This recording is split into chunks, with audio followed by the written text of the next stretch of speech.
this is what it all comes down to. You've got 8 of the premier scratch players. It's a hard pattern, too. You need some pretty, adequate bowlers. Good luck. Good bowling. Give it a shot. Should be doing something. See? Just like he drew it up. That will just about do it. It's just nice to be back again. The party certainly doesn't stop in Whitewater, Wisconsin. This tournament live stream is a special presentation of Bowling with the FEF. Good morning, everyone. Welcome to Bowlero Mount Prospect in suburban Chicago, where we are getting all set for the 25-26 Big Ten Championships presented by Storm and H5G. The teams are just getting warmed up right now, as you can see right in front of you, with the University of Wisconsin-Madison, Michigan University off to the left on lanes 17 and 18, Michigan State JV1 pretty much center screen there on lane 19. And they are the first teams that we will see in competition here in just a few minutes. They've got just under 5 minutes left of practice before we get started here in our first 5 regular team games. We will bring you here into the broadcast booth. Good morning, everyone. Andrew Pfeffer here, Bowling with the FEF. Proud to bring you this coverage of the Big Ten Championships. We are extremely excited to be here for more reasons than one. If you know, you know. This is the second time that I have the pleasure of bringing you this event, although last time around was met with a little emergency on my end, but now we're back, we're here, and ready to rock. So a very exciting field with 10 men's teams and slightly fewer on the women's side. We've got some JV teams on both the men's and the women's side looking for a Big Ten championship here at Bowlero Mount Prospect. You're going to see all the action throughout the weekend as we work toward crowning a champion. And we will kind of get all the particulars sorted out. You'll find out who the participating teams are, the format of this thing, and then we'll get underway in earnest. Let me start out by describing the oil pattern to you. It is a 43-foot pattern made specifically for this tournament. It contains 36.95 mils of oil, and you can kind of see there just a slightly heavier concentration toward the middle of the lane. And yeah, they've done some practicing on it late yesterday while I was here kind of setting up the live stream. The gentlemen who are running this thing were testing and retesting and making sure it's just right for the competition, which is great. But this is the pattern that the student athletes will be competing on. So if you've followed this event over the years, and it is relatively young in its history. It's really only been around for 3 years right now. The defending champions, Ohio State men, Purdue women, and Purdue men's JV are all in the field here today. Now, I do have a women's JV listed there, although it's not applicable through the first 3 years, although we will crown a women's JV champion this time around, and that's why we have that column there. So we do have a few women's JV teams competing in the 25-26 version of this event, and that's why that column exists. Let me quick go through the format, and I say quick because it's kind of complex. So stay with me. There is a place for you to check out the format if you're interested in finding out really the particulars and more than a Cliff's Notes version. So we're going to start out with 5 team games, round-robin match play. That's what we're starting out with the University of Wisconsin-Madison, Michigan, and Michigan State JV1. All the competing teams will be seeded in a double elimination bracket after that. The seeding is determined by match play record. So the first order of business is winning those matches. That determines your seeding in the bracket. The ties, if there are any, are broken by total pinfall. So that's the second order of business. Get those wins and get them by as many pins as possible, because if there are ties in record, the more pins you have, better your chances of breaking those ties. Teams bowl with a best of 5 match, first to 3 wins, with the winners advancing. So once we get into the bracket, it's first to 3. The losers bracket, or consolation bracket, if you will consist of best of 3 matches, and the losers are eliminated from the competition. So true double elimination. The teams may substitute up to 3 times in one game, but only 1 substitution per 10th frame. So you may see some switching around with the lineups. I do have some forms that these teams will fill out, and we'll try and keep you abreast of the situation when you've got one player subbing in for another. Once a player comes out, he or she may not return during that game, although they may come back in subsequent games. Credit for the game goes to the player who started the game. So when we talk about things like, mark percentage, all tournament team, things like that, that's how that gets figured. The bracket will be true double elimination. We're talking about if necessary matches. Those will be 2 out of 3 and on the pair of the first final match. The higher seeds always have starting lane choice. So again, seeding matters. You want to have the starting lane choice be the higher seed. The first final is the team in the winner's bracket, again, receives the lane choice. In the if necessary match, the team with the highest qualifying seed does receive their choice of starting lanes. And then power points are awarded after the completion of the 25 conventional qualifying games. Those are the ones that we're going to see right here, 5 on a team, 5 games each. Now, if you didn't catch all that or got confused a little bit, higherbarbowling.com/big-10-championship is kind of your home for this thing. You can find live scoring, you can find the lane assignments, the oil pattern, the tournament schedule, even the link to the playlist for this live stream that you're watching right here. So, that's a lot.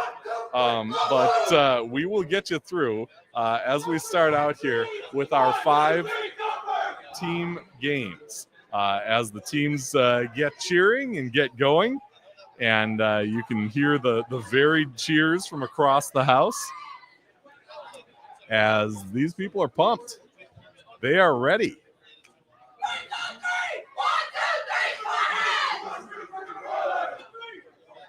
Whether it's the men or the women, they're ready to go. If you've been to a college event before, you know it well. If you haven't, let me tell you, there is no lack of team spirit here. And it's certainly within the crowd behind the bowlers, but the bowlers always, fill in the gaps. Whether the crowd is pumped up or not, the bowlers will let you know. They will let you know that they're excited.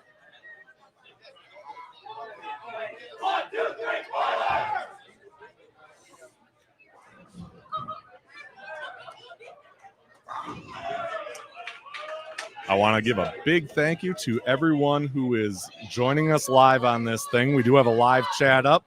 Feel free to give a big shout out to the teams that you're rooting for, the individuals. They would love to hear some support here on the live stream.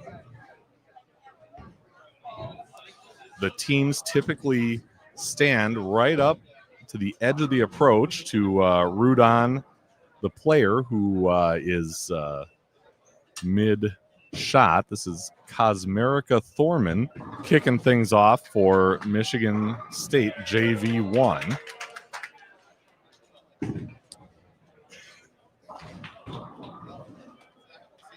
As Adam Berger is next to her for Michigan's varsity squad.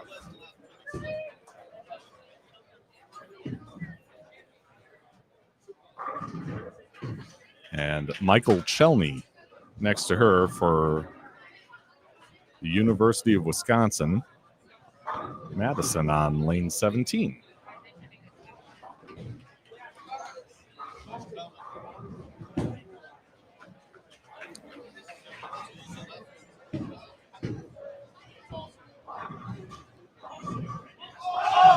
So again, higher bar bowling / big -10 championships is your place for basically championship is kind of the hub for all things tournament related. You can really keep track of everything you need to as far as this event is concerned. I'll just call it scores, just to keep it simple, right? And I'll pop that up in the chat just so it's nice and easy to get to.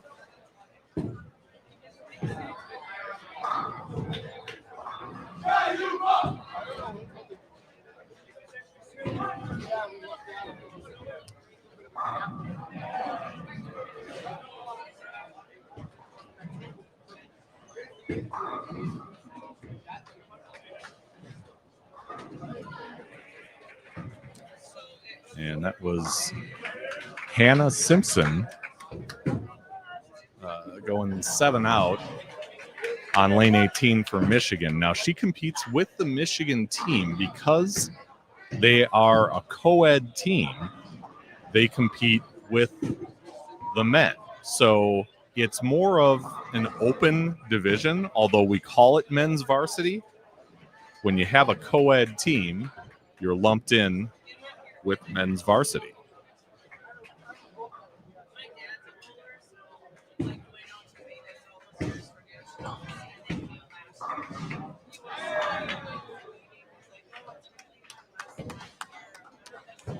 As we see our first strike of the day there on 17 from Zachary Tao Herr from the University of Wisconsin-Madison, who typically competes in the Great Lakes Collegiate Bowling Conference in Wisconsin, formerly the Wisconsin Collegiate Bowling Conference, competing with the likes of other Universities of Wisconsin schools.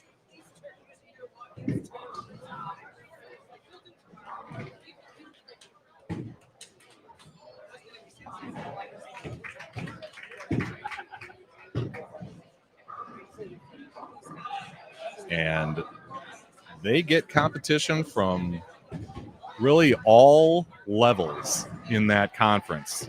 You talk about some of the teams that sometimes struggle to keep a program afloat, and others like the University of Wisconsin-Whitewater that are constant contenders for national championships.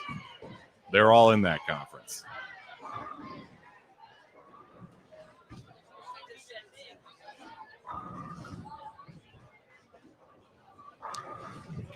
And as we go through the day here today and tomorrow, we'll see traditional and Baker competition from, there's another strike from the Badgers. We'll see competition from two pretty big-time programs in this group, Ohio State and Purdue University. On both men's and women's side, really pretty regular contenders for titles like this and beyond.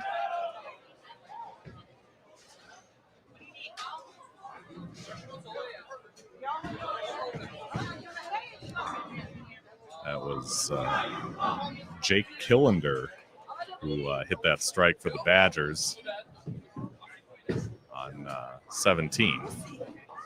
So they'll wait, and once each team has finished with their 5 players, then they'll switch sides. It's a little different than Baker competition where they'll bowl on one lane and then kind of go from there. They'll switch lanes almost like you would when you bowl league.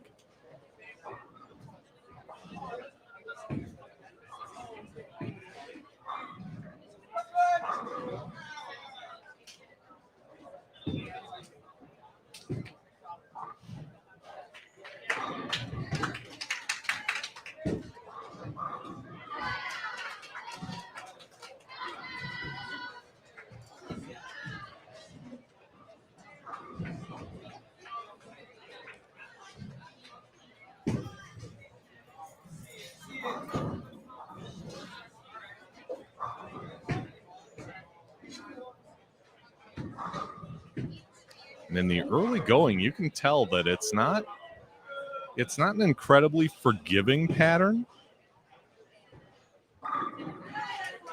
Although it was a nice shot there on lane 20 from Alyssa Ricci from the Michigan State JV1 team.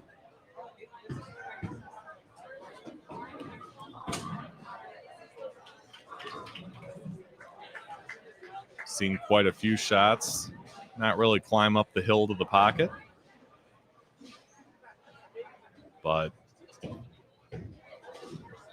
that has become the norm in college bowling. They bowl on tough conditions, and it really makes the great athletes that you see out here today. And a quick double for Tao Her.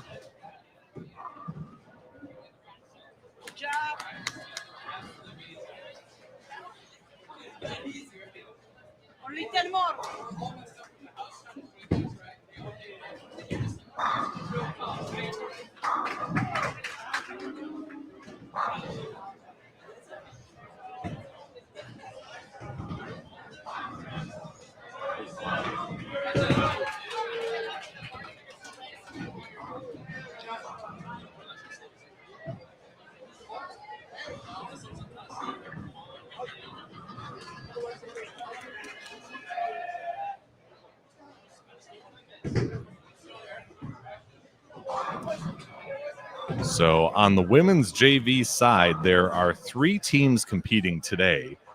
Michigan State JV 1 and 2. You see the JV 1 team here on 19 and 20. And Ohio State has a JV 1 team as well. So just those 3 teams in women's JV, but good to see a JV roster here today, as we hadn't had one in past events. Women's varsity also has 3 teams: Purdue, Ohio State, and Michigan State. And we will see them coming up a little later on in the tournament here.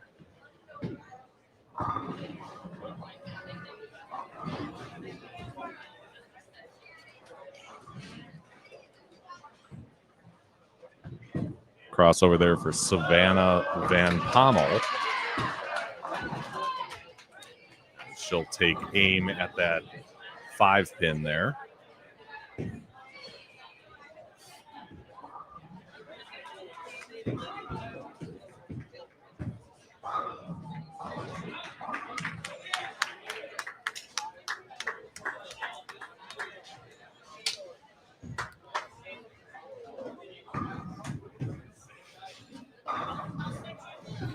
And off on the left is the Michigan anchor bowler, Mason Johnson. And again, sometimes if you get it out a little too far to the right, you pay the price.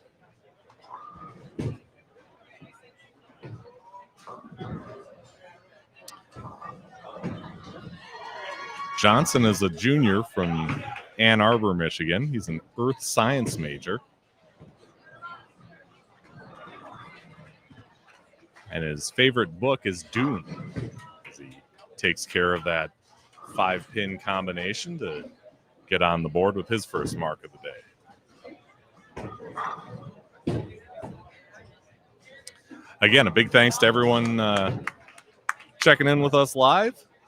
Feel free to chime in that live chat. Let us know who you're cheering for, which team, which athletes. They'd love to hear from you. As we are just underway in our first game of 5 traditional games here at the Big Ten Championships, presented by Storm and H5G.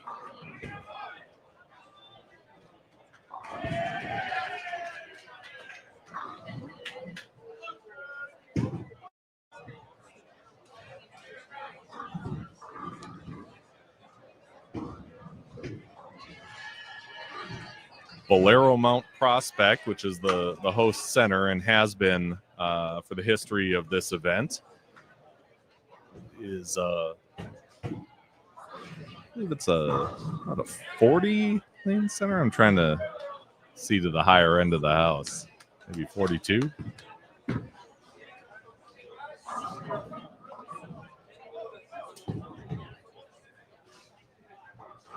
$36. I was close. But it's a big 36 lane center. Pretty spacious inside. There we go. Tracy says, we are Penn State. Let's go. And the Nittany Lions are here.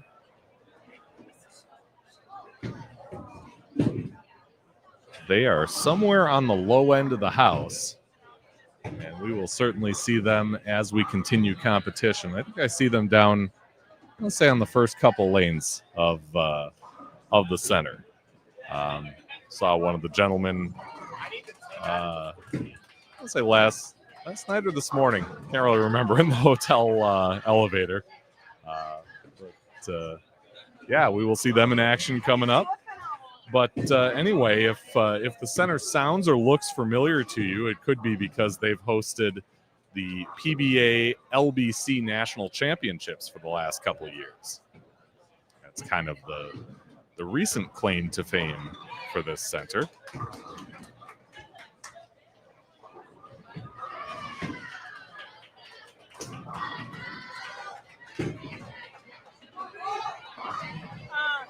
Kind of west and a little north of Chicago proper. But like I said, pretty spacious for a 36-lane house, and the staff has been very accommodating for me. And a big thank you to Gina and Wes and the rest of the staff for getting me set up. Got in last night to check internet, get cables taped down and ready to go. And then again this morning with placing cameras and all that good stuff. And yeah, did a great job getting everything set for our coverage of the event.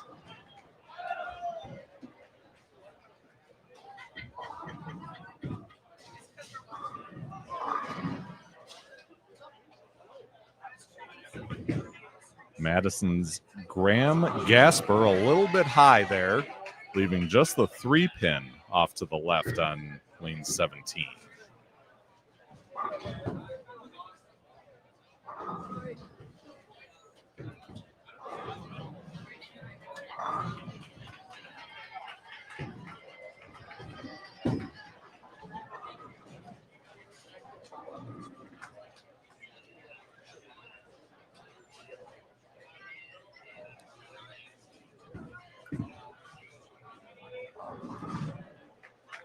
You know, the great team, the great thing about the team bowling atmosphere is everything kind of gets magnified, right? You know, your team is with you for the highest of highs. They're with you for the lowest of lows. You can get information from your teammates on what the what the pattern is doing, what ball motion is doing, the moves that they're making, and it's a shared experience. It's just it's something you remember for the rest of your life.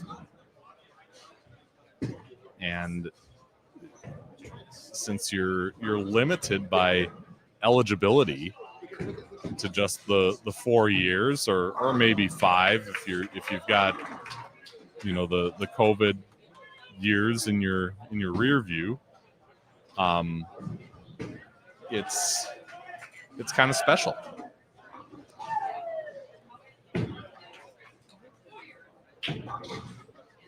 And it's hard to accurately describe unless you've been there. And even if you have been there, it's kind of hard to put into words sometimes. But if you've lived it, if you've coached it, if you've been around it, had friends involved in college bowling, you just know.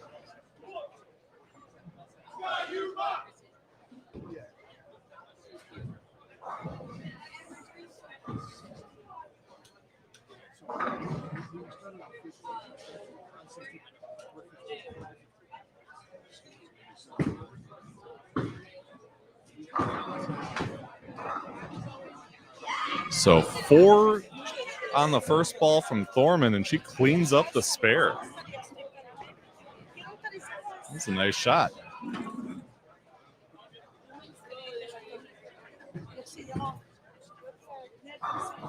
You always wonder on a shot like that, yeah, you're going to get the head pin and the 2, but what about that 7 in the corner? And she got it out of there.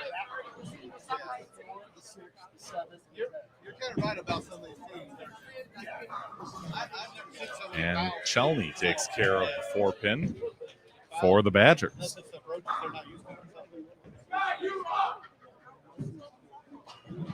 Right, no money, and that's what's so proud of being number 1 because they're all non-scholarships. It's fantastic.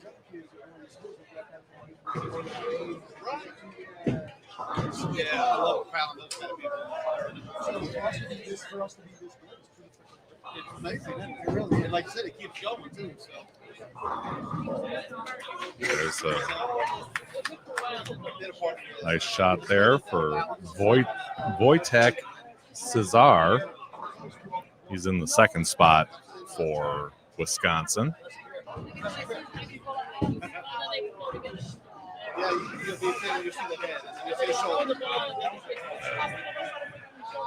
Ball with a little surface on it, jumped off the end of the pattern nicely.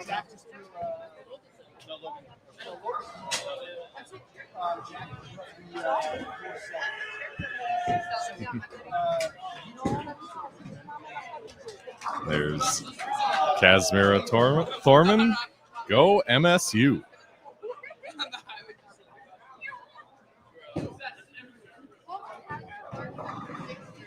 I really hope I'm pronouncing her name correctly.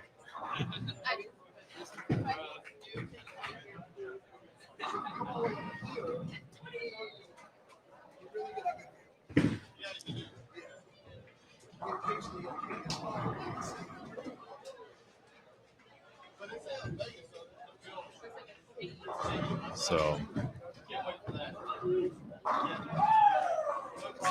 as the Spartans, the one team of the 3 here on our live stream pairs that are not crossing with anybody, they're basically doing their best to kind of keep pace with the others. They're a little ahead of schedule, but doing a pretty good job so far.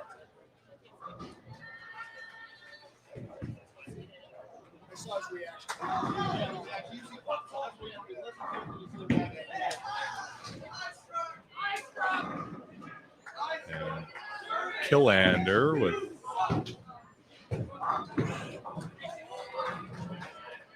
X in the 4th, 4 of the 5 Badgers striking on lane 18.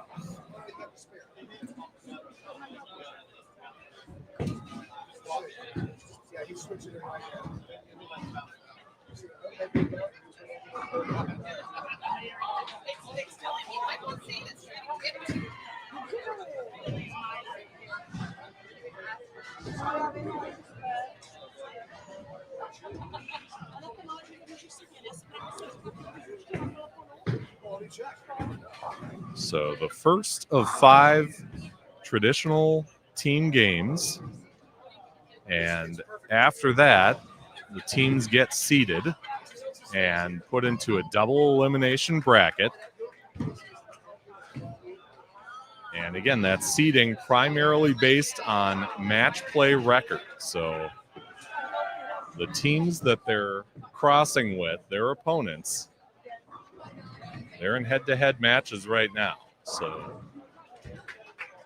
the first order of business is defeating that opponent. For Wisconsin, it's Michigan, Wisconsin.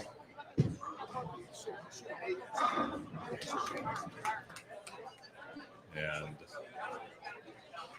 I believe Michigan State will be credited with a win, but I'll get that verified as soon as I can. There's a Badger fan. LeBoyne 7591 says, "Let's go Badgers." UW-Madison.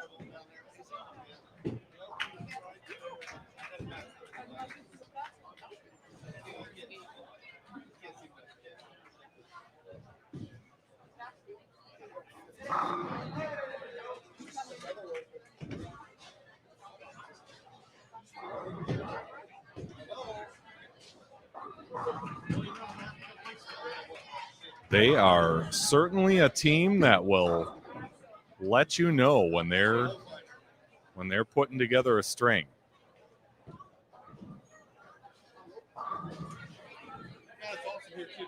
One of many, but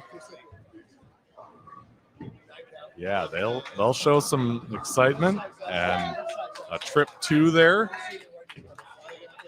for Chelney. I like that. Go Green, says Kellogg Racing, 454.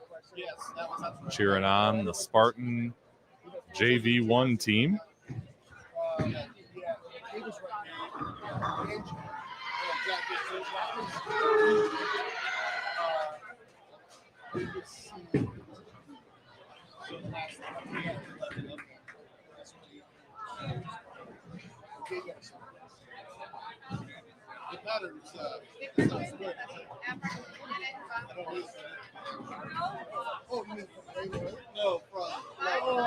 Sometimes I do that.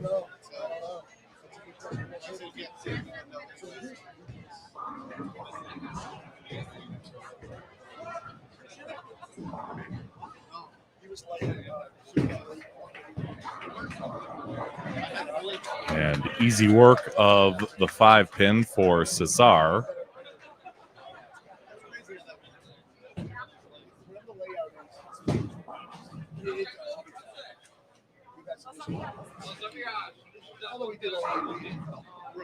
Yeah. There's Deb saying, "Go Minnesota." And Deb, occasionally you might see Minnesota off on the left. They are actually on 15 and 16. They are crossing with one of the Purdue teams. So it might be hard to see, but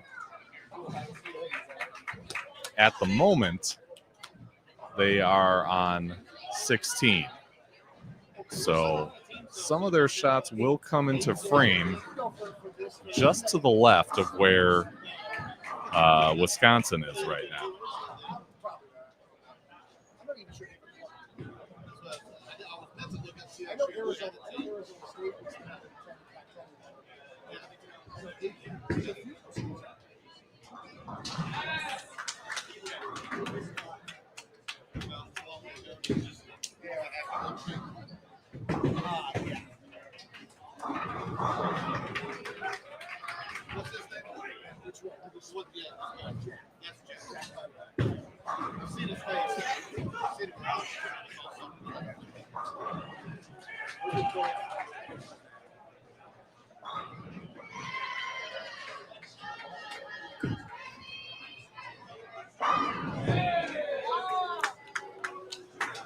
There's a nice shot. 10 back for Killender.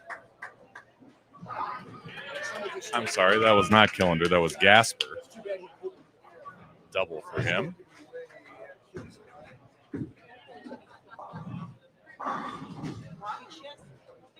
Johnson coming off a foul spare. Leaves just the 6-pin. Here is Chris Faulkner looking for info on an OSU women, Eva Faulkner. So the OSU women, I know one of the teams is over on, looks like 23 and 4. Another one of their teams is a little closer on 22 right now. Again, your best place to go to keep track would be that higher bar page for scores. And I'll put that up again in the chat so you can, oops, you have access to it. At least I'll try to. That's kind of the central hub for all things tournament related. It's got scores. You can check out the oil pattern, details on the format, live scoring, the link to the playlist for these live streams, and a lot more. And yeah.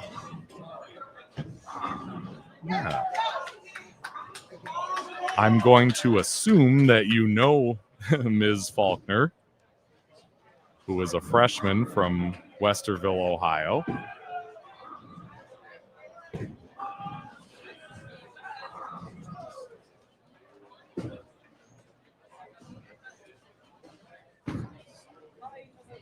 I can tell you she's a coffee lover, considers herself a regular at a couple different coffee shops.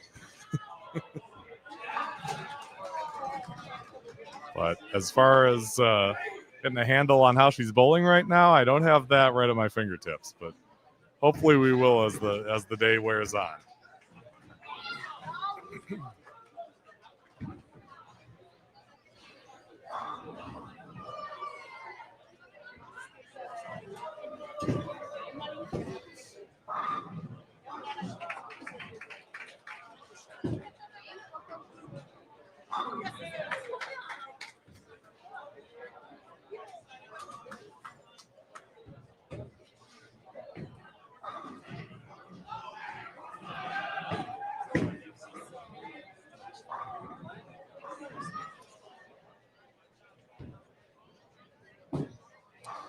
So that live scoring page, it looks like we're just going to see the totals for each game.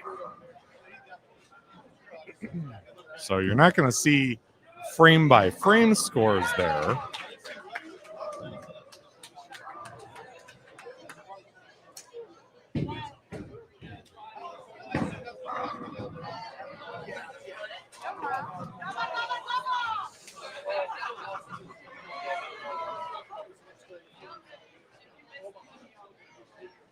But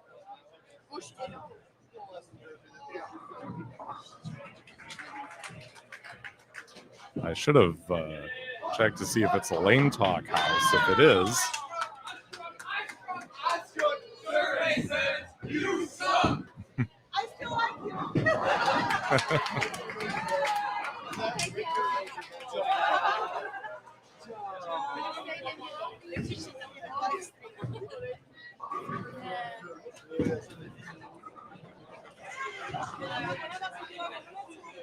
So yeah, it's hard to tell exactly how many pins each team has in total and who's leading by what, but you can see that Madison seems to have a pretty decent lead over Michigan right now.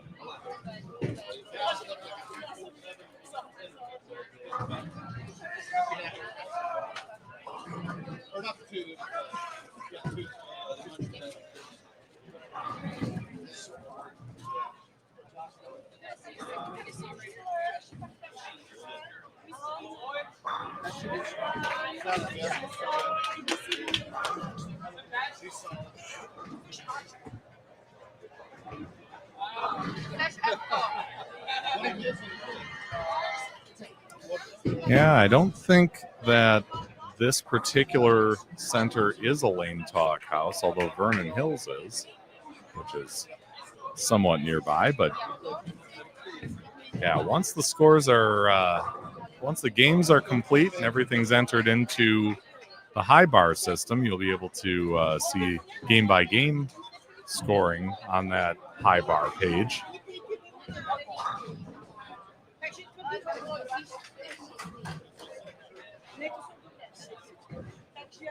And of course, we'll keep track of the scores on our live stream pairs right on the upper side of the screen there.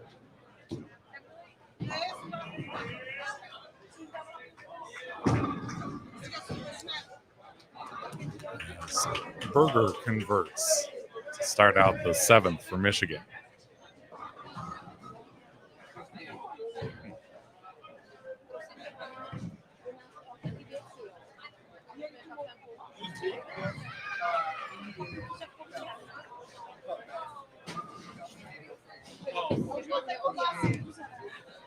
Yeah, so it looks like in game two, we're going to see Penn State and Nebraska on 17 and 18.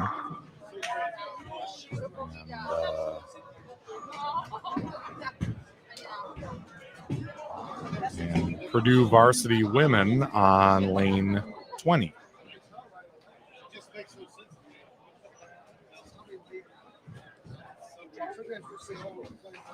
And again, those lane assignments are available. You can see them on that higher bar bowling page that I've got up. The link up in the chat under scores.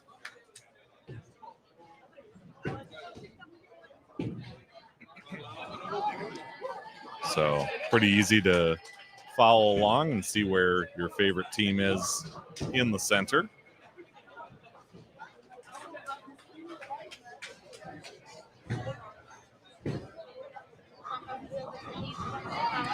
And there's a nice cover there. Alyssa Ricci.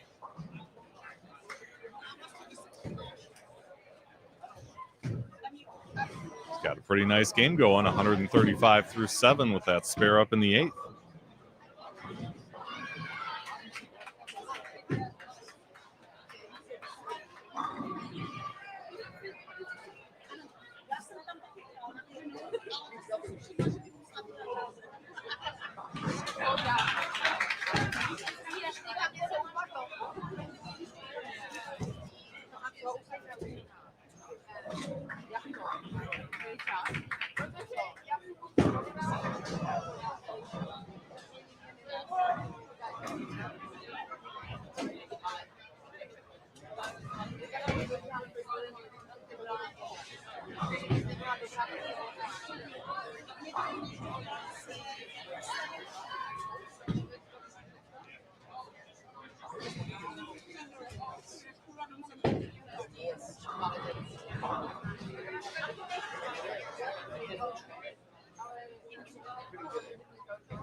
So Gasper hits 4 in a row.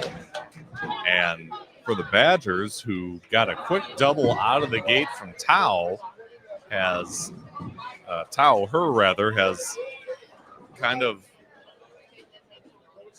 slowed down a little in these middle frames while his teammates have picked up the pace. Each of them has got consecutive strikes going into the seventh here.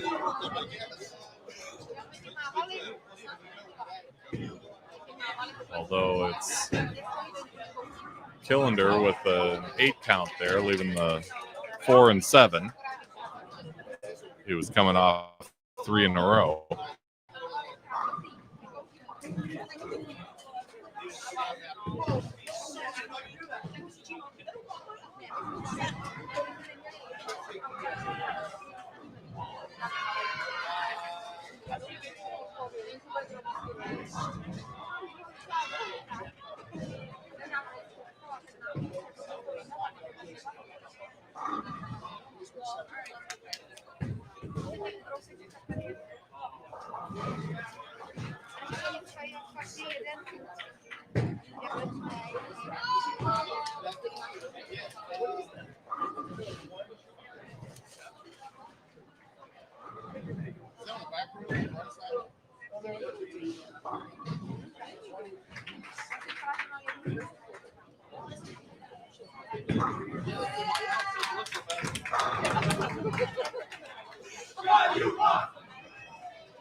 And there's a nice hit for Berger there on the left. As Michigan tries to mitigate the damage from Wisconsin, but there's 4 in a row for Chelmy as the Badgers just keep on striking.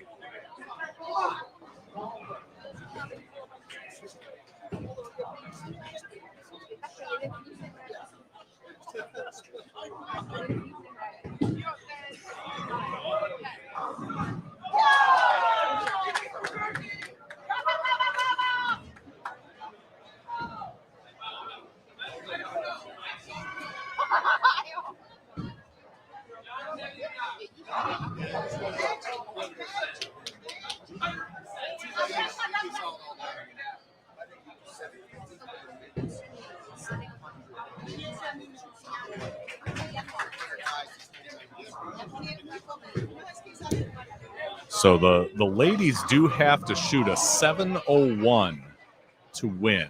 The men have to shoot a 7:51 to win when they are unopposed. So it's not an automatic win on their record. They are held to that standard. So 7:01 total is what they need. Michigan State, that is, the JV one. But as far as Wisconsin and Michigan, they are head-to-head here.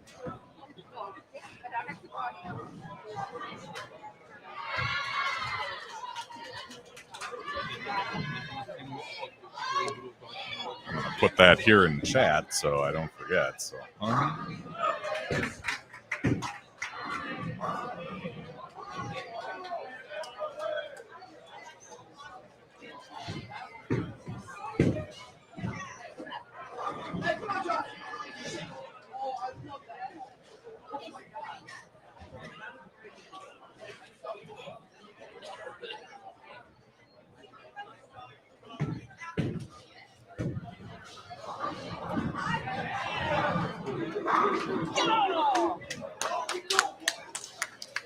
and again, these are scratch scores, so what you see is what you get.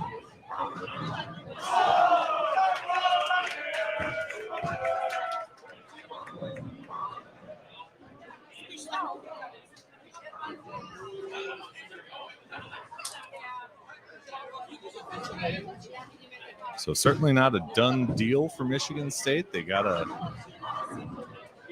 get to 7:01, and a little left there for Elizabeth. I'm gonna have trouble with the last name. Neskier.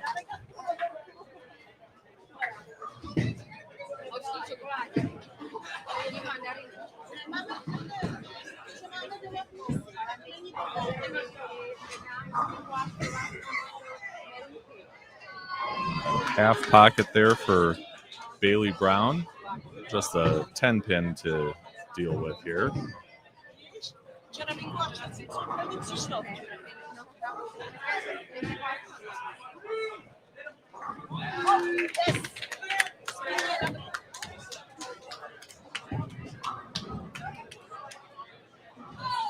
And covers that up nicely.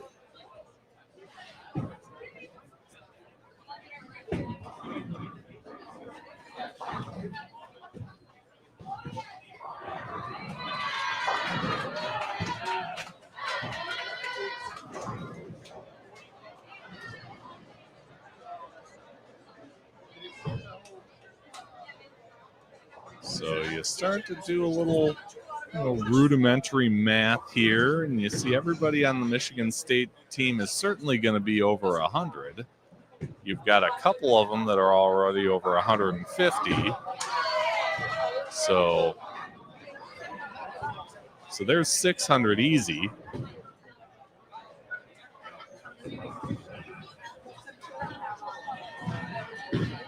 And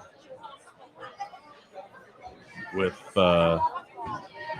Thorman working on 3 in a row here, that's pushing him awfully close to that 700 measuring stick. She finishes out with an 8, so 142 there for her first game.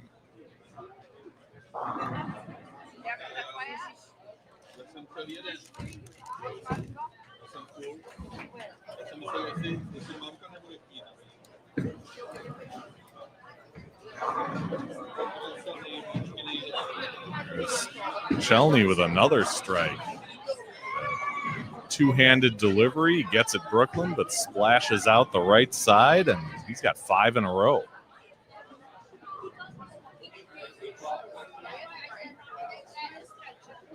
It's funny how that can happen. Looked a little lost at the start, but he's picking things up quickly here.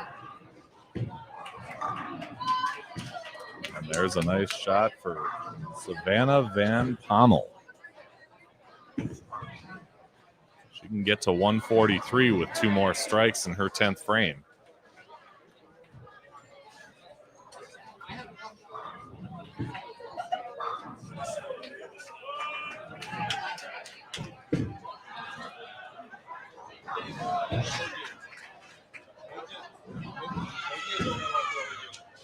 That one's a little left, and she left a 5-pin.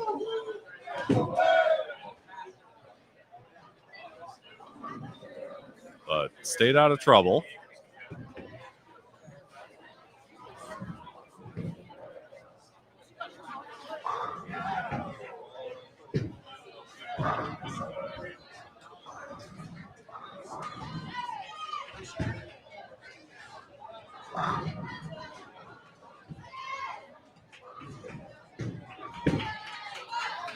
Well, missed it to the left, and again, on a tougher pattern, that'll happen.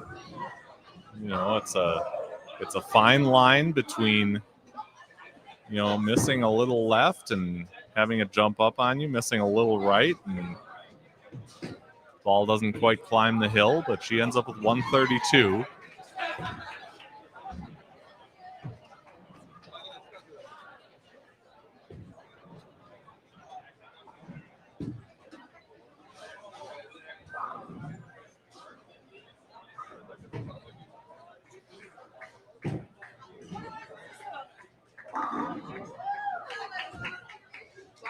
And it looks like Tao Her has been subbed out for Audrey Titnoff.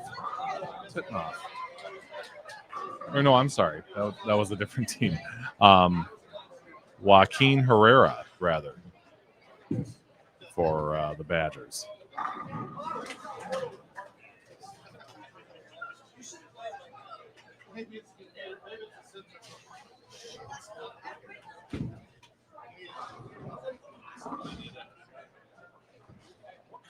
Someone in?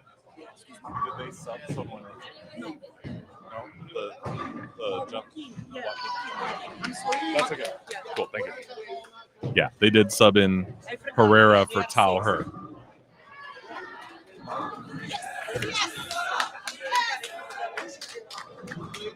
So there's 6 in a row for Gasper. And it's almost like the bookends here are really fueling this thing for the Badgers. Meanwhile, off to the right, it's a double in the 10th for Ricci. And with count here, she'll be over 200.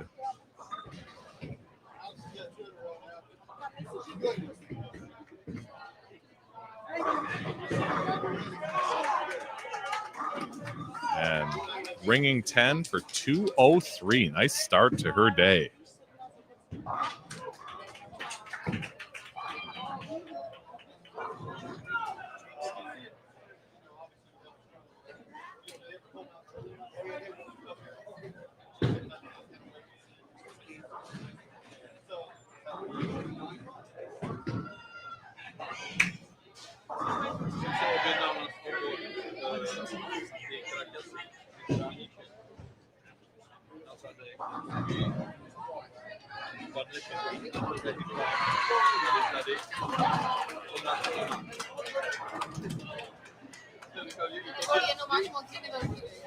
So it appears Wisconsin's not going to have much trouble getting by Michigan here and claiming their first match win of the day.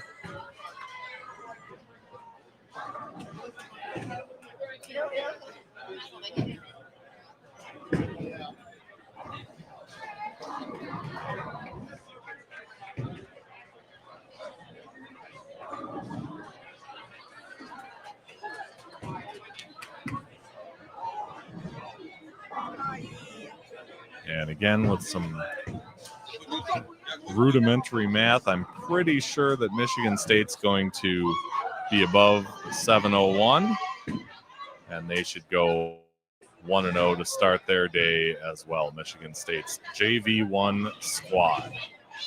As Bailey Brown goes up a little bit high there, leaving just the 6 and 10. She'll be at least in the 160s.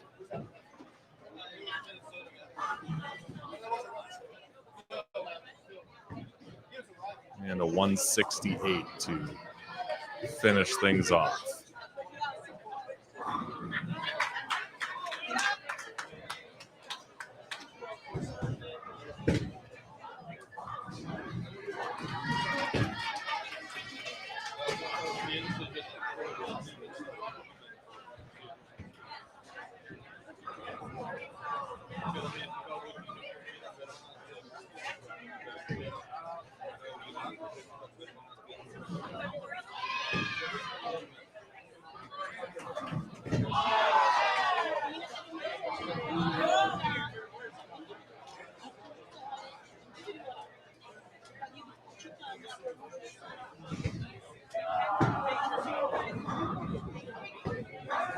Yep, 753 is the total for Michigan State JV1. They will move on 1-0 on the day after winning their match point. So a nice start for the Spartans. And you'll see that reflected soon on the live scoring page.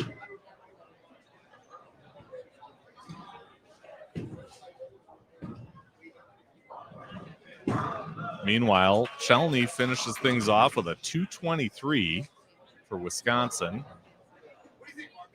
Cesar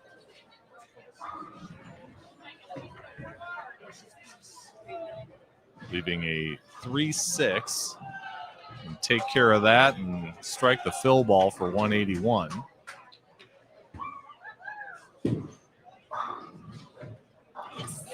Makes quick work of a spare, and really, when you've got a couple teammates in there, really a few of them who are going to be 200 plus, 181's not bad.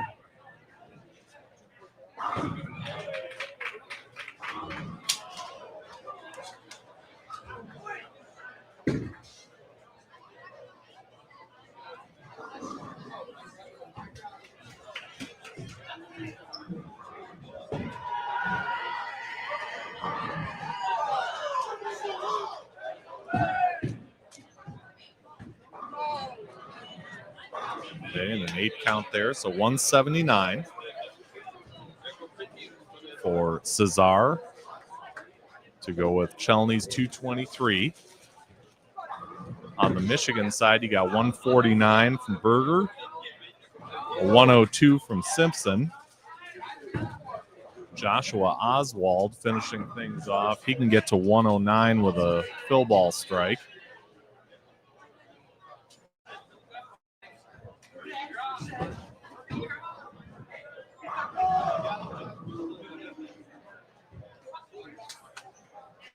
Here's Herrera, who subbed in late for the Badgers, and that one drifted off to the right, but yeah, and I believe that's his first shot on the right lane.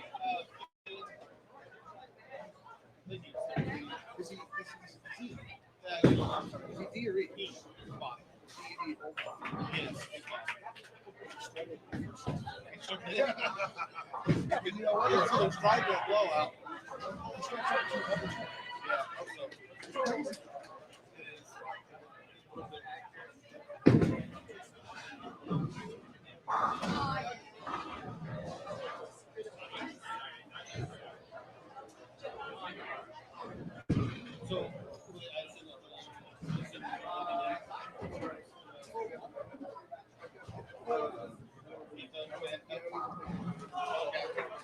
And I'm just putting that in the chat so I can clear out my little calculator here and get ready to add up the other two scores, or the other two scores off to the left here.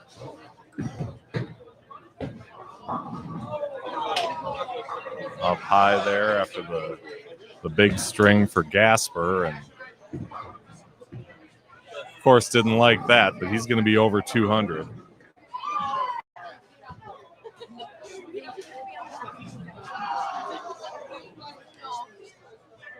On the Michigan side, Joshua Oswald finishes out with a 105.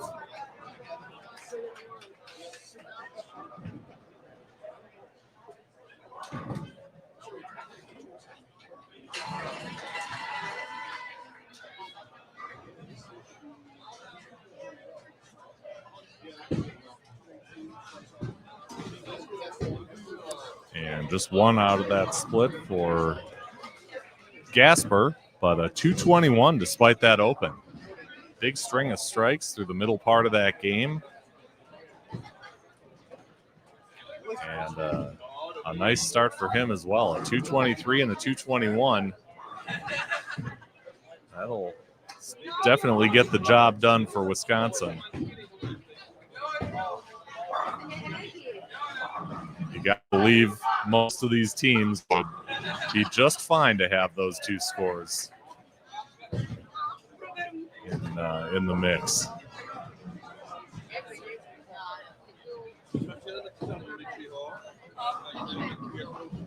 And another split, this one for Killander.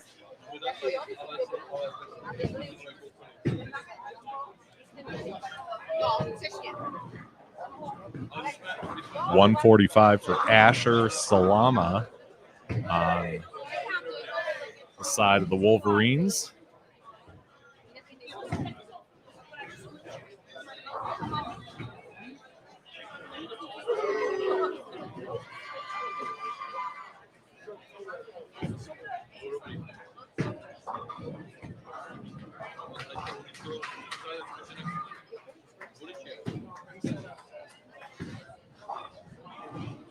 And just one out of the split for Killander, who finishes 189. So add up the total here.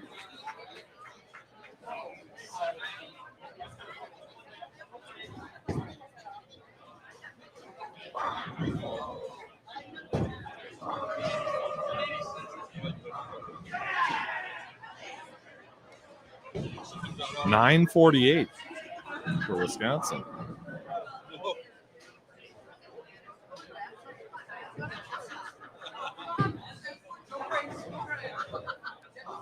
So, pretty nice start for the Badgers, highlighted by that 223 from Michael Chelney and a 221 from Graham Gasper.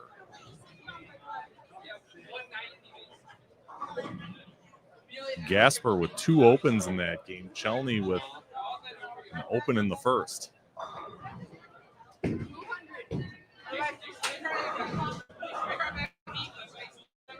Not a bad finish despite those early blemishes.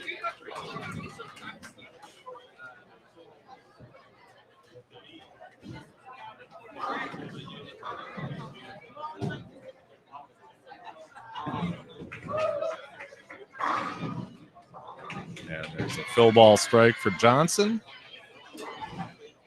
And he'll finish off Michigan's game one with a 143 for 644 total for them.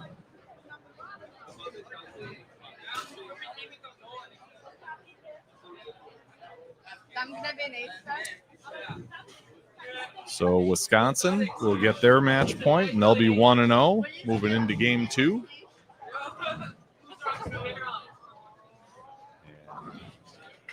On we go to the next. So a very nice game 1 performance for the University of Wisconsin-Madison. Coming in here, like I said, slow start, but they had some nice performances in the middle of that game. Michael Chelney and Tim Gasper, Jake Killander, really getting things done and holding off the Wolverines to the tune of a 300-pin win.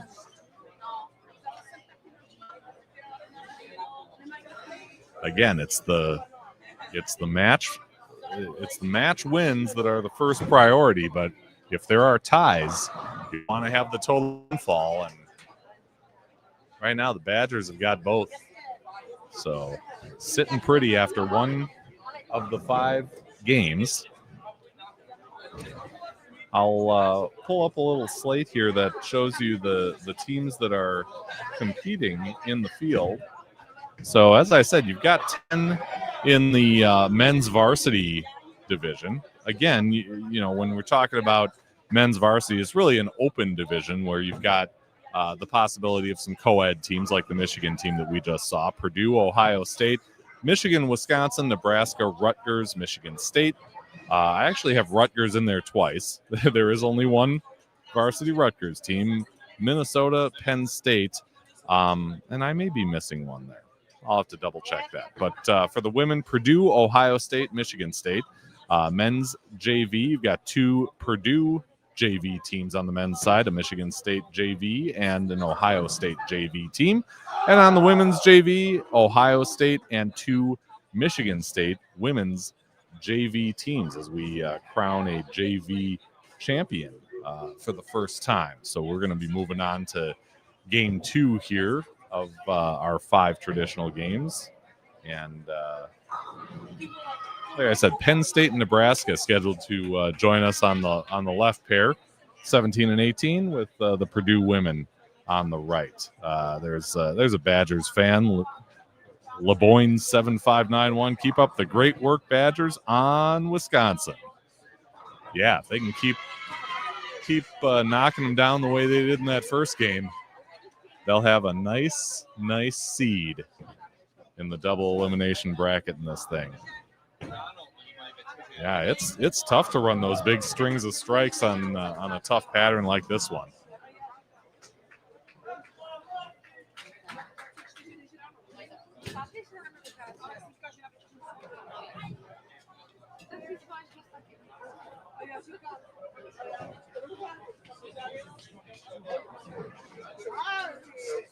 But they certainly did it. They did it well.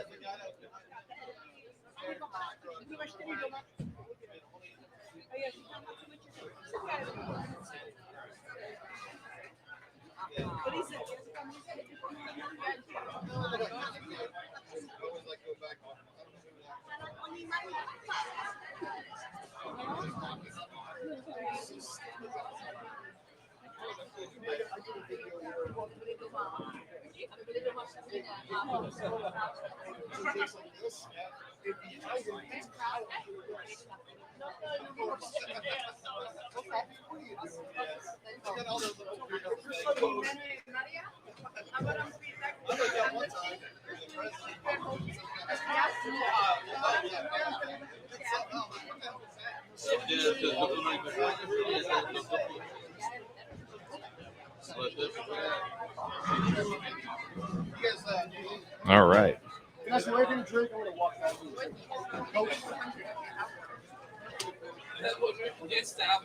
Getting our lineup sheets where they need to be as we welcome in Penn State and Nebraska on 17 and 18 here.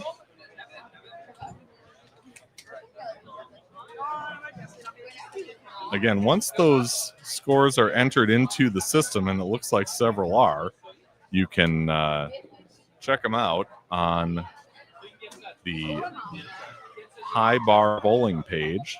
I've entered that link a couple times in the chat.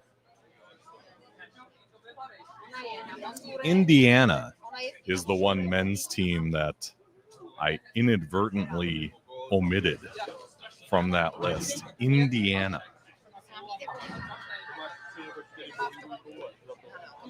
I can think of one person who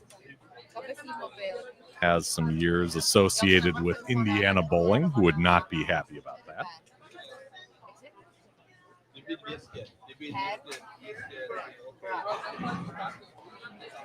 He's kind of a ghost for the purposes of this event, but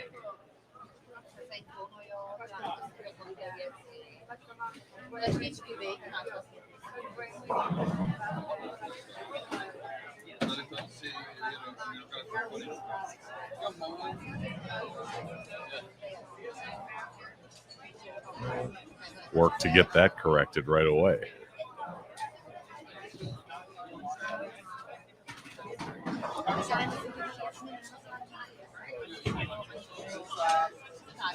So there we go. That's better. Indiana is that men's team that wasn't listed the first time around. So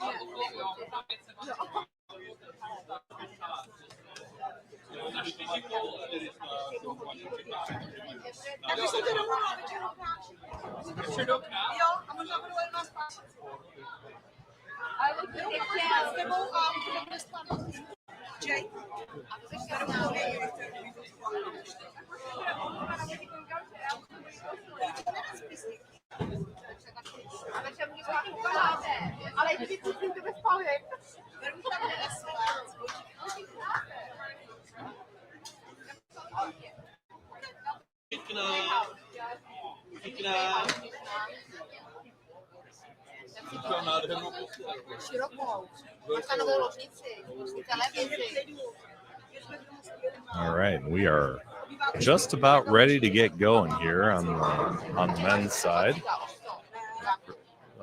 With Penn State and Nebraska.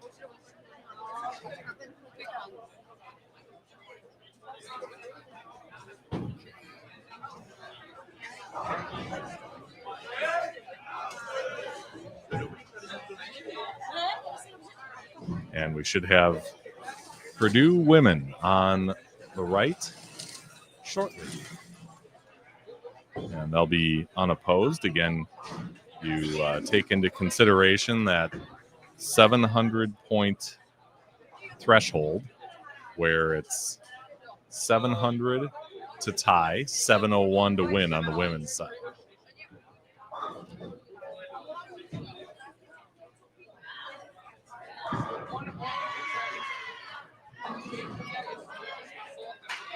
All right. So Nebraska getting started with Owen Strasklaas.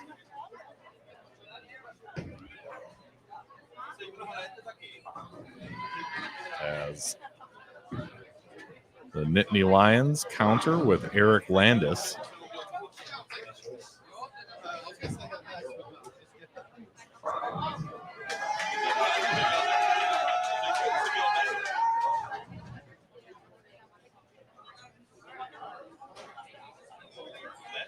Landis is a junior from Telford, Pennsylvania. He's an economics major, and his family owns a local bowling alley. And he says, shout out Earl Bowl Lanes.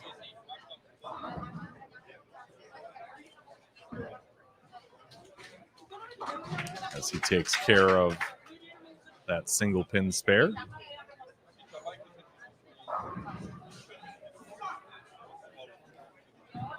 So Earl Bowl Lanes in or around Telford, Pennsylvania is the center that Mr. Landis comes from in the family, quite literally.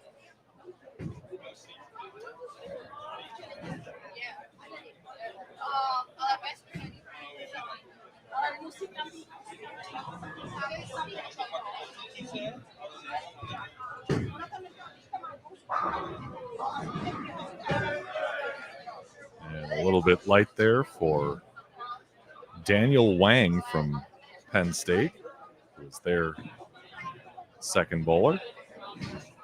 Nebraska gets a spare from Daniel Noel.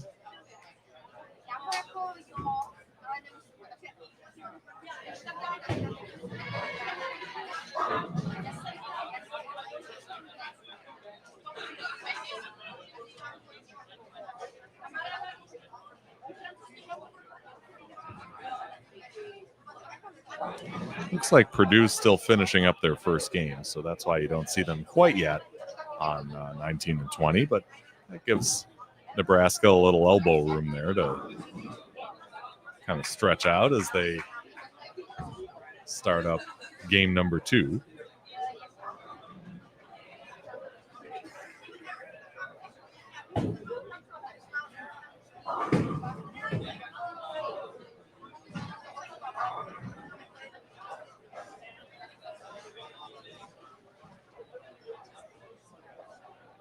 So, again, some of the scores coming in on that live scoring page. We had Michigan here on our live stream pair. Again, 644 finish for them. Purdue University with a 966. And I believe the boldface means a match win. Yep, it does. So a win for Purdue. 786 for Nebraska, who we are seeing right now. And they are a team, a co-ed team, just like Michigan that we saw earlier. Rutgers with an 809.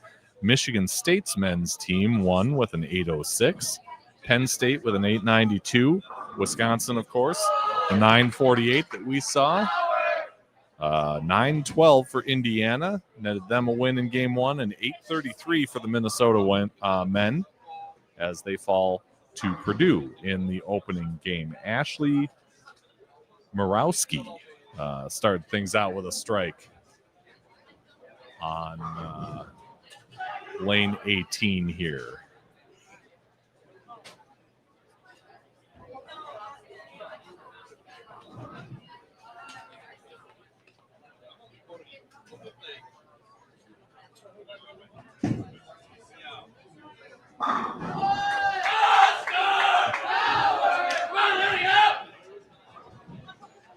All right.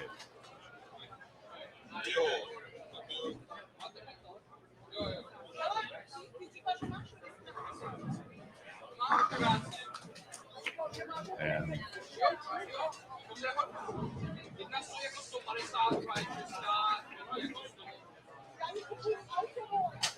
so Evan Choi also with a strike for the Huskers.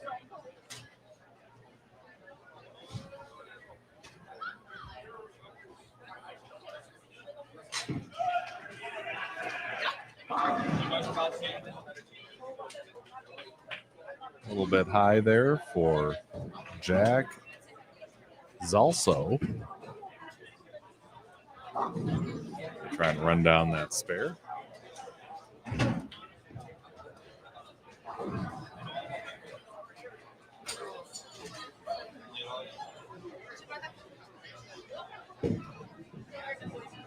It's because I don't have you in the booth every game.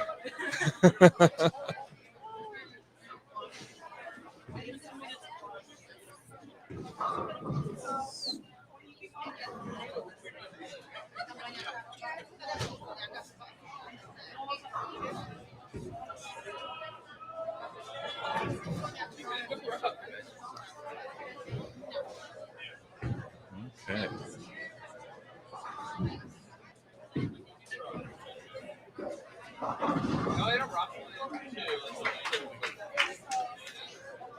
The one thing I can tell you about these teams on 17 and 18, they're a little taller than the other teams we had over here. A little tougher to see, but yeah, there's a 245 over there for Strasklaas.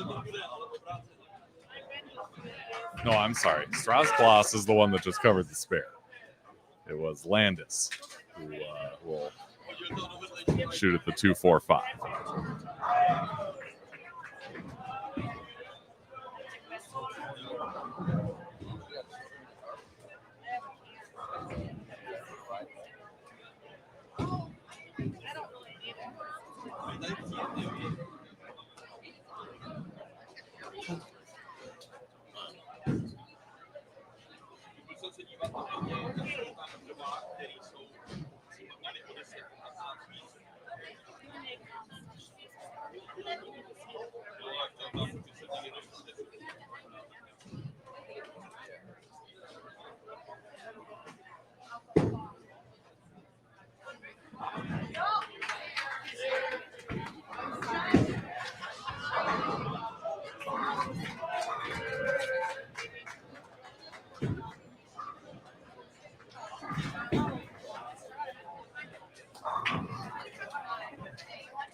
Open there for Noel in the second.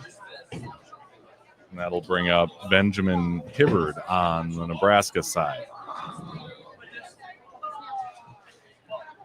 Meanwhile, you can see the Purdue ladies off on the right. They've finished up their first match and are getting ready for game 2. Again, they will be tasked with shooting 701 or better to secure their match point in game 2. There's a nice baby split pickup for Daniel Wang on the Penn State side.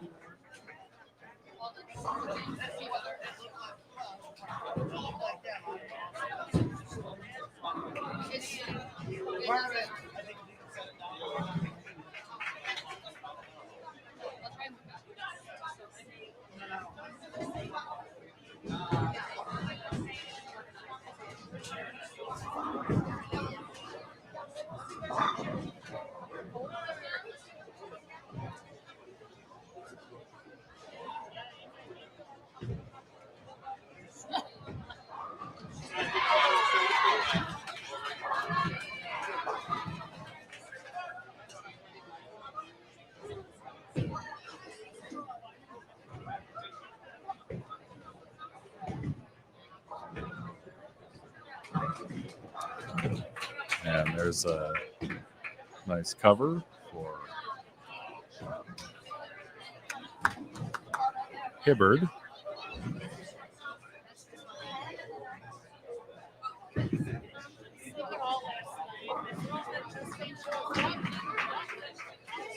And another split conversion there for Stitzer, Jacob Stitzer.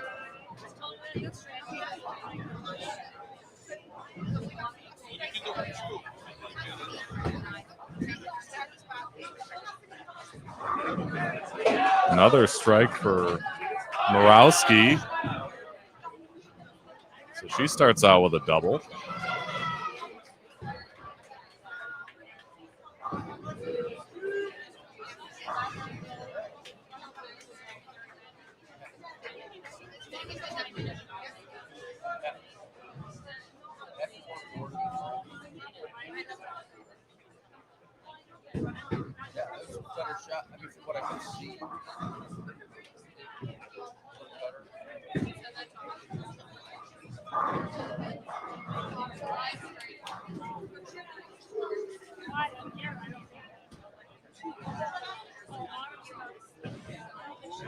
Taj Forney, I'm sorry, freshman from Williamsport, Pennsylvania, slides by that 7 pin, and that'll bring up Zalso.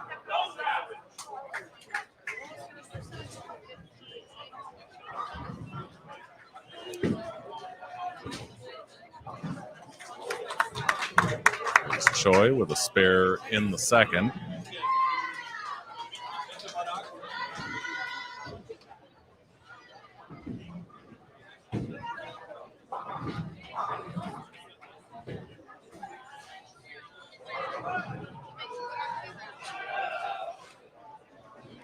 So we've got all the scores in now for game 1 across the house.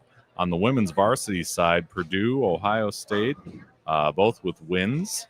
776 for Purdue, 756 for Ohio State. Michigan State was 738. And then on the women's JV side, you saw Michigan State JV 1, 753 right here. Ohio State's JV 1 had a 795. They got their match point. Michigan State's JV2 568 in their first game.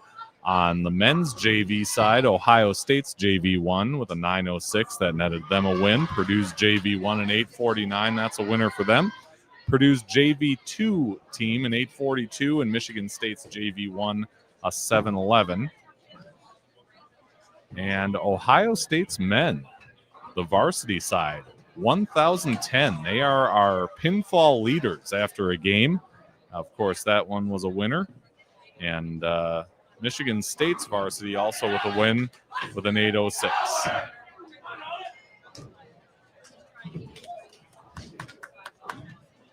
Check it. Check.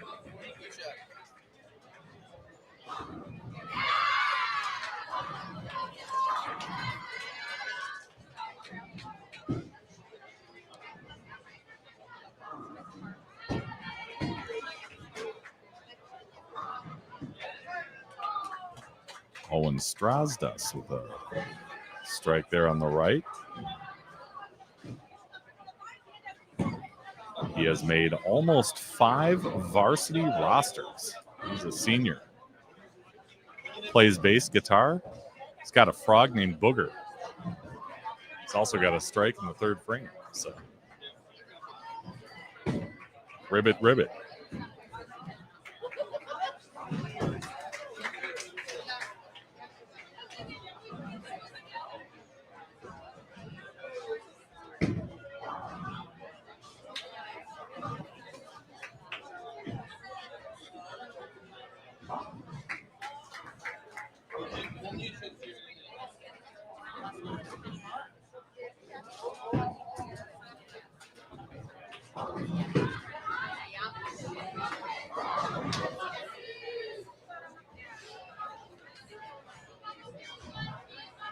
All right, so Purdue's women, the varsity side, getting started now.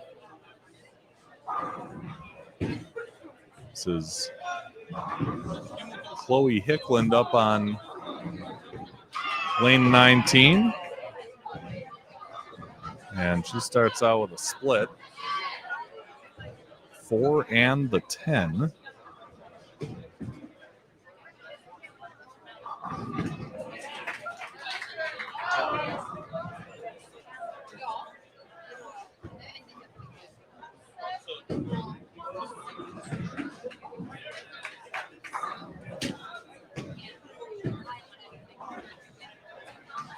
If you caught our coverage of the Collegiate Club National Championships, Chloe was kind enough to sit in on the booth with me for the championship matches for that.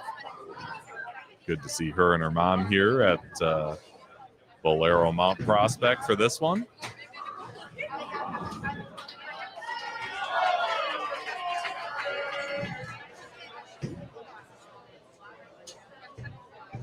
Caitlin Bosco is following her on 19. She's the third player that you see in the middle of the screen, and she leaves the 10 pin.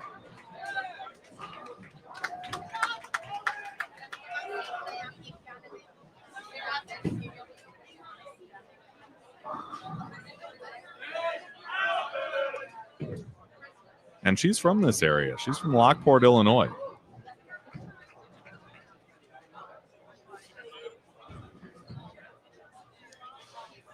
At Purdue, she is a senior chemistry major.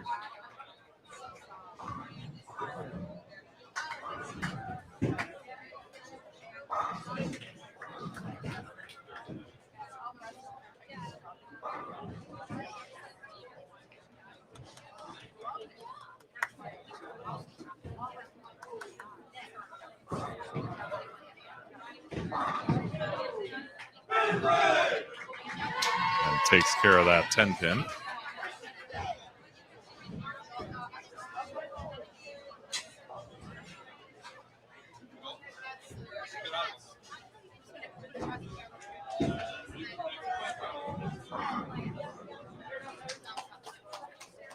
The Boilermakers, as we've talked about before, the defending champions of this event. They won it last year.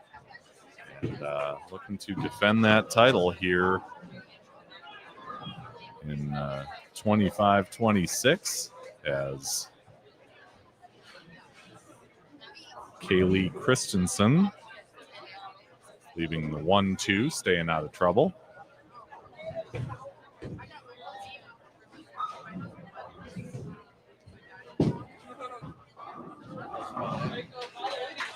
Nice cover there for Evan Choi.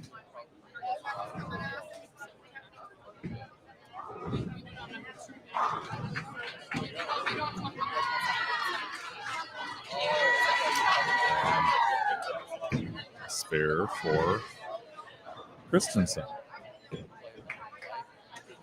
So we'll get our first look at Purdue anchor Riley Fritchley. Middle of the screen here.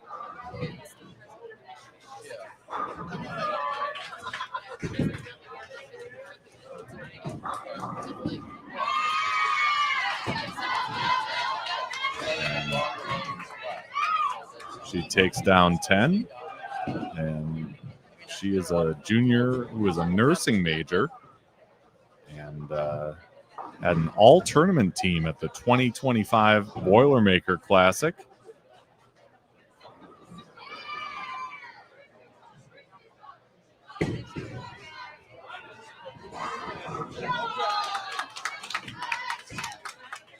As their coach consults with the ladies before they enter the second frame.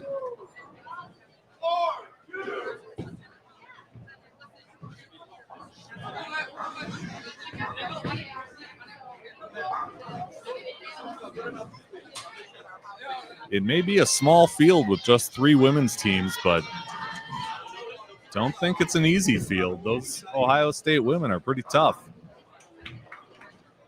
And Michigan State will give them a run too. I mean,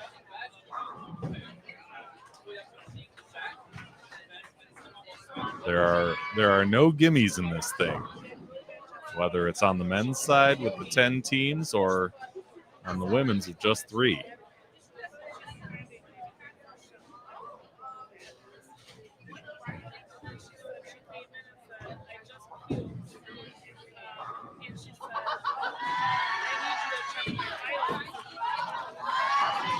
Of course, we appreciate everybody who's tuning in live, and even if you're watching after the fact on replay.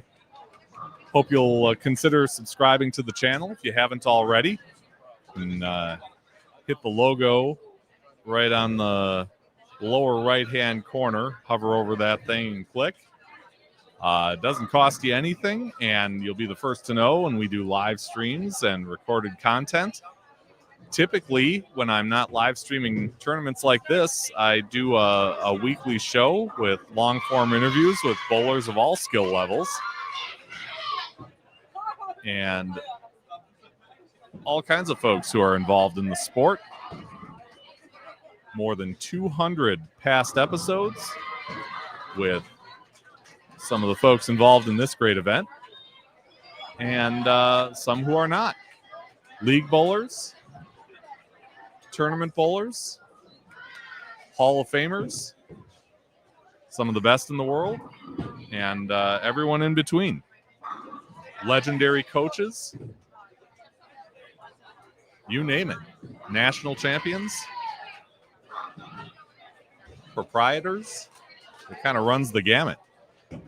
I'm based in Altoona, Wisconsin, which is right outside of Eau Claire, Wisconsin, if you're familiar, about 70 miles due east of Minneapolis, St. Paul. And I've had this channel up for about 5 years, and it's been nothing but fun. But yeah, there's some great past episodes.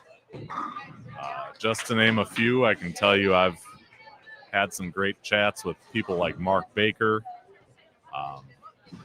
Jason Belmonte, Norm Duke, Liz Johnson just recently, Shannon O'Keefe, the Hall of Fame coach Gordon Vatican, Marshall Holman, A.J. Johnson a few times, and many, many more. And it's been a blast. Because talking bowling is one of my favorite things to do. So, yeah. So there's a nice double there for Benjamin Hibbard on the Nebraska side.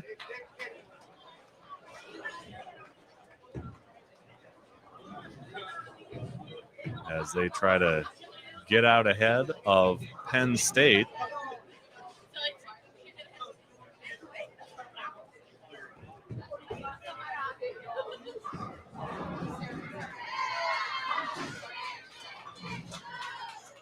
Again, we are in the second of our 5 traditional games.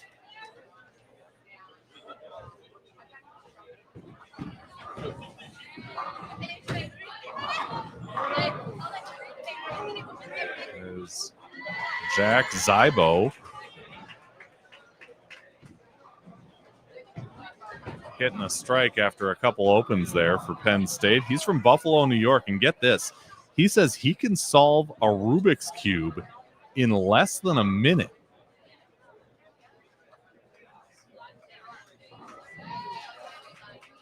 I don't know if you've ever tried to solve one of those things, but unless it's like removing all the stickers and replacing them with the same colors, you know, which still would take me more than a minute to do that. I don't think I'd have a chance.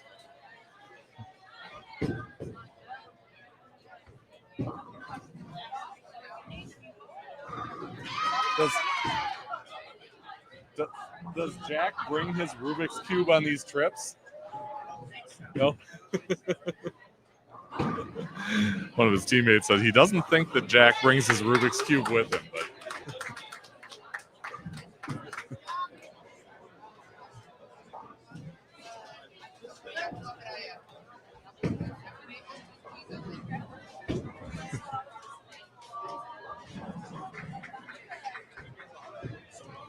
but nevertheless, good at solving that thing and throwing strikes as well.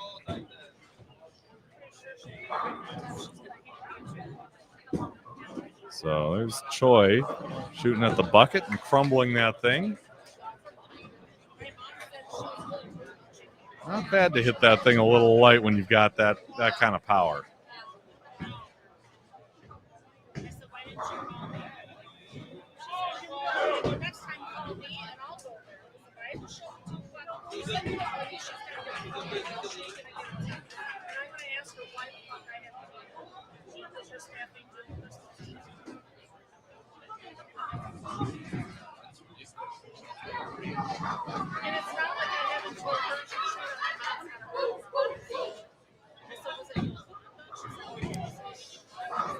All right, so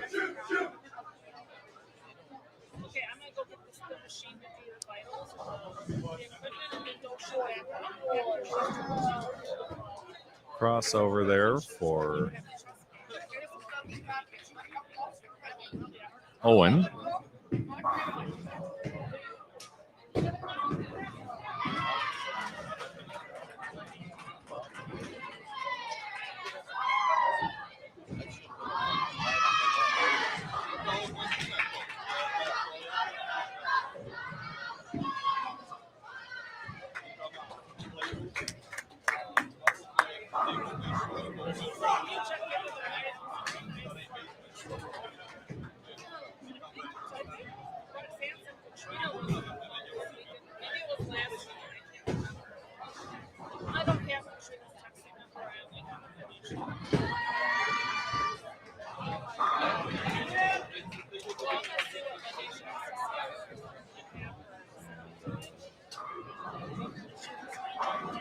Quick double there on the Penn State side with Wang, and Nebraska countering. Noel with a strike there in the fifth.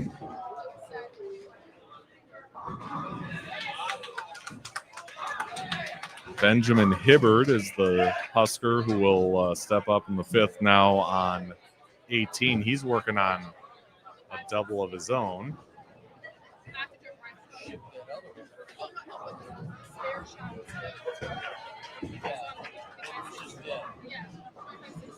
That one slid by.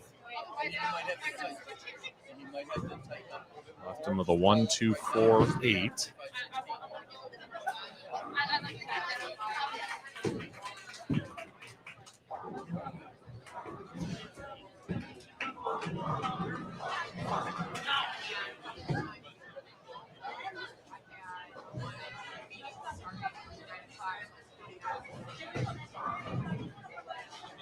Both of these teams looking sharp in their high five gear jerseys. And a big thank you to High Five Gear for sponsoring our event this weekend, as well as Storm Bowling, our two sponsors for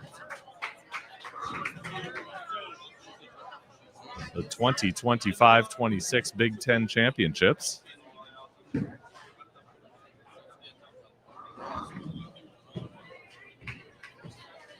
If you're live, don't forget to utilize that live chat. Shout out your favorite teams or student athletes. Let them know you're supporting them, and we'll put them up on the screen for sure.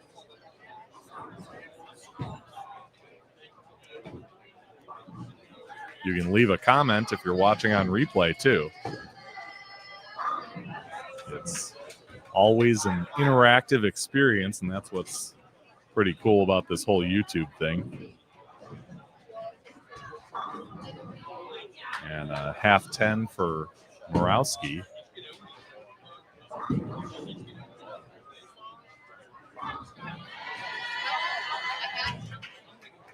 As I believe that's Fritchley who covered that spare.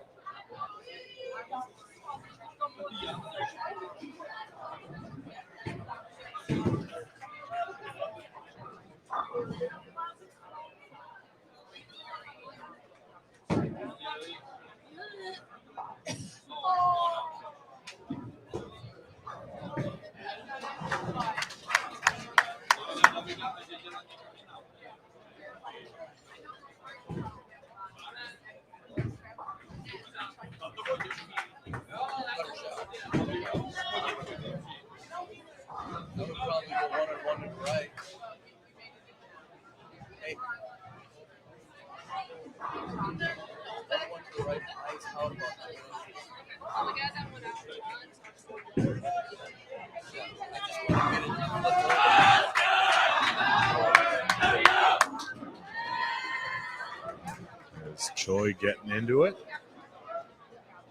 The Husker power cheer and finishing off the fifth frame with a strike.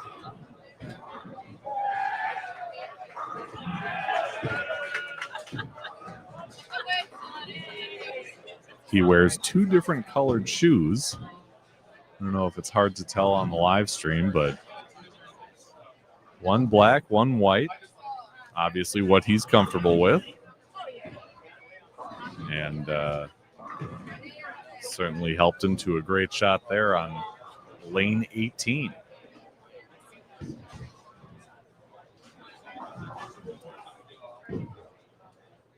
Now Landis with a 2-4-8.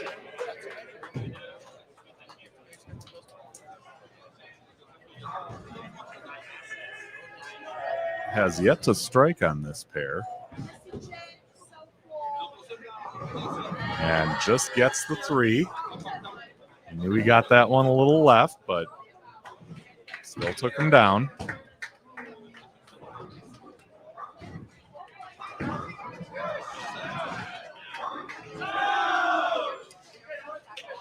Deb's hanging around, says good luck to the Minnesota team. The Golden Gophers had 833 in their first game. They did kind of meet with a buzzsaw in the Purdue men, who shot 966 at them. But they are a little farther down the line on the low end now. Not sure exactly who they're crossing with this game.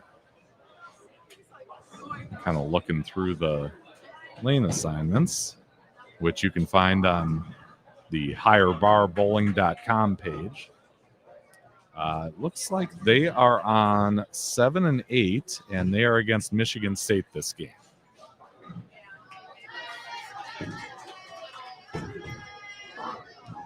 So good luck, Minnesota.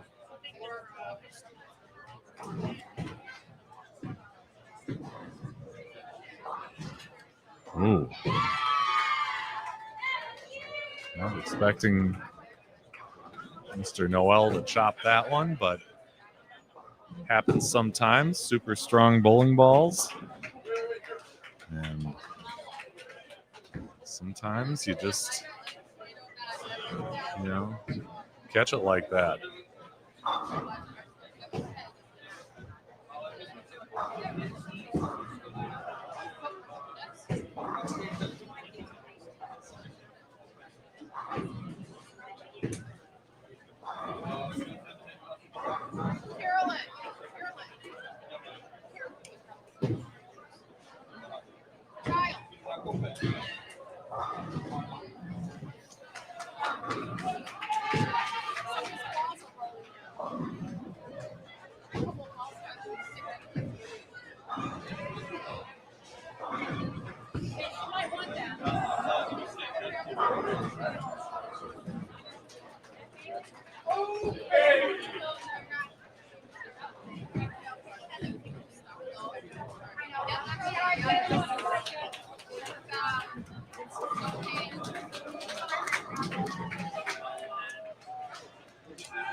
All right, Kimberly Salama says, "Go Blue." And if you were with us from the start, you saw Michigan on our live stream pair here.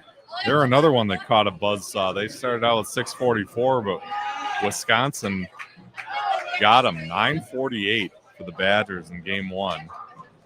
And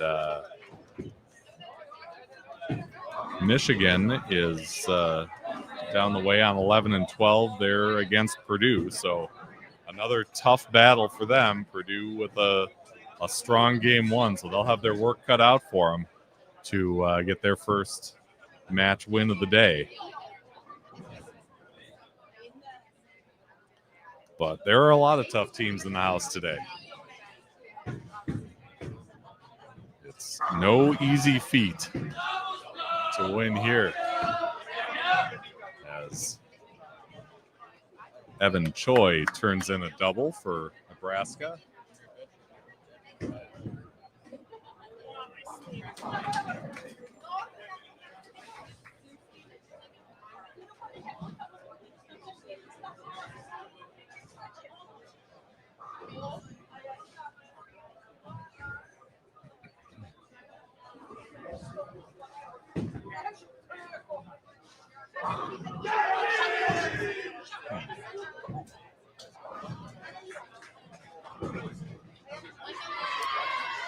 Not sure why the scoring's not matching what's up there, but we'll take a look at that.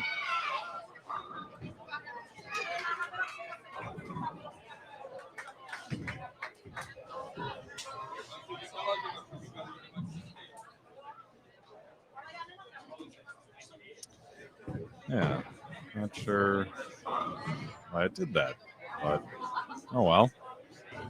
There it is. That's better.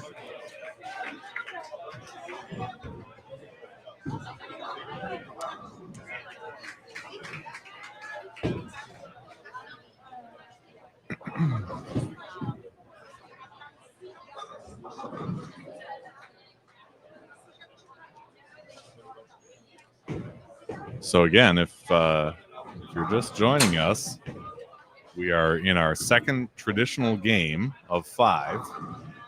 Nebraska and Penn State are tangling Eric Landis gets looks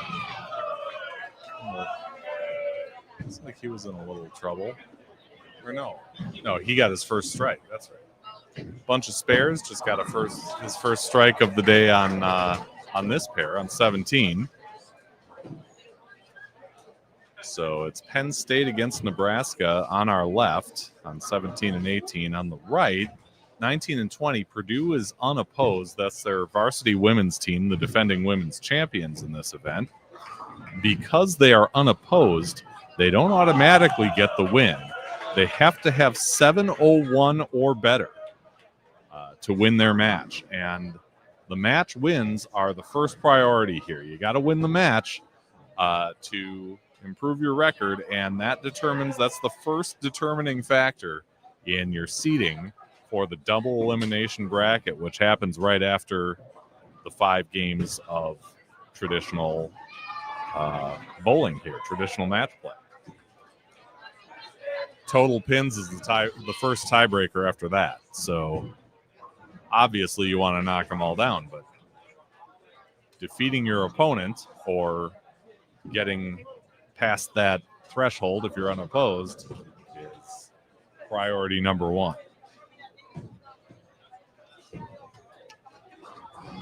And so far, Purdue is among the women's teams that have done that in game 1. Nebraska and Penn State both looking for their first match win. One of them is going to come out of here with one of those wins, their first one of the day.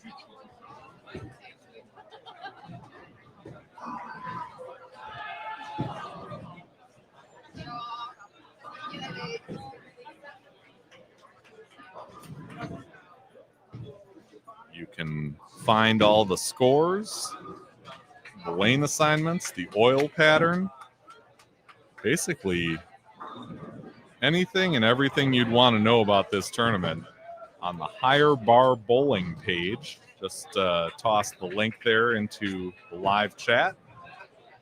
It's at higherbarBowling.com/big-10-championship.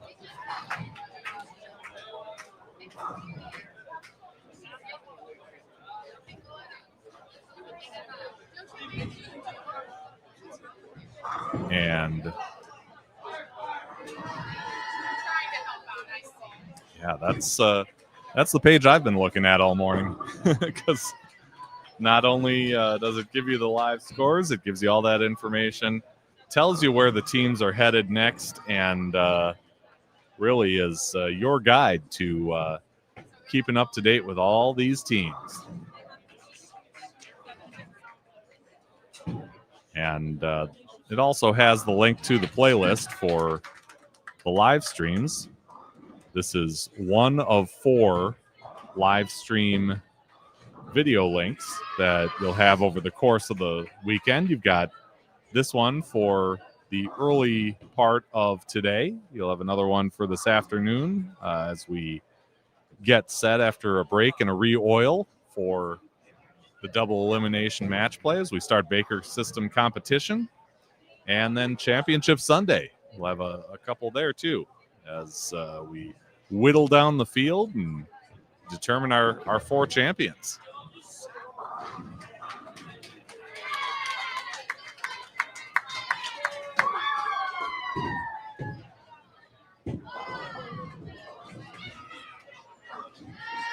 So Riley, the lone two-hander on that Purdue team, takes care of the 6-10.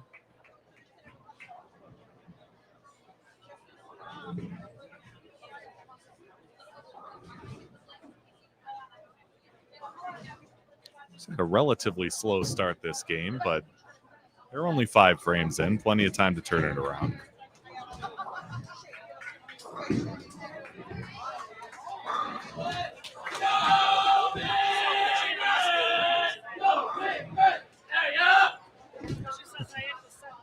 Joy with his 3rd in a row and letting everyone know that it's Big Red hitting those strikes.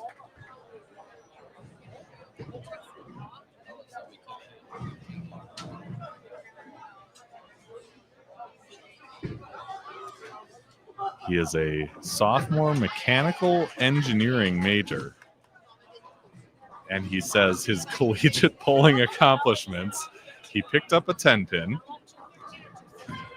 The interesting facts about him is that he picked up a 10-pin. And his personal bowling accomplishments, he almost picked up a 9-pin and would have nailed the 10-pin.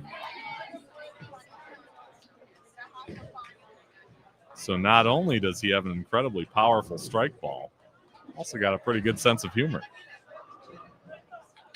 And Isabel is all about the Big Red. Says, go Big Red.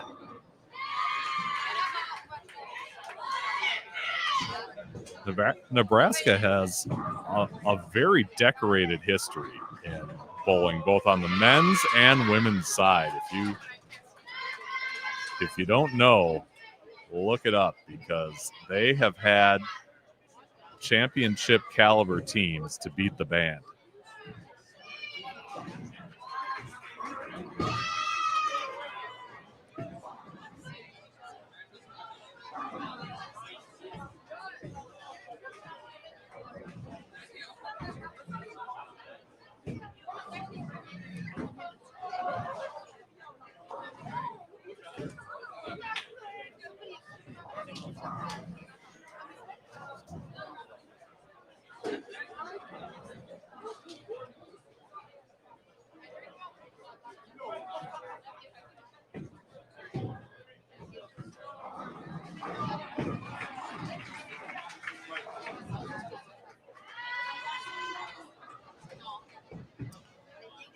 Kellogg Racing saying, go green. And you've got Michigan State teams throughout the center. Right now, the varsity men are 1-0. The JV men looking for their first match win, as are the women's varsity. And the JV 1 on the women's side have a match win. The JV 2 looking for their first match win.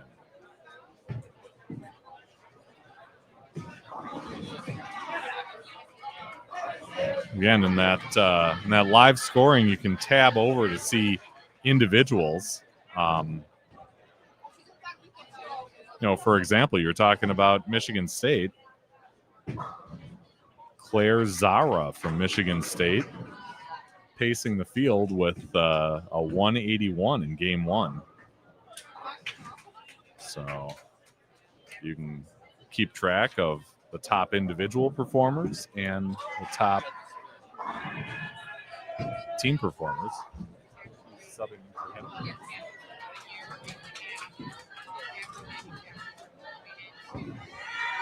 Nebraska's got a sub coming in, Carter Van Updorp coming in for Daniel Noel.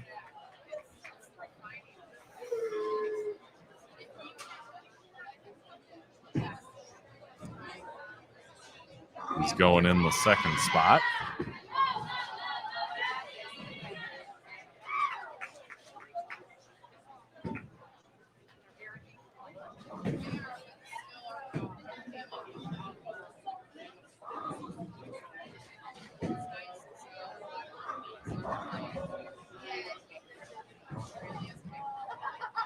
So you can see that for the varsity, for the JV.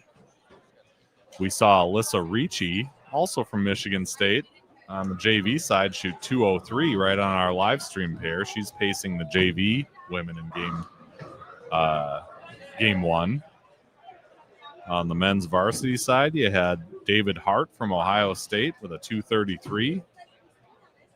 And John Hines from Purdue on the JV side shooting 222 in game 1. Those are top scores in the first game.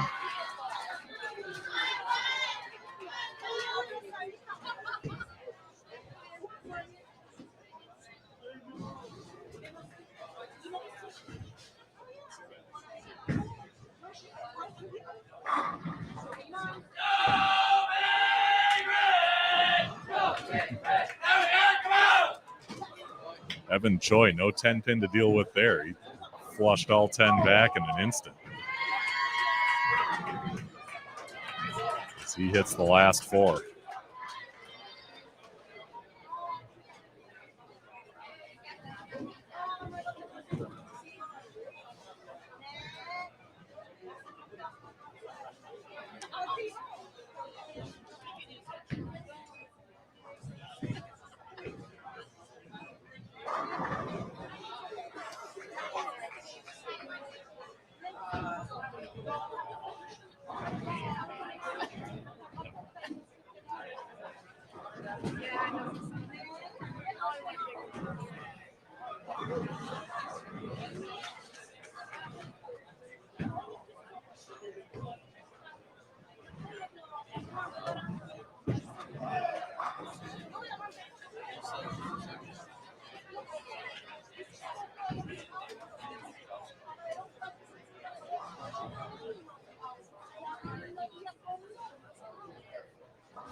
All right.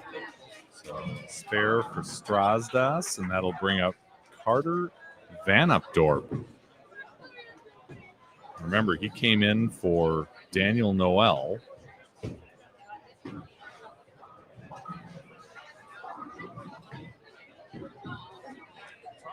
Carter is an Illinois native from Geneseo, Illinois. He's a freshman majoring in electrical engineering.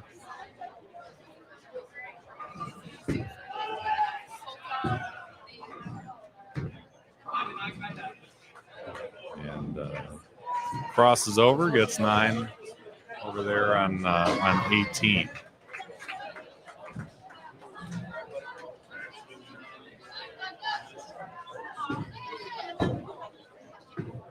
Like I said, these Huskers are tall. Tough to see over top of them.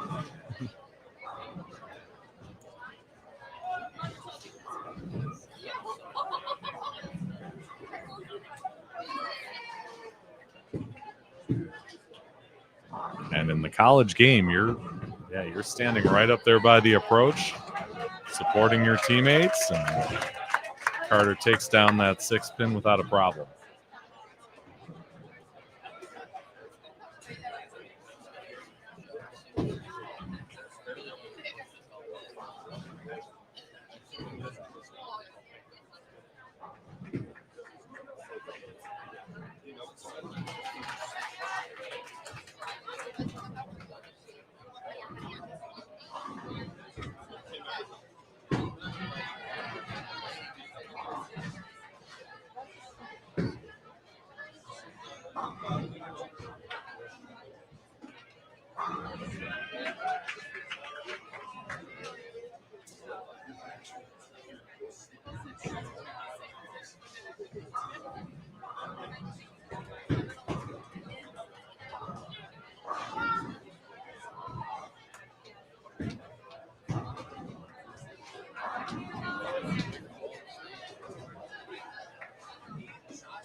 Jacob Stitzer working on a strike and takes down the 8.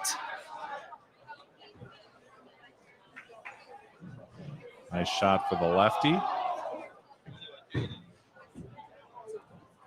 Let's see if Penn State can get some momentum going as Hibbard misses on the 10.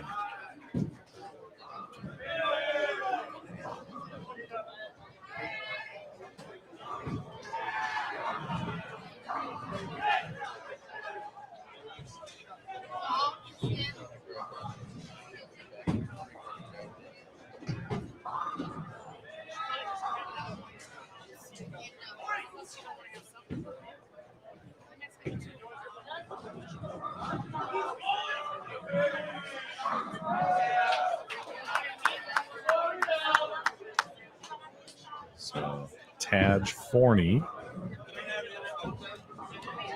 will try and take down the 7-pin.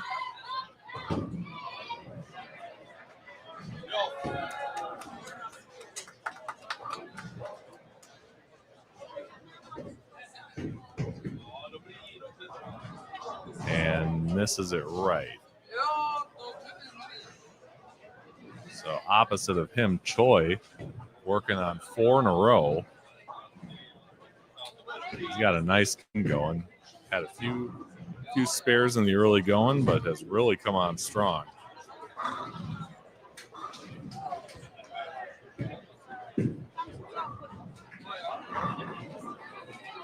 Oh, just couldn't get that messenger to take out the 10. Looked like it went in front of it. He's got that two-handed delivery, throws pins all over the place, and just couldn't take down the 10.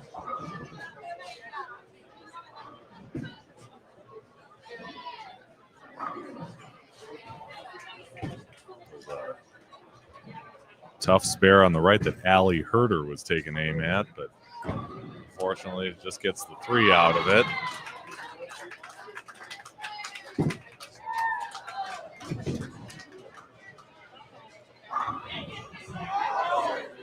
And no go on the 10-pin for Choi, so it's 191 through 9, which is a pretty good run through 9 frames. He knows he could have had a lot more, though. As we get into the 10th here, Deb wishing her grandson Cale Rudolph good luck on the Minnesota team. And they are about keeping pace with us, maybe about a frame behind. So we will find out the results of that game pretty soon, as Minnesota and Purdue tangling right now.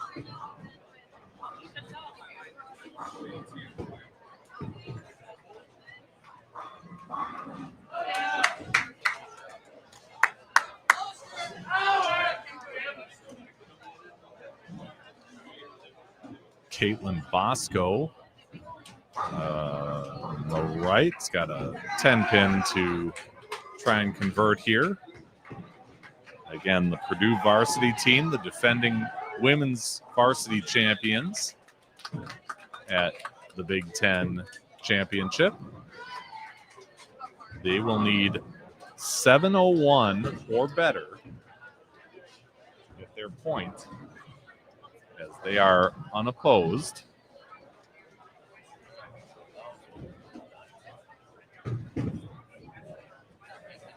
And no problem there on the 10-pin.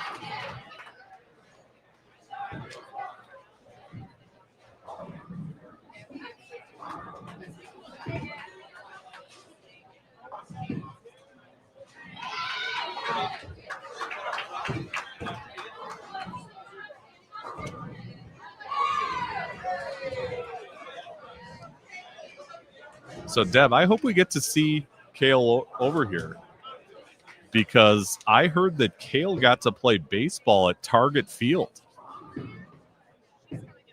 That's pretty cool.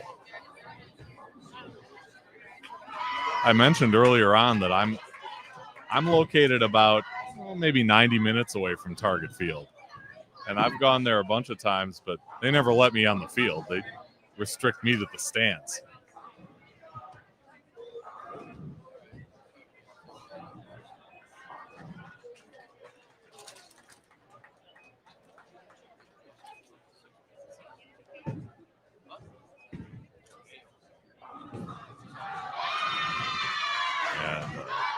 Nice break there for Riley Fritchley on the Purdue team, finishing off the 8th with a strike.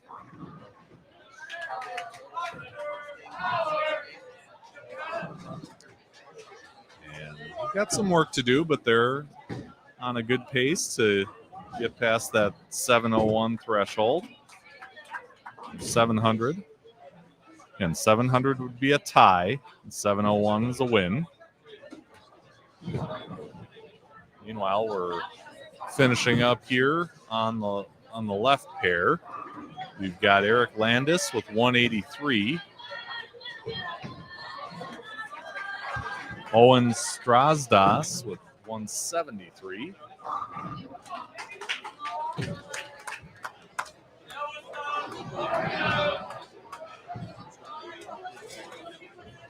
A double up in the 10th now for Carter Van Opdorp. If you can hit one more, that would get that game up to 151.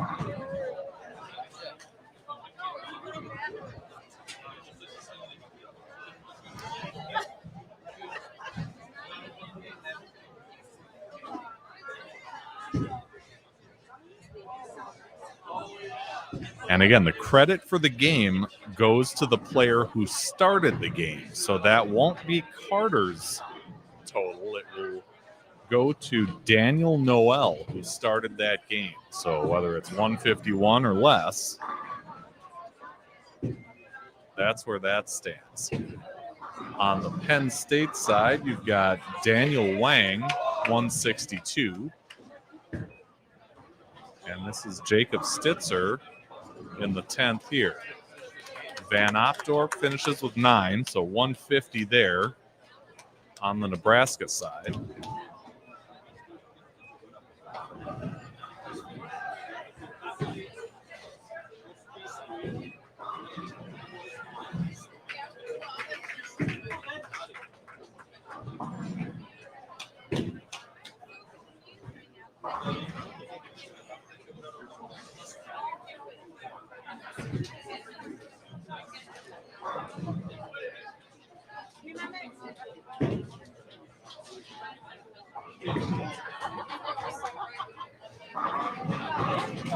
There's a strike for Benjamin Hibbard. Hibbard would have to double here to get to 181. For Penn State, Stitzer can hit the fill ball strike for 213. He's had a nice game, one of those Penn State lefties. And goes up high, just gets 8, so that's still 211. One of the higher games we've seen on this pair today.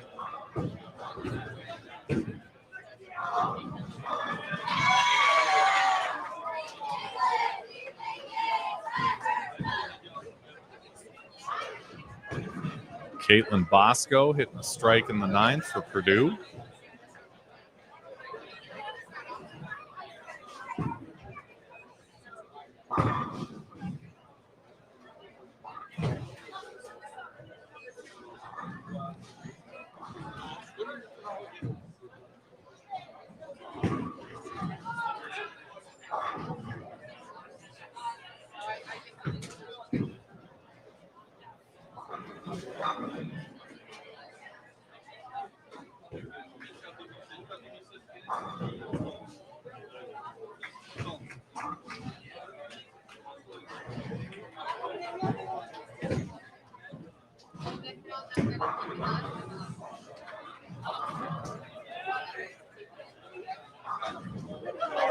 So 171 for Hibbard. And now Morawski, who started out with a double. Had a little struggle after that, but now has a double up going into the 10th. And if she keeps the strikes going, can get over 200 if she doubles here. And went up high and left a 610, so can't quite get to 200, but still has a solid game up there if she can pick this up. And 169 for Taj Forney for the Nittany Lions.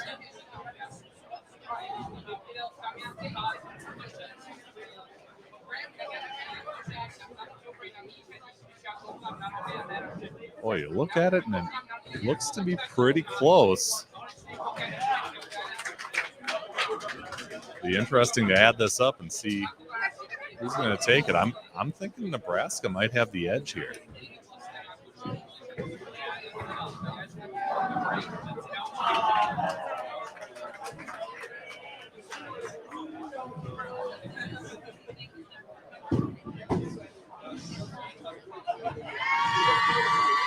There's another spare for Fritchley.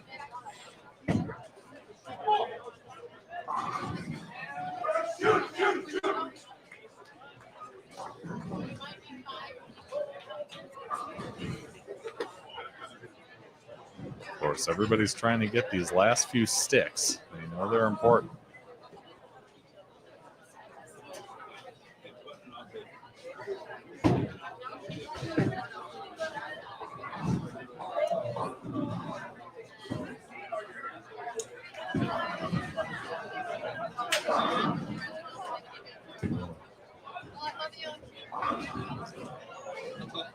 Nice shot for Zalso, but left a 9.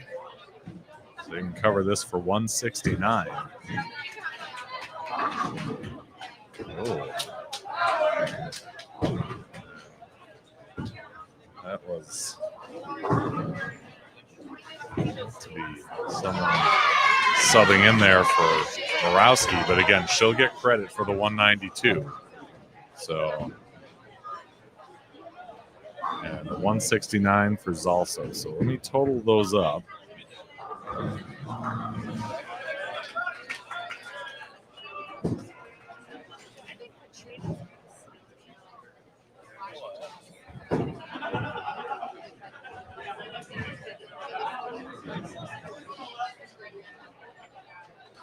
So it'll be 894 for Penn State.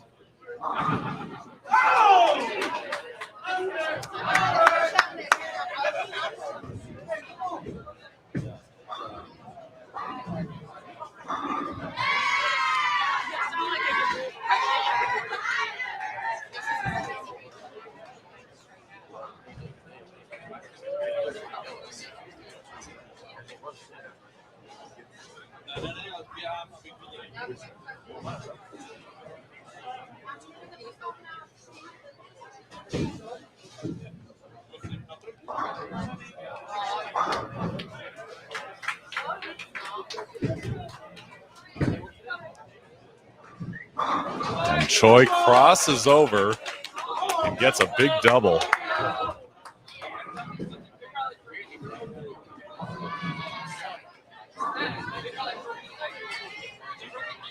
Yeah. 211 already, and that's 897. So they are going to take game 2, and that'll give the Huskers their first match win of the day. So yeah, a close one. They had to fill about what was that, 17 or so?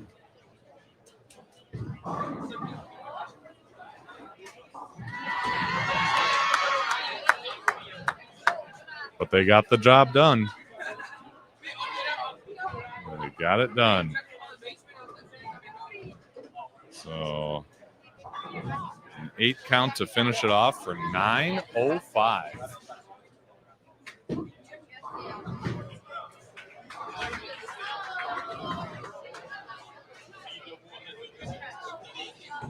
So a hard-fought win over Penn State for Nebraska as they are on the board with a nice win.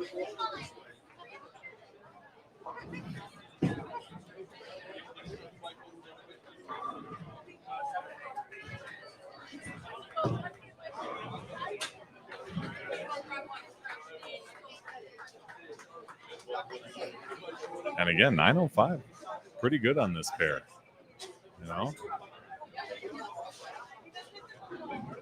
Had some struggles up top, put in a sub late for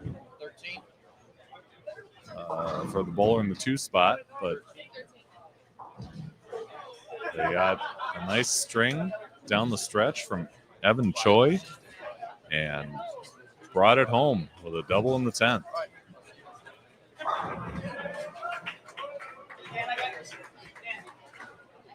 Meanwhile, The Purdue varsity women finishing things up. 136 up top for Allie Herder. 139 for Chloe Hicklin. We've got Caitlin Bosco heading into the 10th here. She could still top 200 if she has a strong finish here.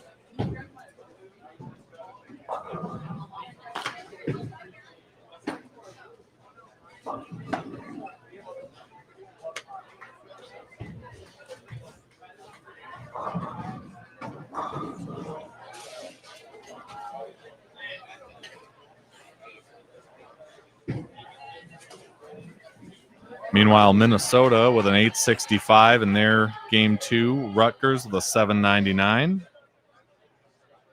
Ohio State's JV shoots 806. That's the men's JV. Michigan State JV 1 on the women's side, 685.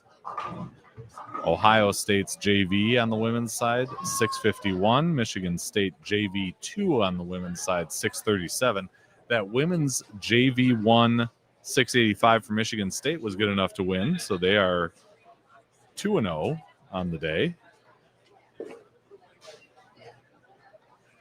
Some of the other teams are going to be finishing up here, so I take a little pause. So it looks like Minnesota's going to be on our live stream pair next.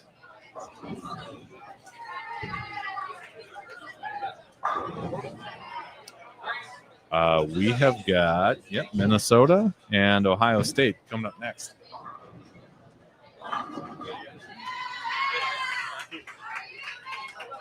You fill one of these out, and then with just the names of your 5. Yeah, and then just let me know if you sub anybody in. Thank you.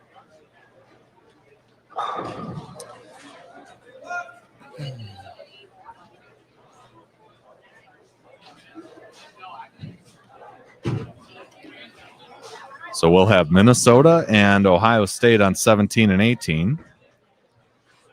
On 25, or whoops, I'm sorry, 19 and 20, we won't have, no, we will. We'll have Michigan State's varsity on lane 19. So another unopposed team. Again, they will have to have 700 or better to win this thing. But, yeah. We'll go from there. So once Ohio State is done with their second game, they'll come on over and we'll see that match. And there's a 9 miss on the Purdue side on the Kaylee Christensen line. I believe she had a sub come in, but that'll be 170 there. And we'll see what Riley Fritchley does at the end. Yes. Yeah, I came up early so I could try to trap it. Right, exactly. Smart woman.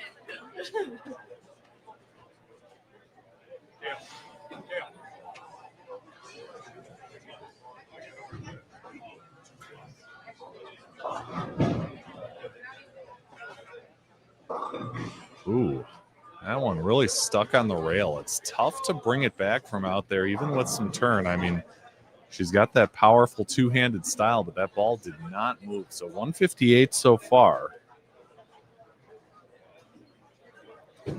So already they're at 778. So they're going to get that match win no matter what she does on this. So that one's in the bag. They will be, I believe, 2-0 on the day. And a fine start for the Purdue women. Yep, they'll be 2-0 on the day. She gets 3 out for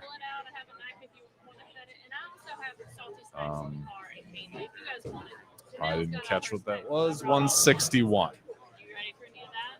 So 161 for a total of 781. But I bought those this morning because those are the best things ever. I didn't start the first game. Yeah.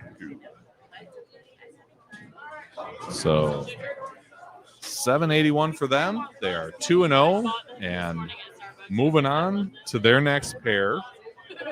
And I'm sure if Deb is still with us, she's going to be delighted to know that her Golden Gophers are right here in front of us to take on Ohio State on the live stream pair.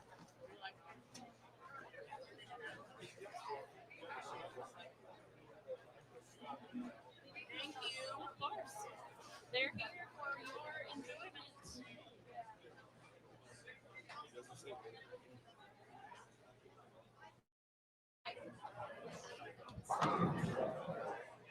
Again, take a look at that scoring page, higherbarbowling.com/big-10-championship.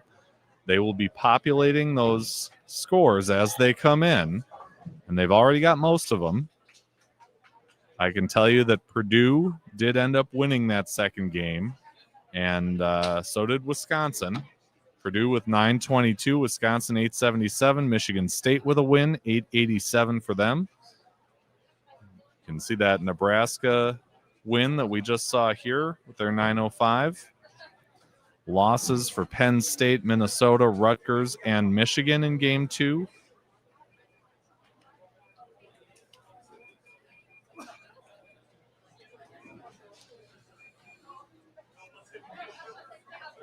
And Ohio State, who will be here to take on Minnesota, still don't have a score from them in game 2, but they had 1,010 in game 1 to lead the field. So certainly a lot of interest to see what they ended up with in that second game. Both their score and did they win?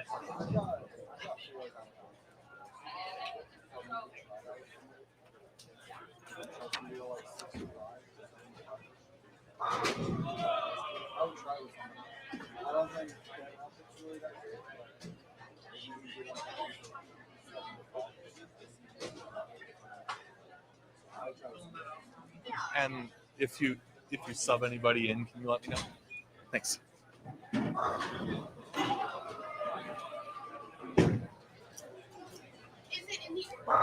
Yeah. All right.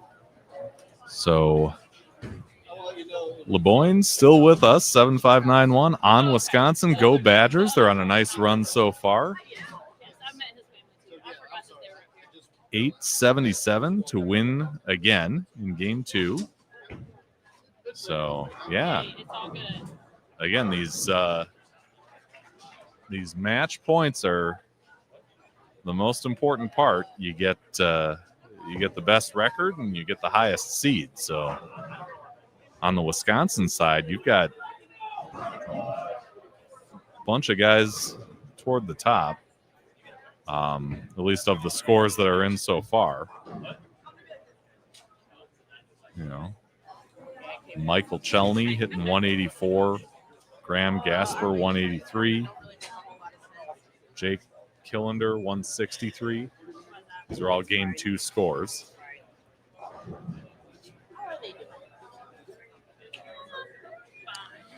And you can see this again on that higherbarbowling.com page.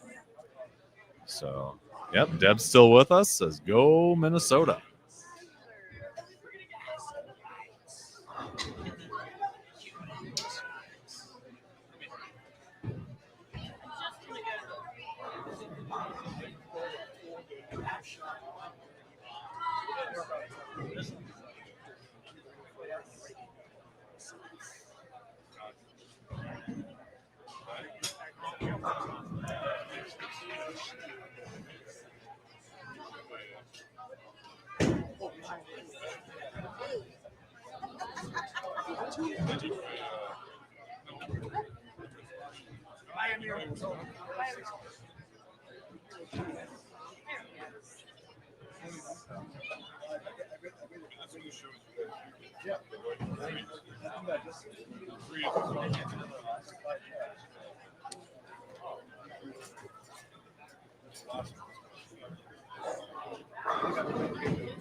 So Ohio State finishing up their match against Indiana right now.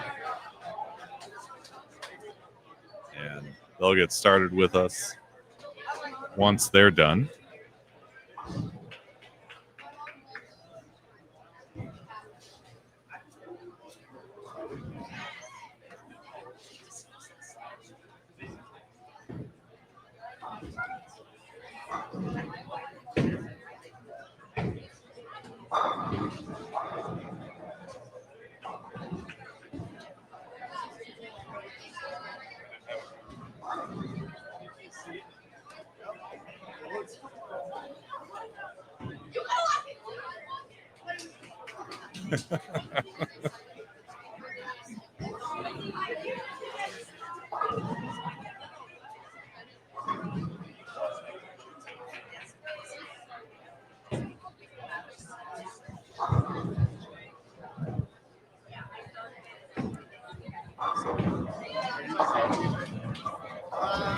Not really? He's the coach. Kale. Kale's the coach? Yes. How did he get to play at Target Field, like on the field? He was Was he a baseball player Yeah. in high school? baseball player. Yeah. Yeah? So they went to the state championship. Gotcha. Okay. That's what I figured. Yeah. Yeah. They're probably the closest to me proximity-wise, but I'm in Wisconsin. Oh, that's good.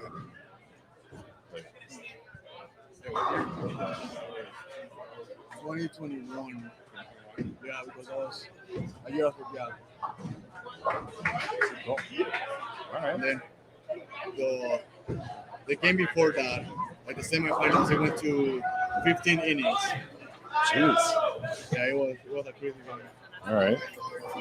And they won that one. Yeah, they won it. That's the one that will get remembered because as long as the end is everything. They won a 15-game semifinal to get to the state final? Yes. Holy cow. Wow. See, he just said he played on the field. He didn't say that. Boy. Kale, you buried the lead.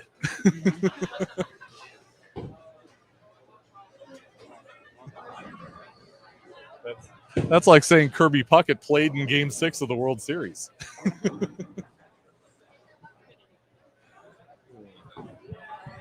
Wow, a 15-inning semifinal game to get them to state. Not bad. All right, so Michigan State, their varsity team, getting started on lane 19 here. Peyton Kalinowski is taking aim at a big four. Tough under any set of circumstances. Certainly out here on the big stage, as the Buckeyes are joining us here on our live stream pair. Again, they had the highest game in the house in game one. And we will likely see their score from game two coming up here in just a moment. Paige Luck leaving a head pin in her first frame for the Spartans.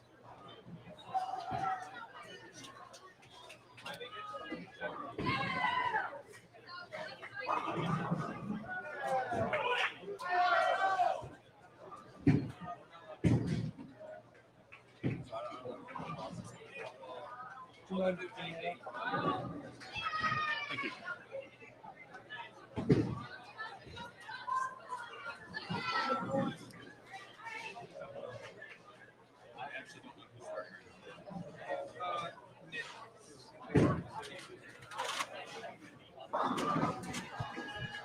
And a 6 count for Jocelyn Shaw.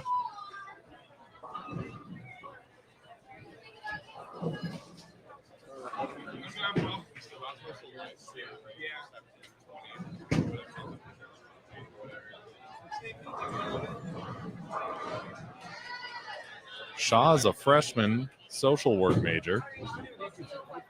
Sorry.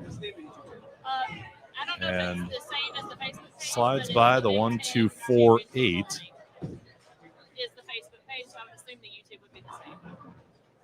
But we'll give way here to their anchor, Giada Wetter. Here, I have nothing. See, that was a great move, and it worked out, too. You know, she was still in balance. Gave herself some credit for it, you know, got the follow through back up, and they all went down.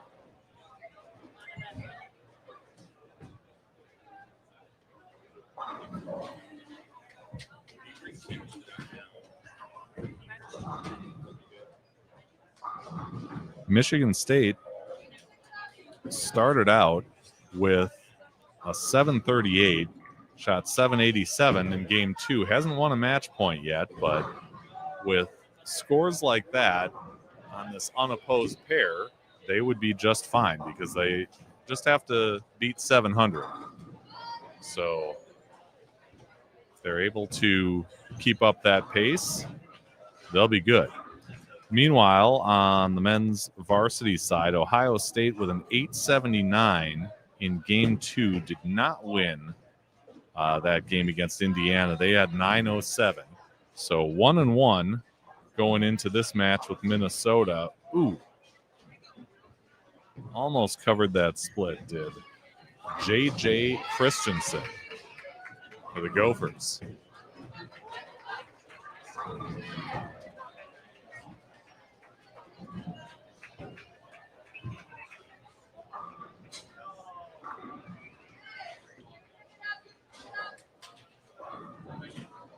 All right. So Ohio State getting set here.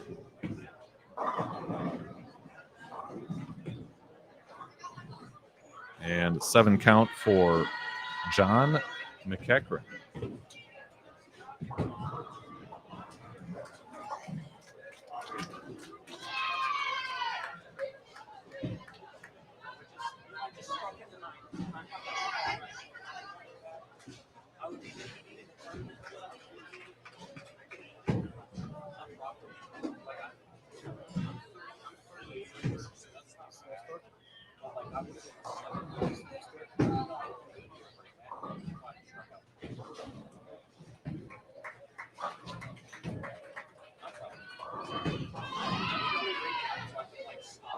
And now we'll get our first look at Ohio State, starting out with the two-hander, Nick Conso.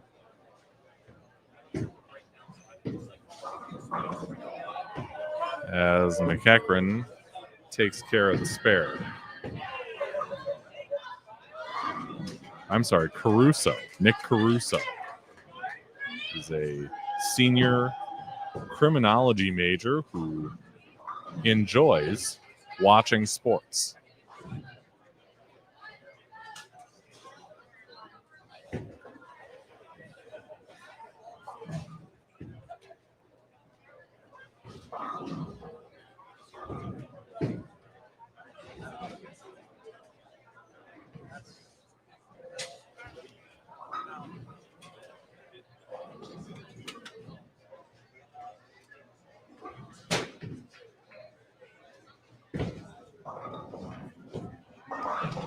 Okay. Takes care of the spare, and we're off and running.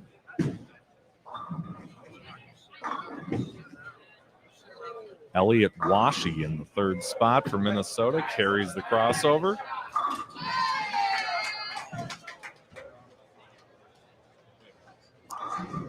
He is a freshman from Moose Lake, Minnesota. And he says he is a part of the university's first ever bowling team. And I hate to be the guy that calls him out on it, but not exactly the first ever Minnesota team. I remember competing against one in the 90s. That's just showing my age, right? As John Clinton It's a strike for Ohio State. No, they had a really good team in the 90s.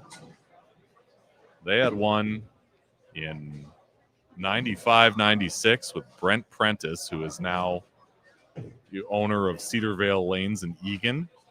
They had Jason Lutkin on that team, Dan England Jr. That was a real good team. And I want to say they had some really good teams before that, too. Sam Lanto bowl for Minnesota? He might have.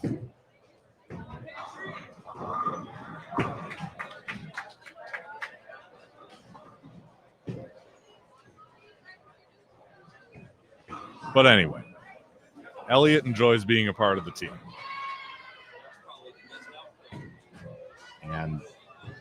And I'm not going to argue with him on this. He's the oldest of 8 kids, and he's qualified for the Boston Marathon. That's good stuff.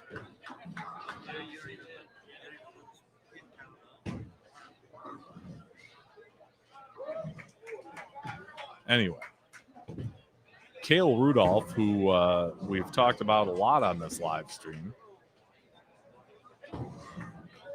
is up now. And taking one out of the 2 there. I know Deb had a lot of interest in what he was up to. And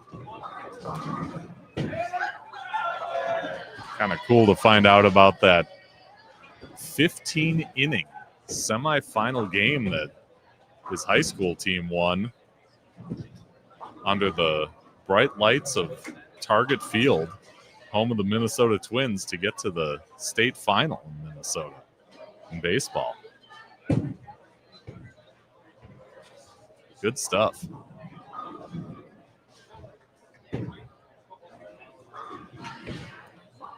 All right.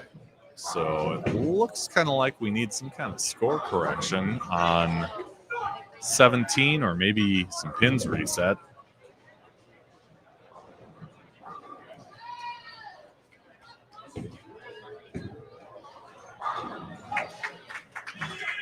I didn't really catch what happened there. If he actually left a 1, 2, 8, 10, might need that reset.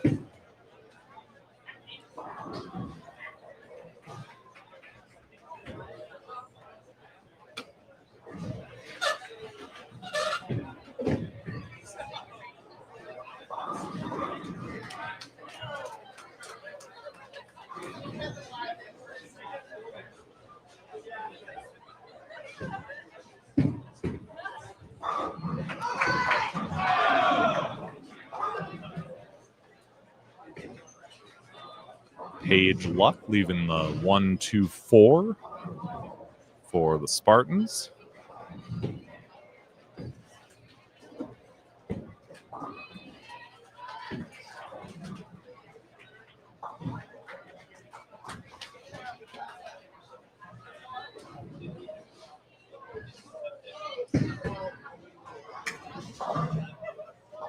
And that's a little left.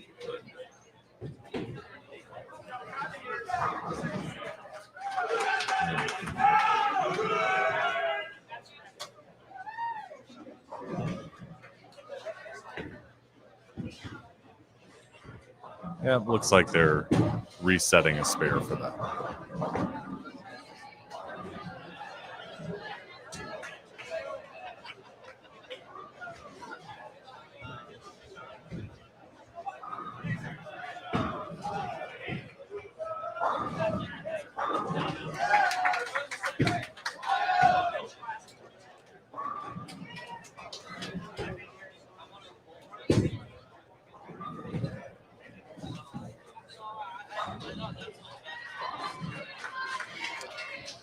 So again, Michigan State on this pair without an opponent, being unopposed, will need to get at least 701 to win. 700 to tie, 701 to win their match point. So going to need to pick up the pace, start converting some spares, getting some strikes, and hit that 700 threshold. As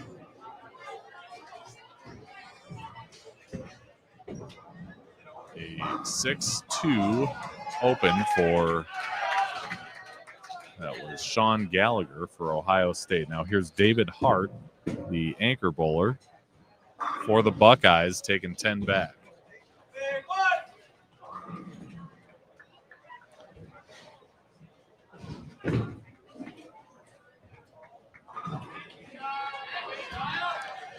Hart is a senior from Powell, Ohio. He's a computer science and engineering major. Says this is his 6th season bowling. Started bowling his junior year of high school. And now he is leading this powerful Buckeyes team that is among the top teams on these in this Big Ten group, as Christensen follows up an open in the first with a strike in the second.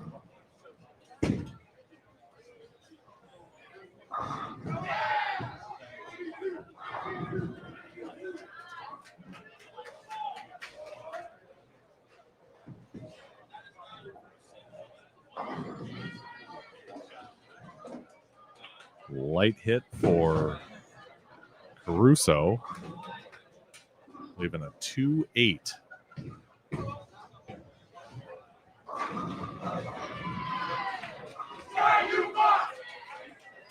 Even light on the Brooklyn side. I think he's lefty. It's again, when you get taller people in front, it's kind of tough to see exactly what's going on, but we do our best.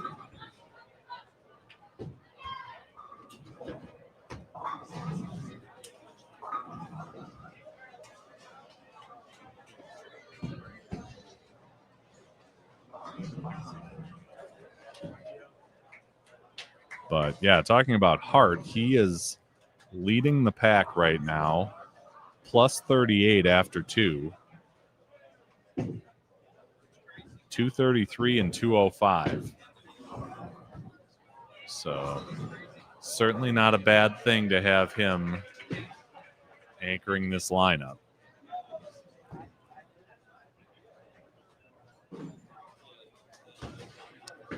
And an early favorite, I guess you could say, for that all-tournament team, which, you know, is nice for everybody. No, he is right-handed, but unfortunately pushed that a little bit left and took the 2 off the 8.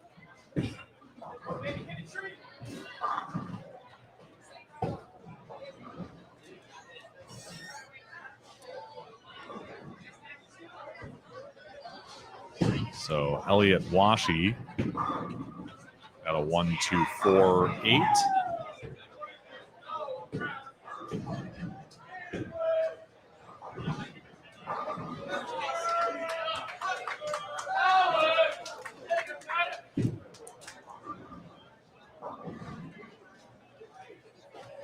And that one's up high for Edwin Ortiz.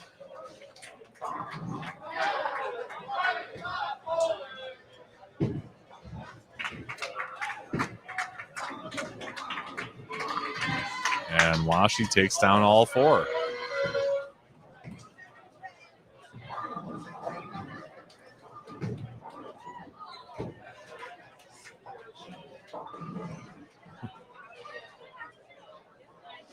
You can kind of see him waving around that stuffed animal. It's a gopher.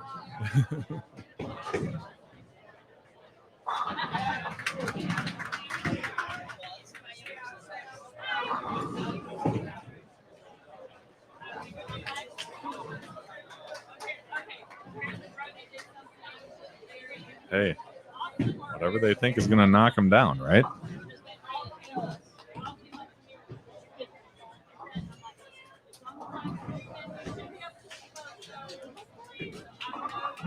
So big thank you to Storm Bowling, High Five Gear, H5G for sponsoring the Big Ten Championship 25-26. And of course, to all of you for being here live and on replay.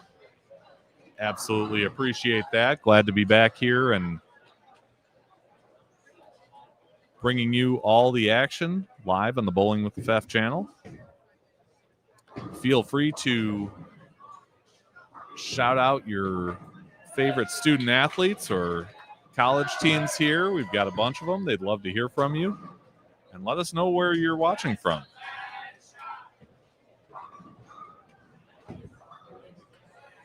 Once we get done with these 5 traditional games, they will seed everyone, primarily based on their match play record here. And any ties would be broken, first of all, by total pinfall. And then they would start up a double elimination bracket.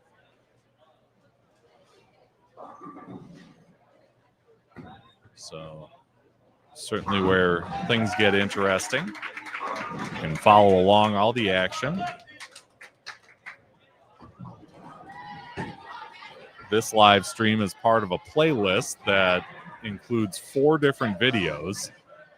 This is the first of 2 that will be live today.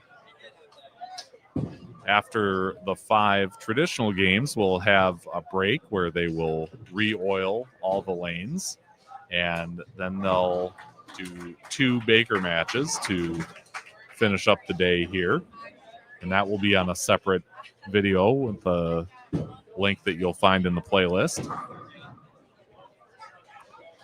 And then tomorrow there are 2 additional videos, one for the early session and the second one that will eventually determine our 4 champions, men's and women's varsity and then men's and women's JV.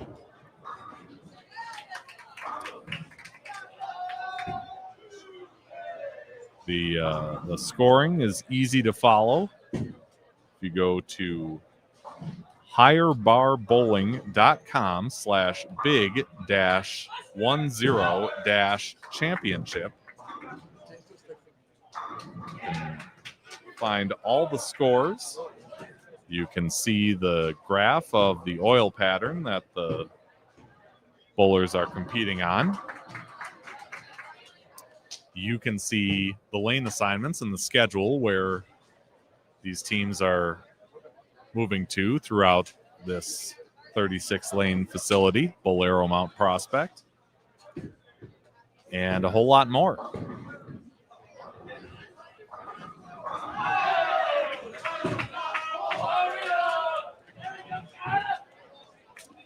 So we are really just getting started with this Big Ten Championship here in the Chicagoland area.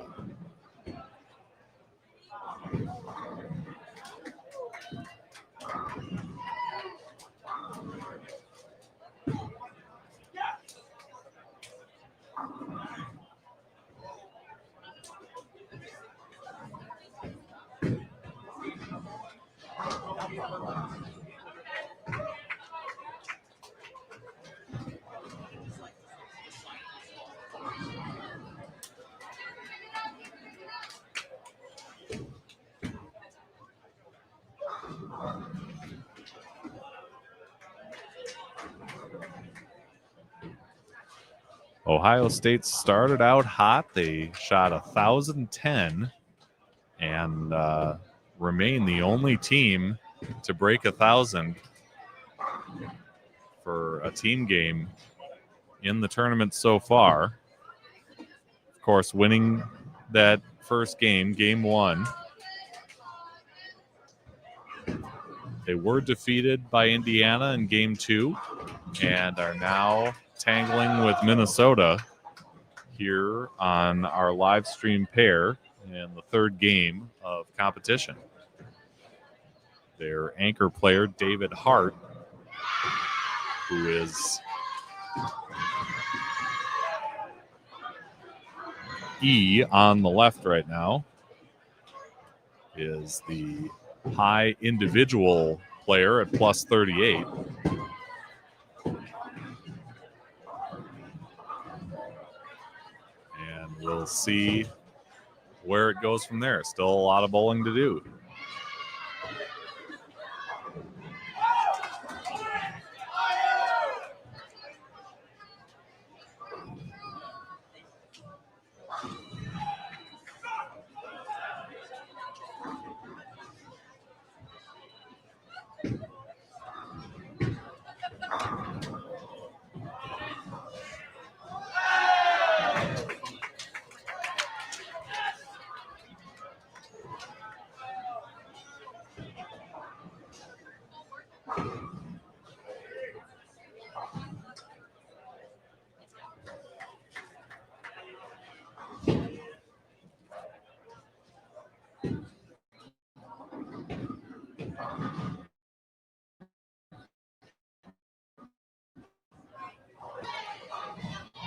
All right.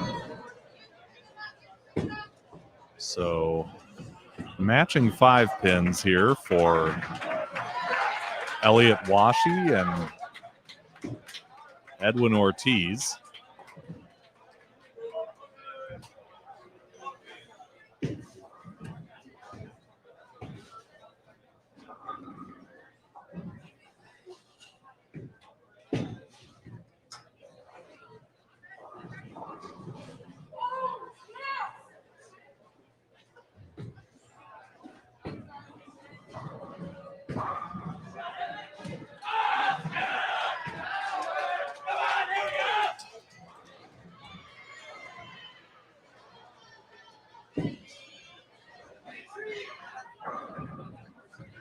And another 5 pin.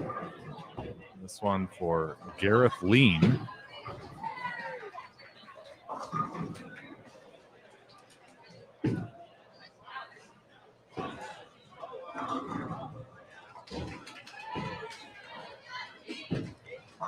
He's from Otsego, Minnesota. He's a freshman chemistry major.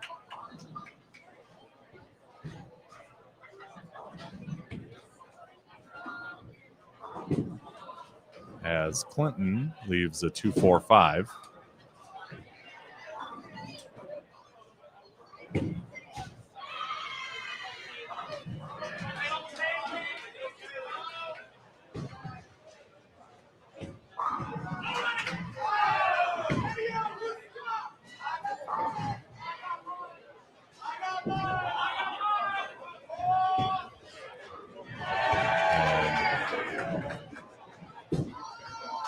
Picks that up.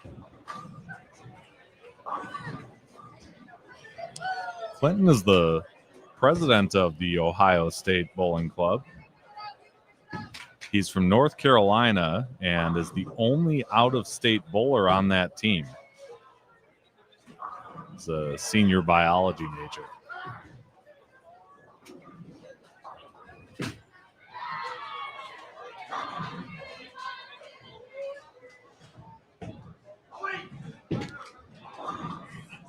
All right.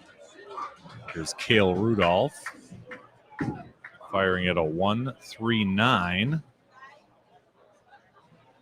And unfortunately, only taking out 1.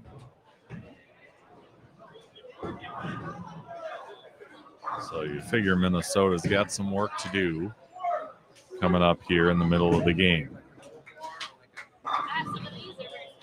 And there's a strike up for Hart, who's connected both times on 17.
All right, back to the top of the Buckeye order with Caruso crossing over and taking down the 5-9. Just kind of got that head pin to twist in there and take them both out.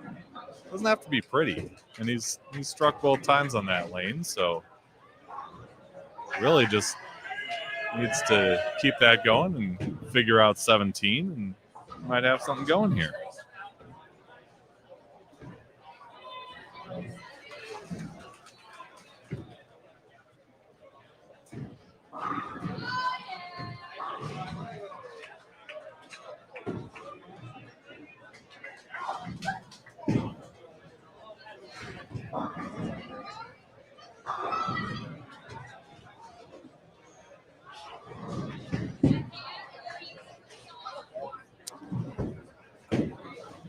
Ortiz up high for 3-6.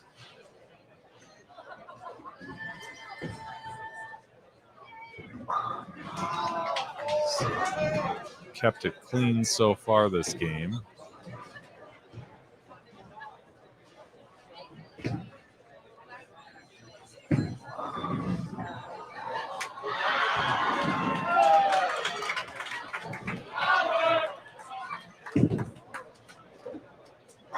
And continues along that path with a spare there.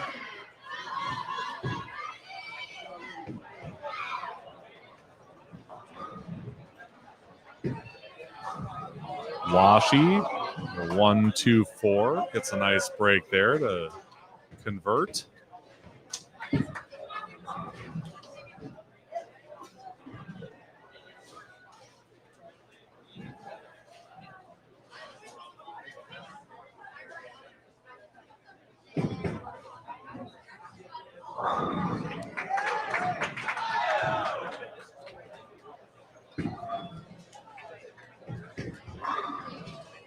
And there's a strike for Lean.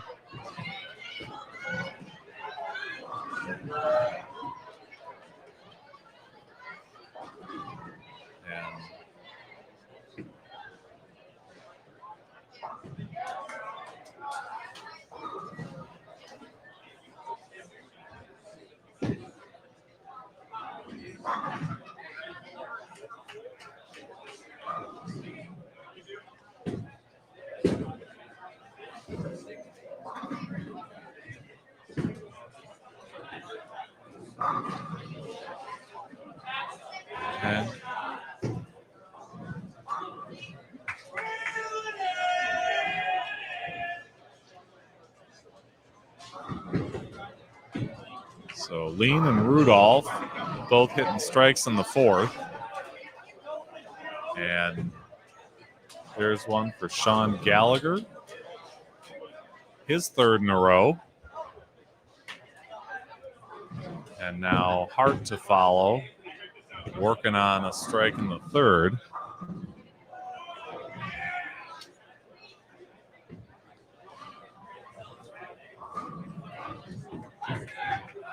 The lefty, the individual leader through 2 games.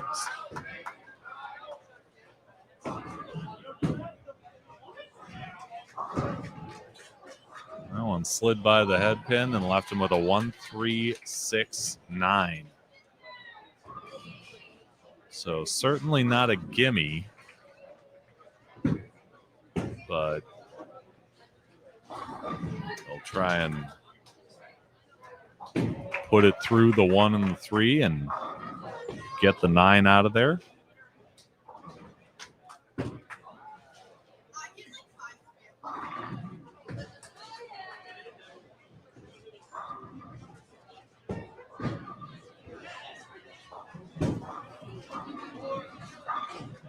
Or you can do it that way too.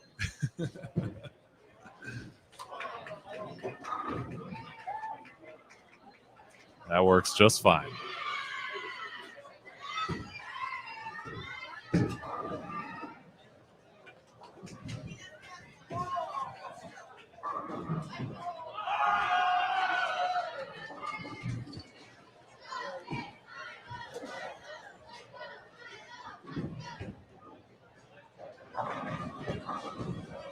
There's a strike for Christensen to lead off the fifth.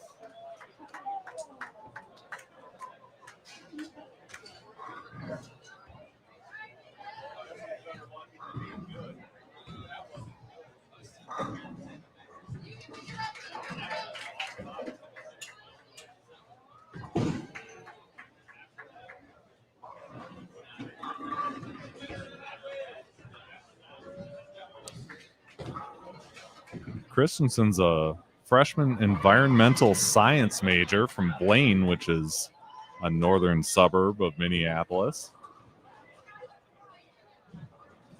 He's big into camping and being outside, and he has 8,000 trophies in Clash Royale.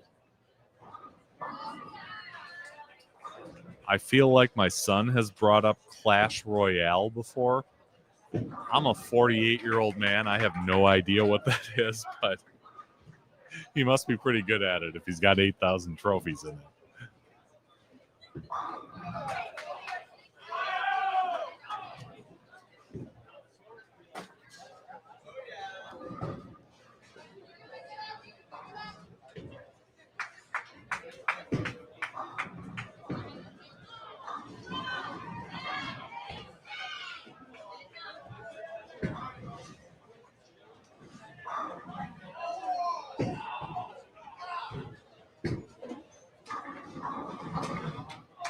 And there's a spare for McEachran.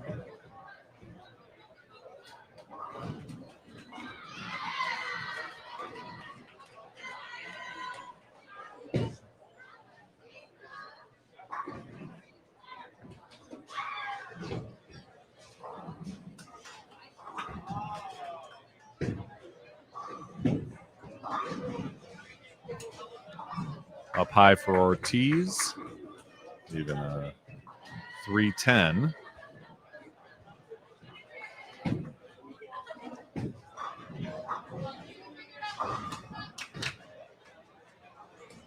And a 5-pin for Washi.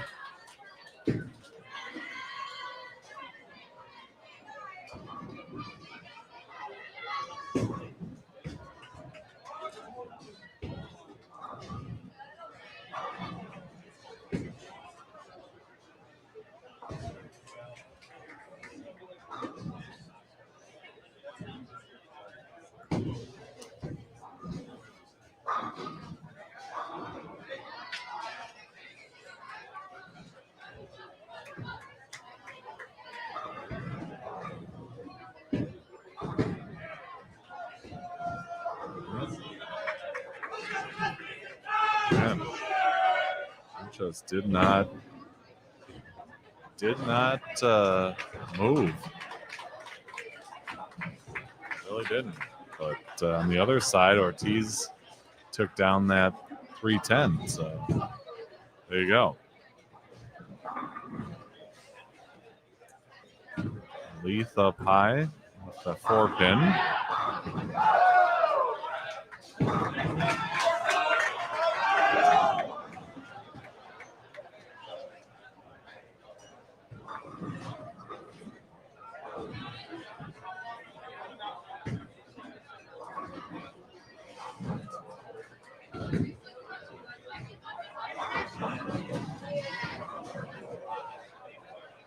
And over off to the right, Michigan State's got some work to do if they want to get to 700. And that's not going to help. Yeah, they're really going to have to put something together here in the last two frames to get there.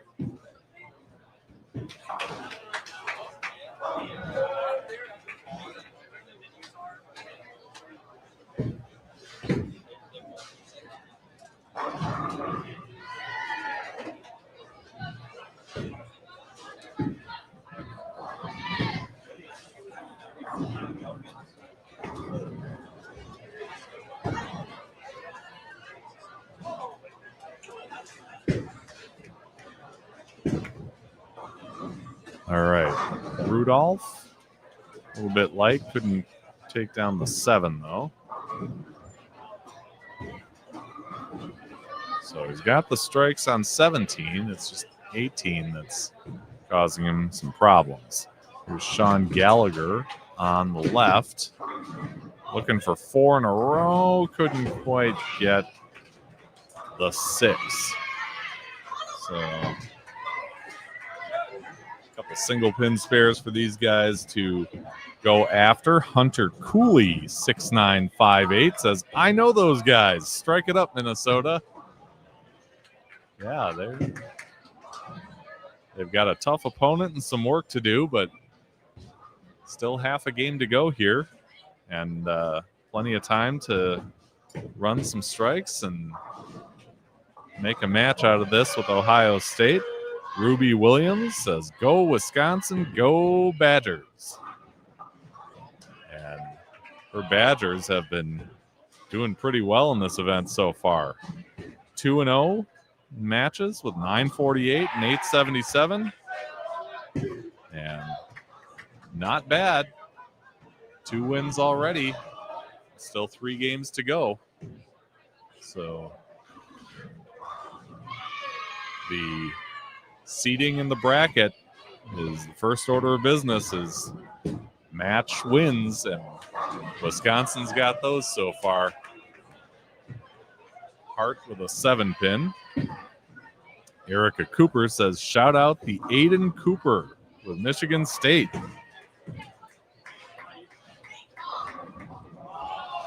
Yeah, and Aiden Cooper. Let's see.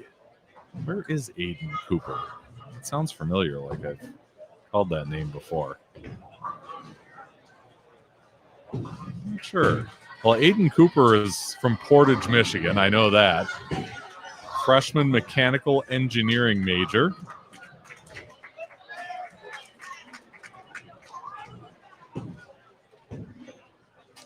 So there you go.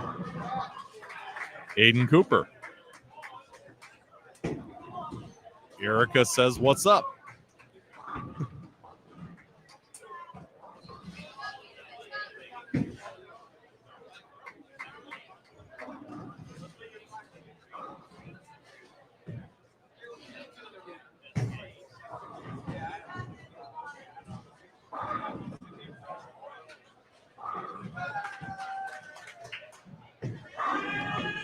Boom. So there's 3 in a row for Christensen.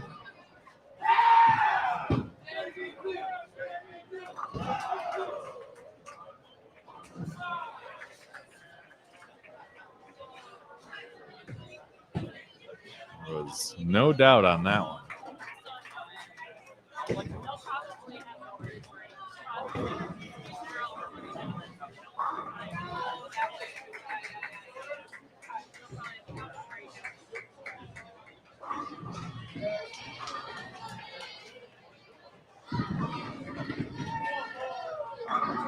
Just like that one from Caruso. 10 back.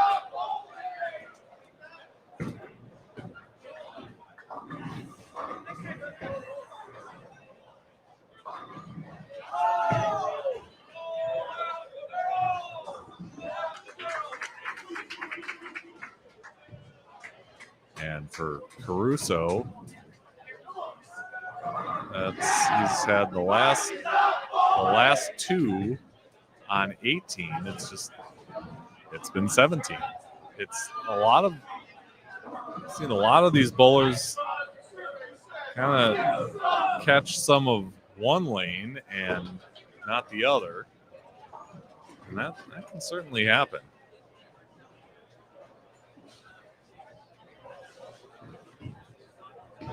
McEachran shooting at the 2 pin, taking care of that.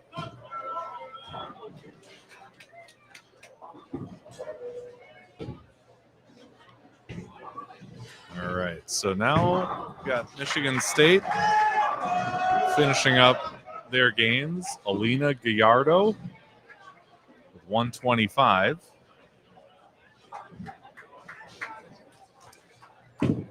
And And there's Hunter Cooley. Shout out Kale Rudolph. Ski you ma. And Jace Rudolph saying, come on, Kale. Go Gophers.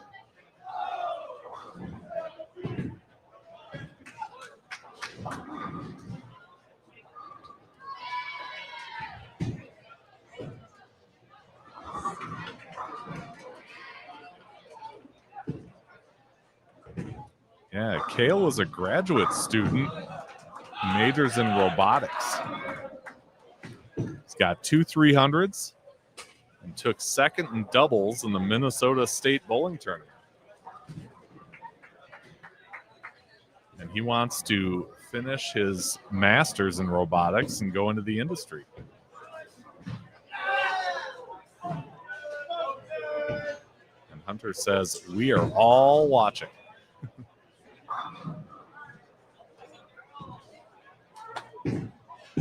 Well, that's great. Thank you for that. I appreciate it. And if you're like Hunter and you're watching live or on replay, why don't you hit the subscribe button in the bottom right? Just hover over the logo, click on it, subscribe to the channel. Doesn't cost you anything. And you can be the first to know when we go live with tournament live streams like this one, or recorded content, live interviews. I do it all on this channel. Been doing it for 5 years now. And if you love bowling, I guarantee there's something for you in the back catalog. Even if you don't love bowling, there's probably something you're interested in. But particularly if you're from Wisconsin or Minnesota, I guarantee you there's probably somebody you know that's appeared on the channel or been interviewed. Yeah. Isabel says, shout out to Owen Strasdas. Go Huskers. And yeah, we saw Owen bowling here last game. He's over with Nebraska taking on Indiana, a couple pairs down right now.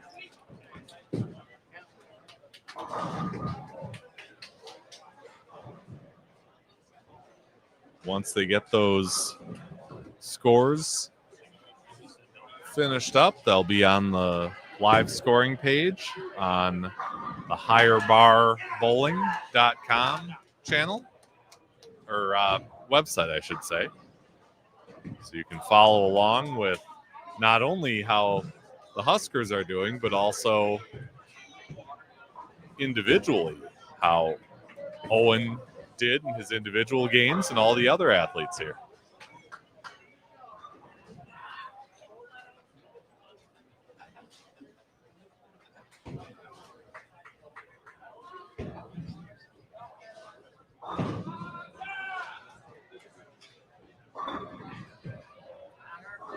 All right, so we are just about done now with the girls, or I'm sorry, the women's game here with Michigan State. Looks like they're going to come up a little short.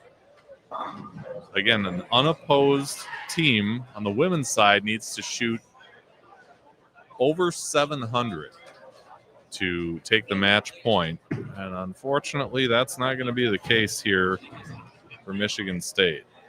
1, 4, 9, 8. 102 was that last game for Giada Wetter. And they'll have a total of 541.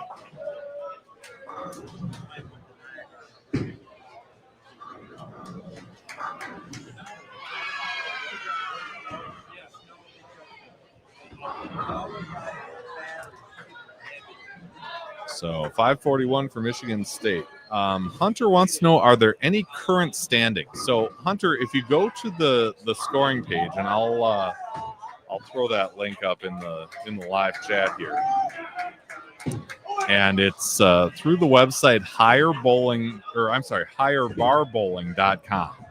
If you go to this site, higherbarbowling.com, big-10-championship. You'll have access to live scoring. You'll have access to the lane assignments, kind of the schedule to the whole thing where the teams all go throughout the house for these team games.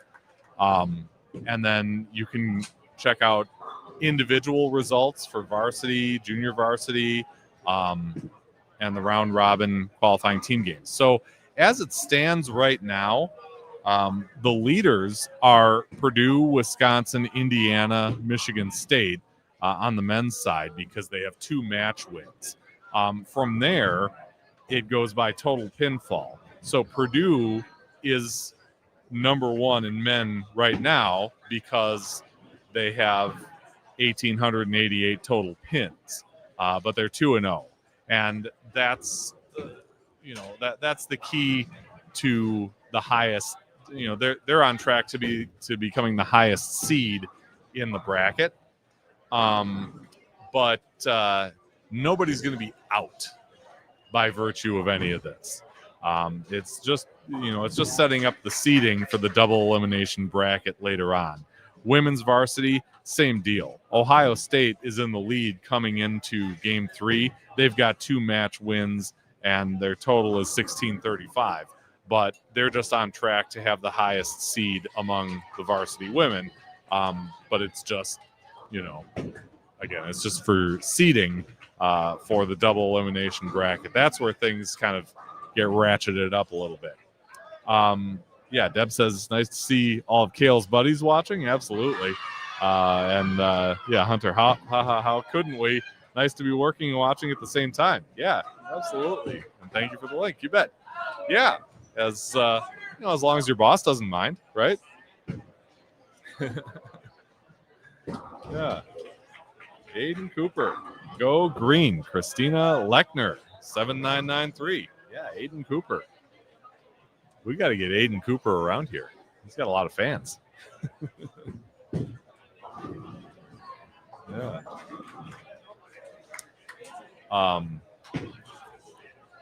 But yeah, as long as your boss doesn't mind or doesn't find out, and if he or she does and does mind, just leave me out of it. Tell him somebody else was streaming this thing.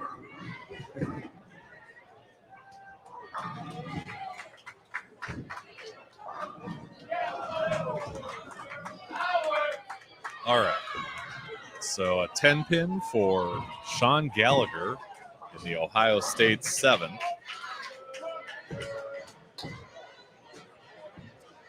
Hart will hand over an Ohio State logoed spare ball. So he can fire that thing at the 10. Deb says she sees Kale's twin brother Jace is also watching. Okay, so twins.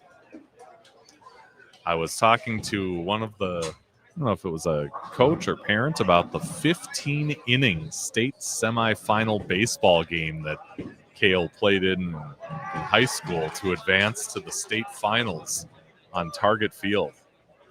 That's pretty cool.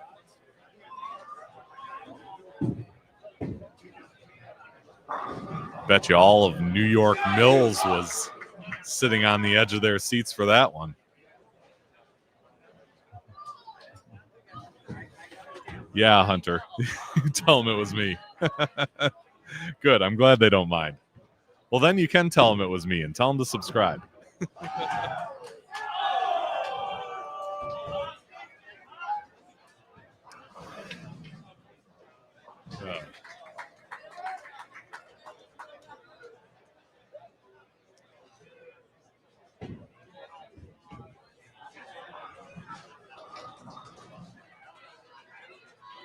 But no, that's cool to have a job where you can listen in or check it out at the same time.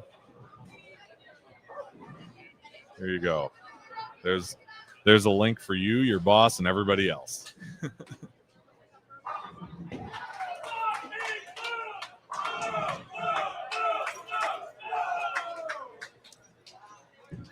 But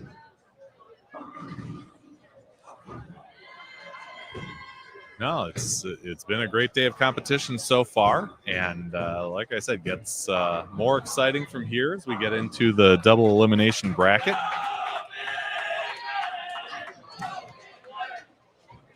They will pause after the first 5 traditional games. They'll re-oil the lanes and get set for the first 2 Baker games after that. And then we call it a day, and you're ready for Championship Sunday.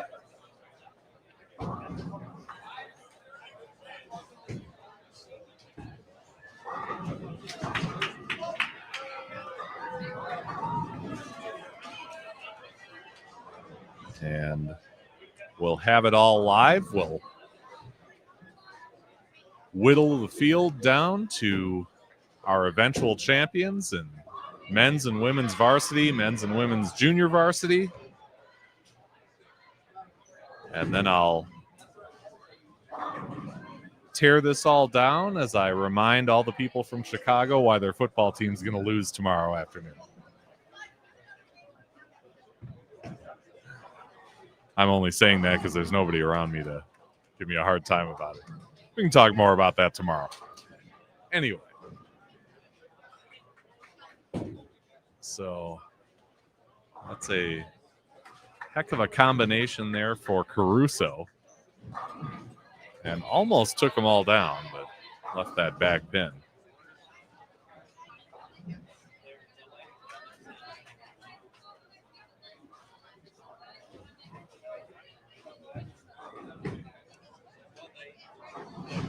And a spare for McEachran.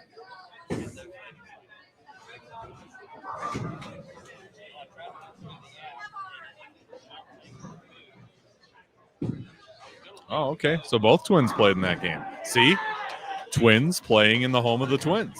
It makes sense.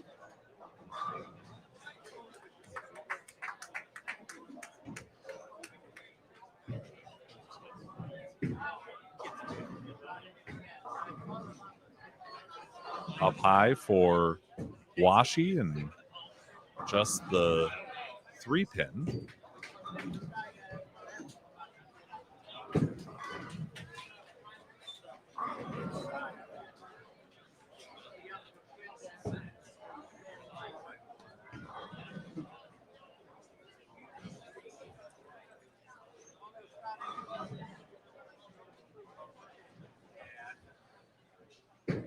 So yeah, I was telling the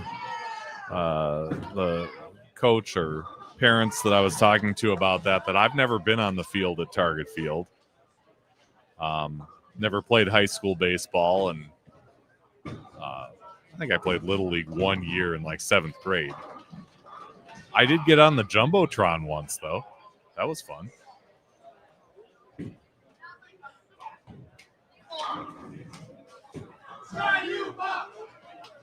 And a Ski You Ma chant for Gareth Lean, who hits a strike in the 8th.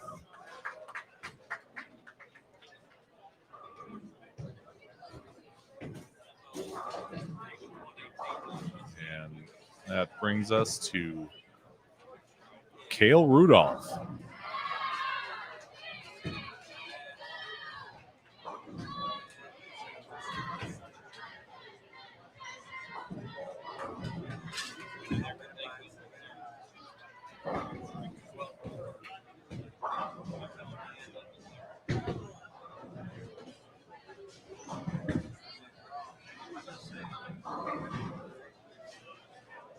He goes high, leaves a 6'10", much like Sean Gallagher did just before him. Similar spare, a 3-6.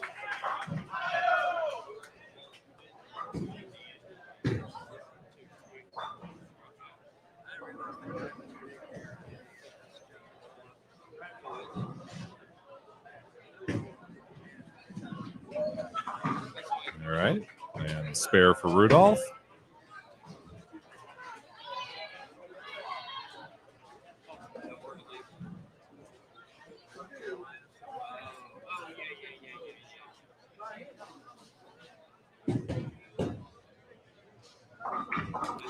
And a spare for Gallagher. It is kind of difficult to tell exactly where they sit as far as these matches, who's in the lead, how far ahead one is of the other, because it's not calculating the totals at the bottom. You really have to either be typing like mad on a calculator or be a lot more of a math wizard than I am to get that straight. It looks like Ohio State is ahead.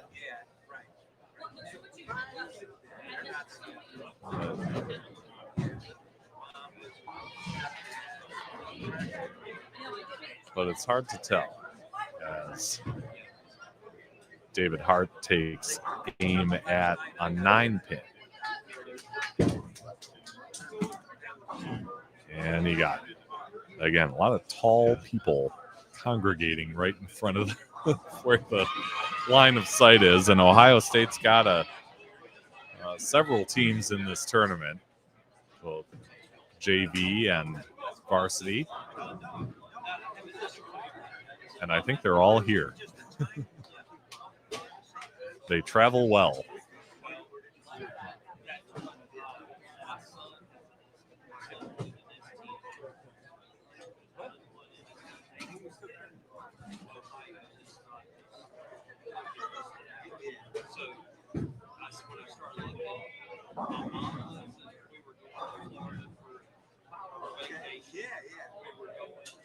And a 2-pin for Christensen.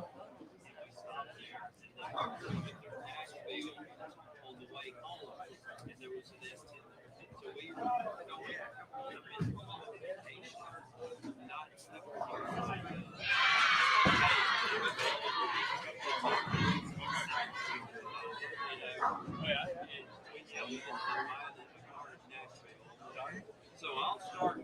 I'm looking for something. Yeah, I'll start looking for places you might be at it. I'm going. Right. Yeah, that must have been fun. I was kidding.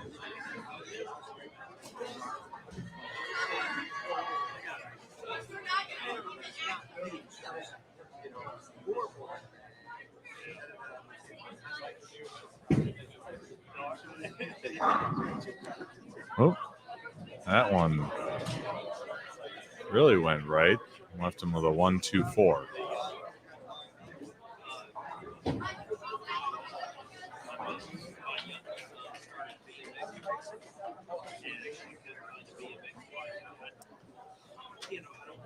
And for Caruso, 5-9.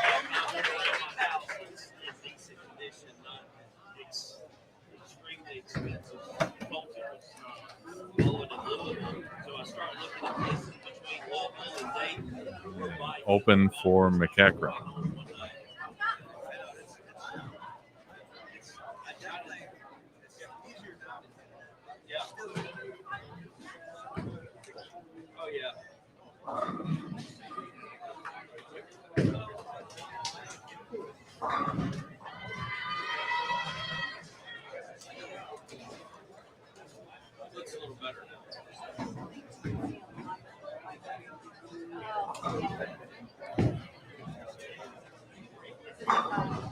Washi and his similarly went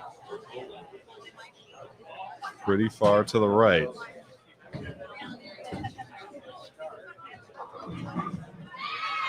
But Ortiz's also did the same. So everybody's kind of pitching it right. And there's a spare. So they know what's on the line here. I mean, Ohio State would need this to go to 2-1. Minnesota's just trying to get on the board. And that one slides by and another open.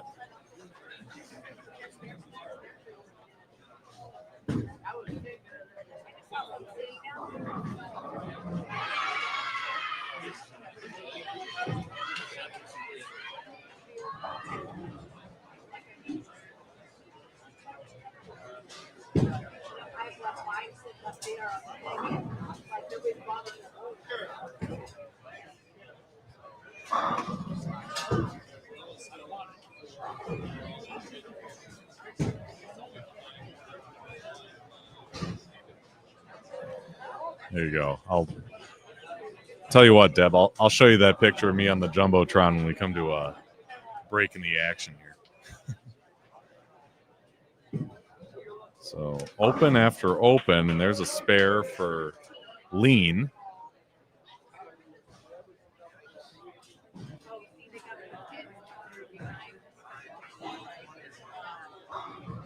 But yeah, it's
Bobby, it's really hard being.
We're above 17. I'm above 0.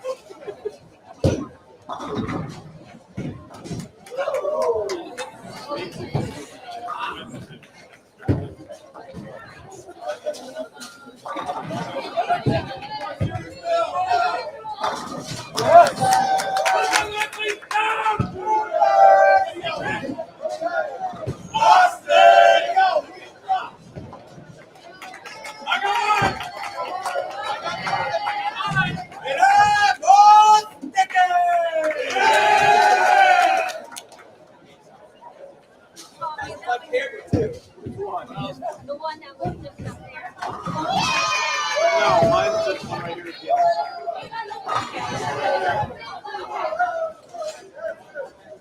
Got it.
Okay, how about that? That should be better. For some reason that got switched. At least I think.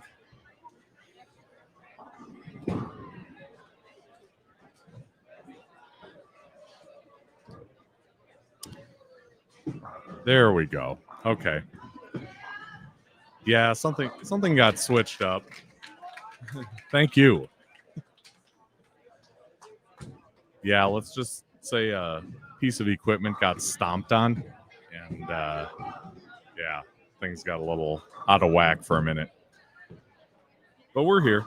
We're here. Okay. So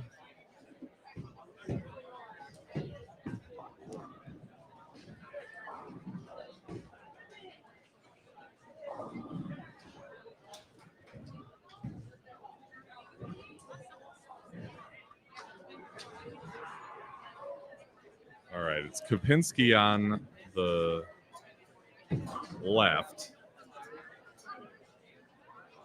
I'm gonna try and take down a 7-pin.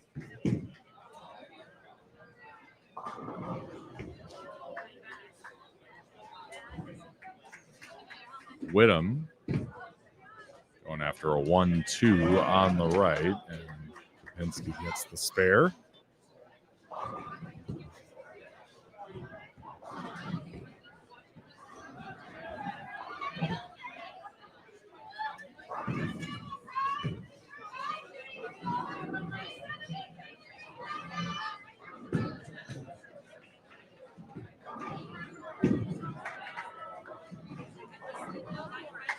And there's a cover for Whittam.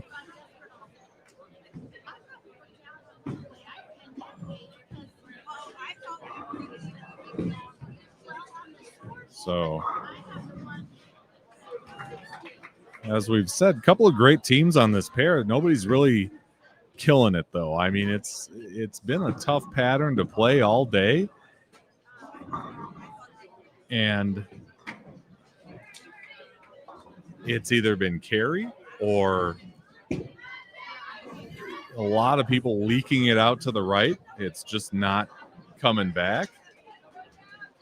You tug it a hair and it nosedives.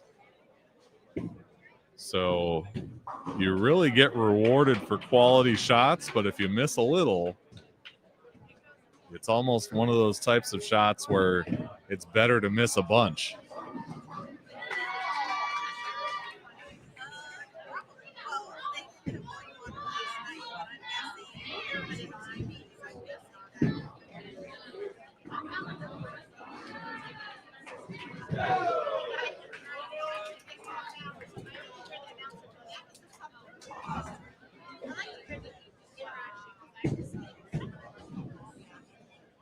But Sachs, after a slow start, has rattled off the last three.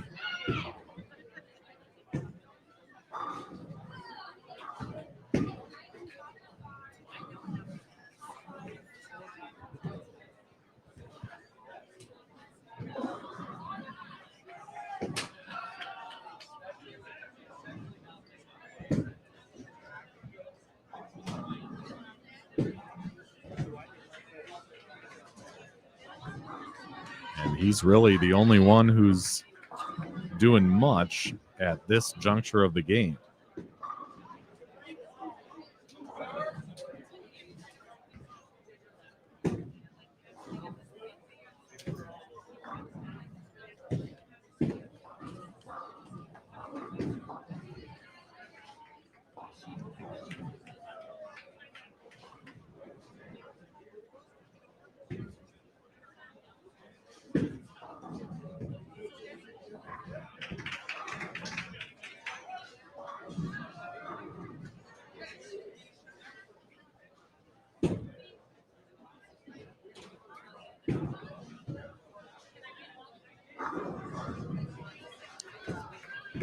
So on the women's side, Emma Pugh was the anchor the last time they were here. She's now in the 3 spot, and I'm not sure exactly who the anchor is.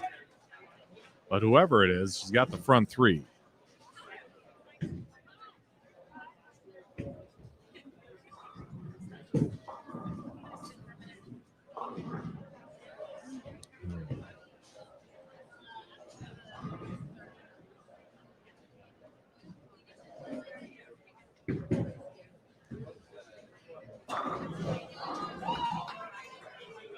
And Castro up high.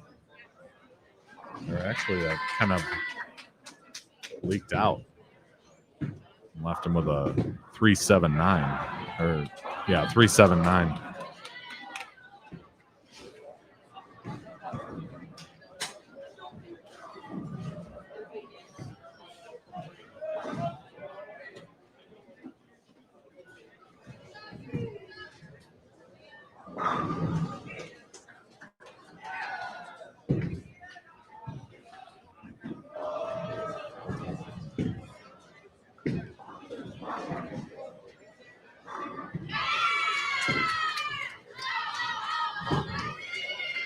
Riley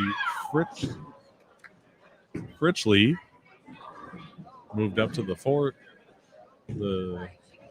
4 spot. Had a few opens, but came back with a strike there.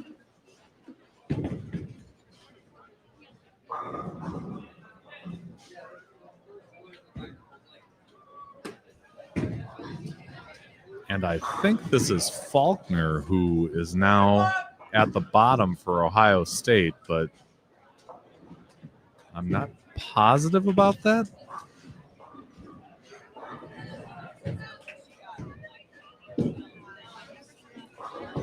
No, Faulkner was in the 4 spot. And it's not her that had the front 3. It was a player for Purdue. It was Kaylee Christensen.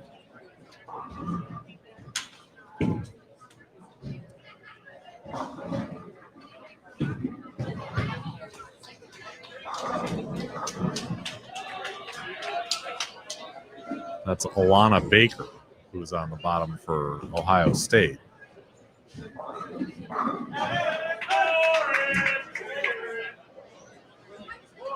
And there's Krupinski putting 10 back. He's had the last 2 on 18. Again, it's one of those situations where you just got to figure out 17 and get something going here.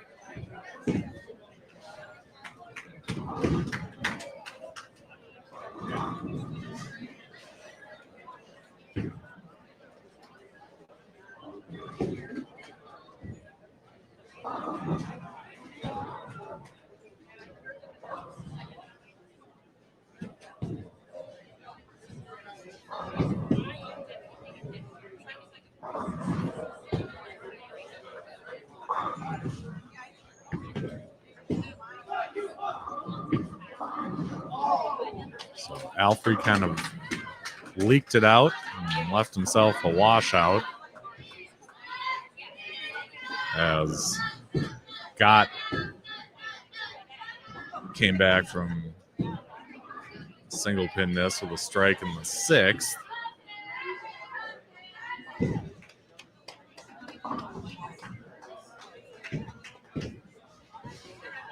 So 6-1 for Alfrey.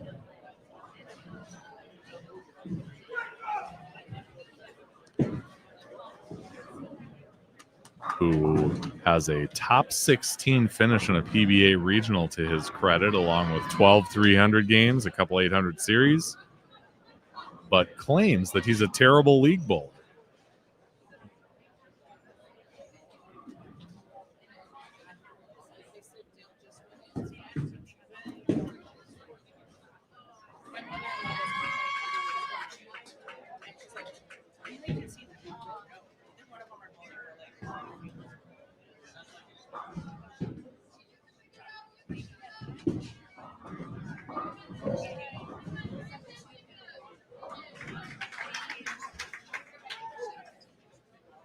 And a spare for Sachs. I would love to put together like a nationals team out of all these guys who claim they're terrible bowlers.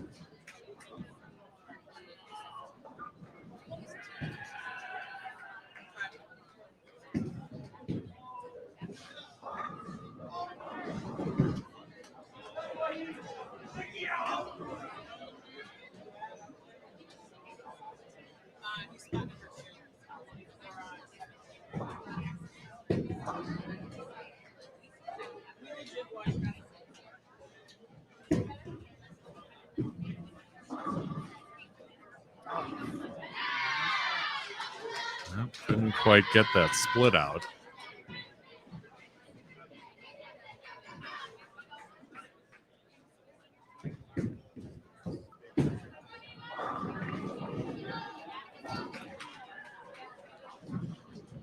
So Conrad will fire away at it. Greavy, maybe not like he drew it up, but looks good on the sheet.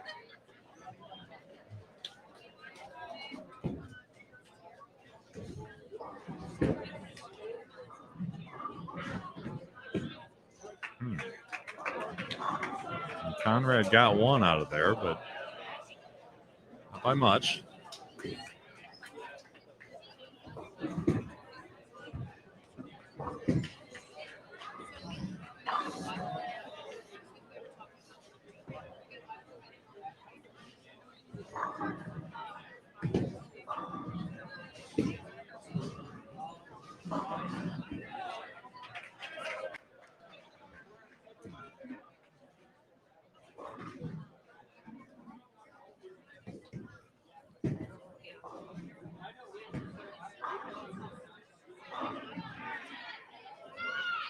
So Ryan Clinton has got an 8-10 that he's looking at, which has got to be somewhat disappointing as he's kept it clean through 6.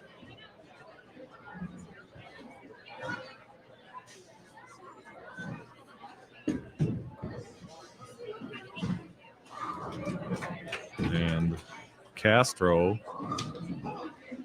flags a 6 pin. So Back and forth we go.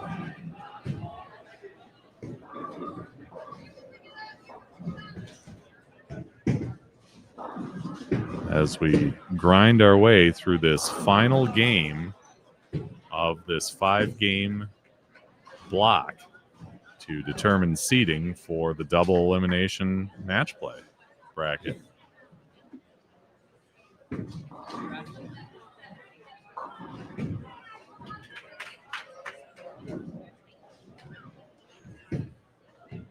Pinsky up light, leaves a 2-pin.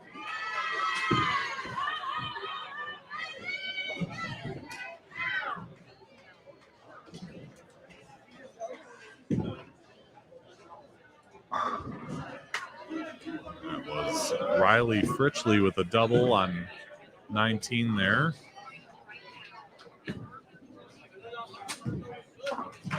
Purdue women's team trying to get behind her and get something started here.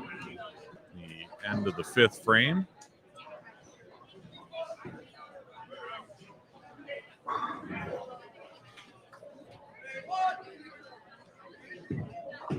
Kaylee Christensen, who had the big start and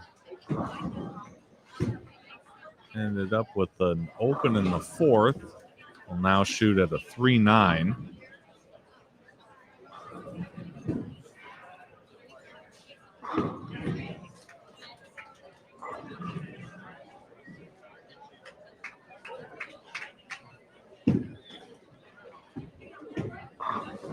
And Whittam hammers the pocket and puts 10 back.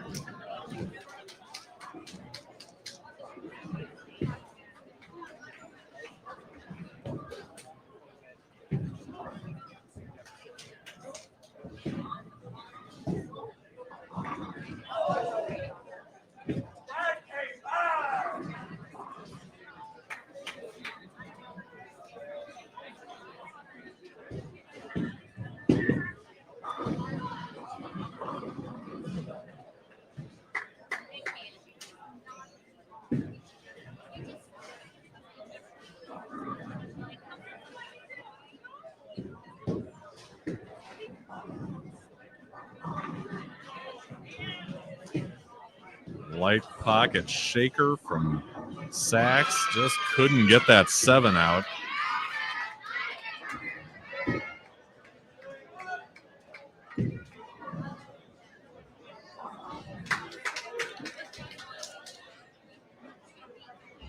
Has got counters with a spare. So as we finish up the 7th here, looks to be pretty tight.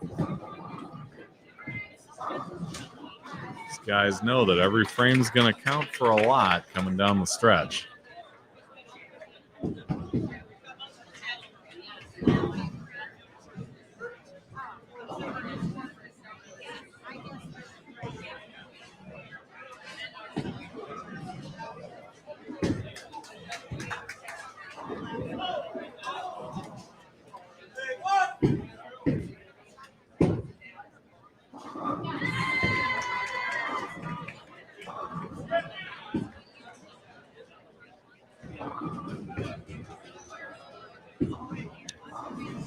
Up high for Greavy.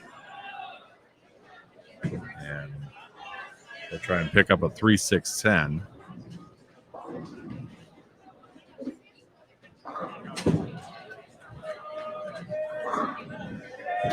And there's 10 back for Conrad.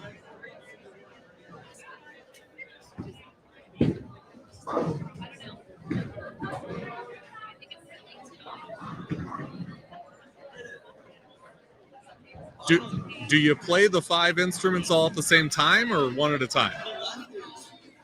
The left is no good, he says. No. Didn't comment on the instruments, but the left is no good.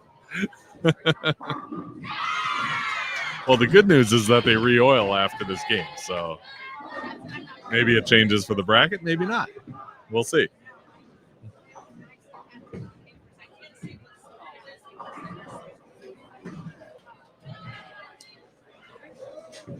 And 7-pin for Clinton.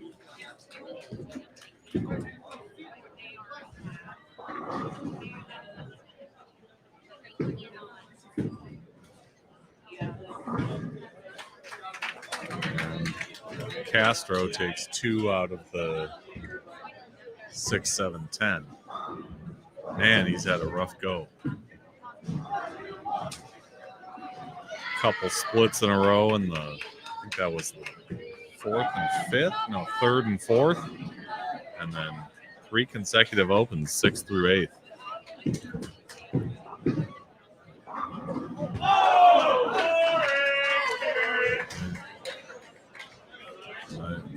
Followed up by a nice break from Krupinski.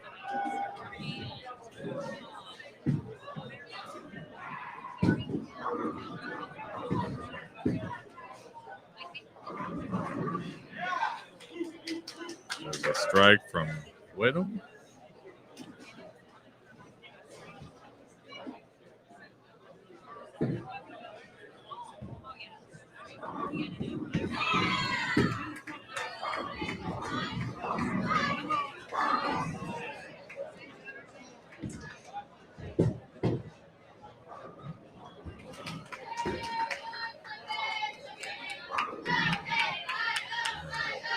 Alfrey's got kind of a mess to deal with there. 3-6-7.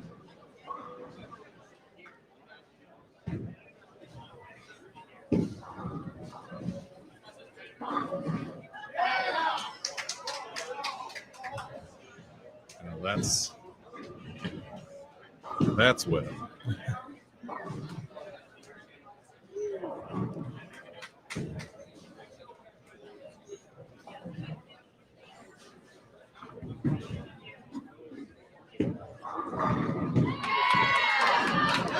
And Gott follows it up with a strike.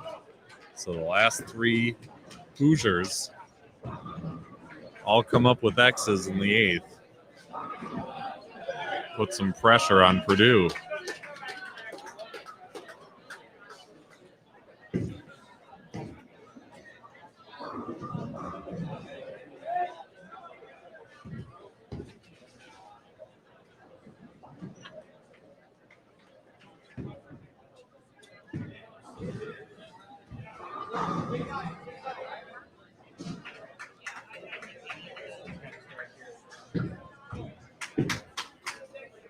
Again, if you're just joining us, these are the 2 teams that are fighting for first seed in the double elimination bracket. Both of these teams are undefeated so far at 4-0 in this traditional game match play.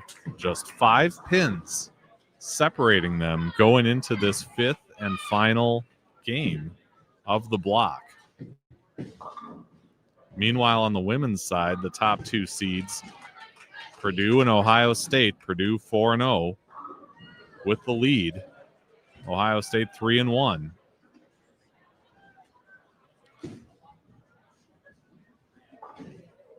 So we're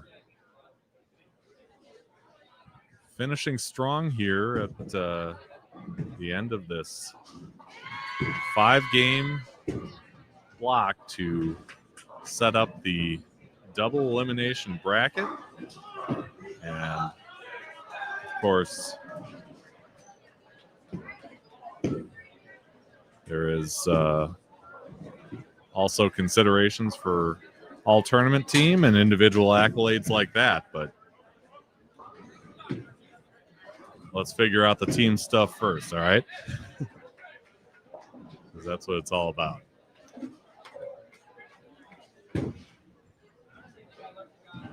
Couple splits for each of the leadoff bowlers. Conrad, who had a split in the 7th on that lane, has another in the 9th.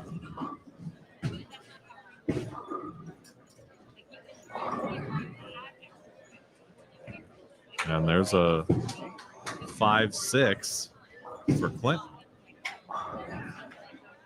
So just as Conrad has had back-to-back splits on 17, Clinton with back-to-back splits on 18.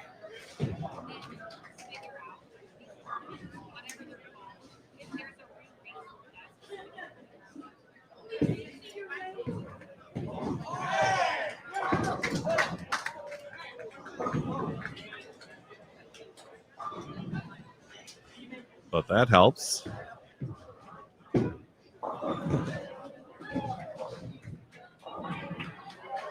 That certainly helps. All right, Mollander will try and follow that up. He's working on a double.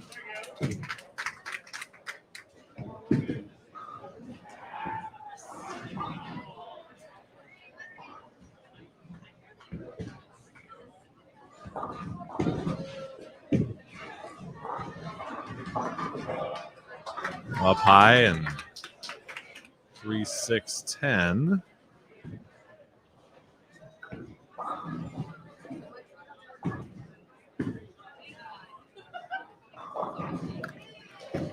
Ooh. Wow, it looked like that 4-pin was going to drop, but it hung on. In fact, it's out of range, so I'll need to fix that. I think it was the 4. I think. It looked like the 4, yeah.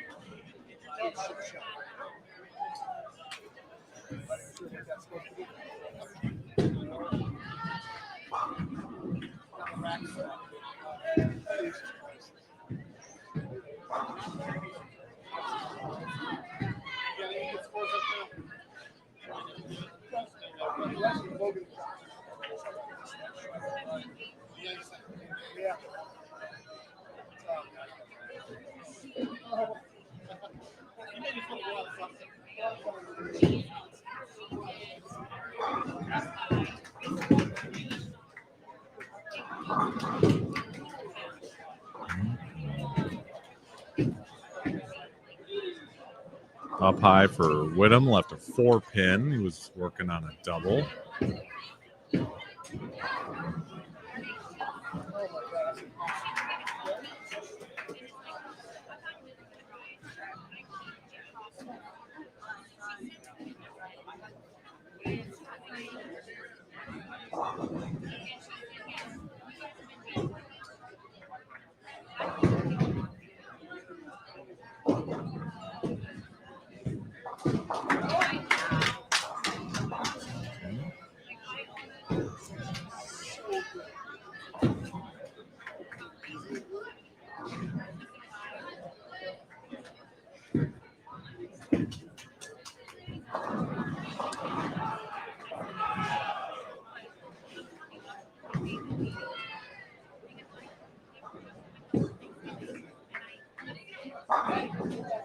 Oh.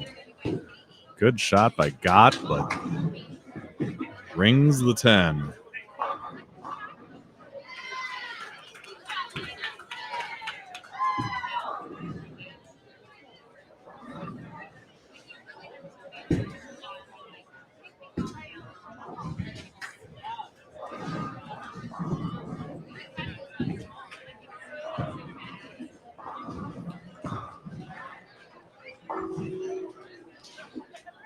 And 1 out of the 2 for Alfrey.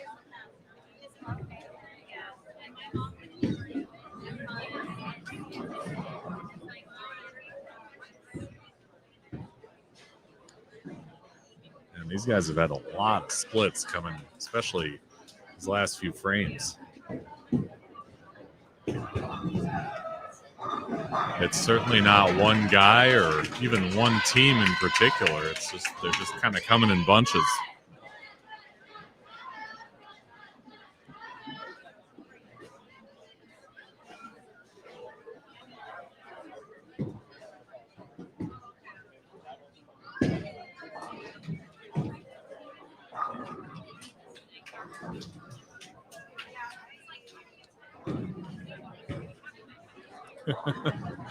The official ruling on when was the last time Indiana won a tournament's qualifying portion for USBC purposes was not sure. They're simultaneously being number one in the country in both basketball and bowling also may be a new first for Purdue University. Yeah. Those are some interesting facts. I mean, that's got to be like the answer to a trivia question somewhere along the line, right?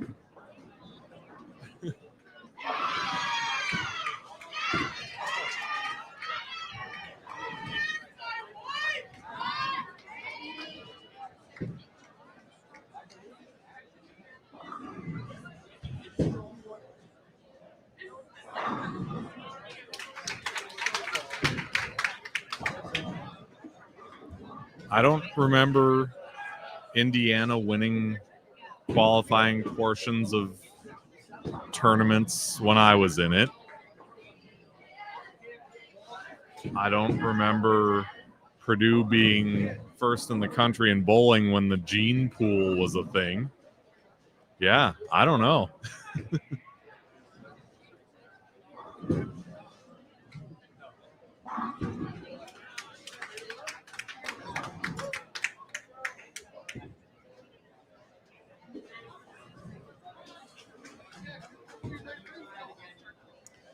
So 167 for Conrad. And with 3 splits and a flagged single pin, that's about as good as it's going to get.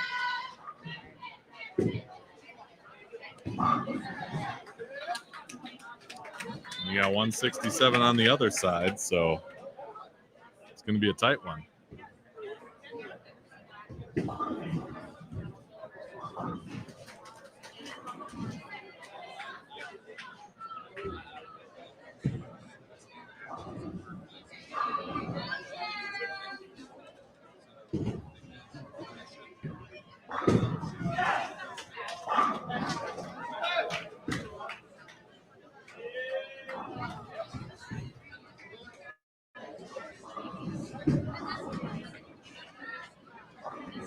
And what a time for Castro.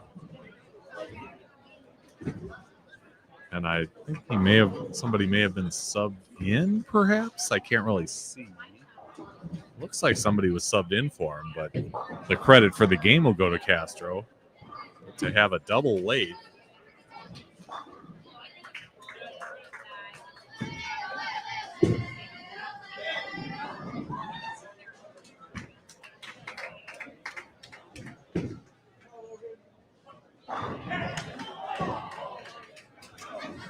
No, that was not him. It was somebody in the Indianapolis.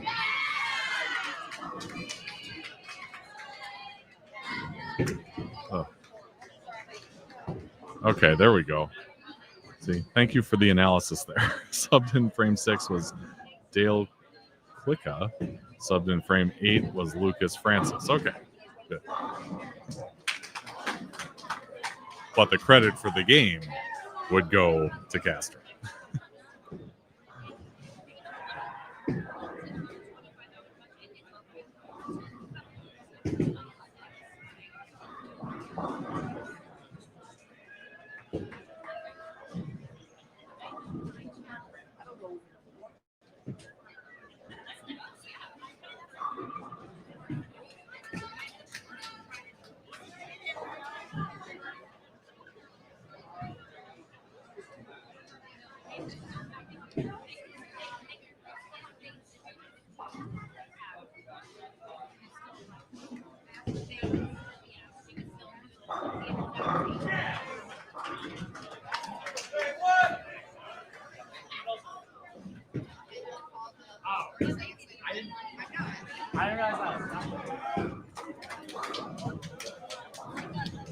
There's a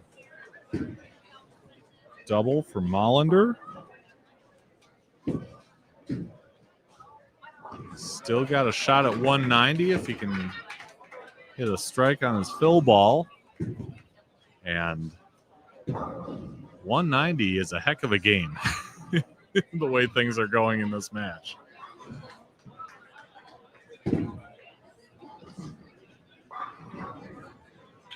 All right.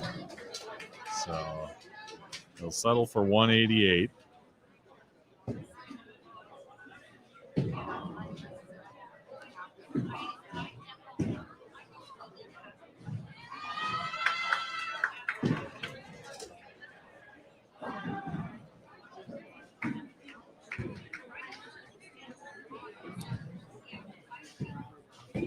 So Whittam can still shoot 216 here if he can punch out.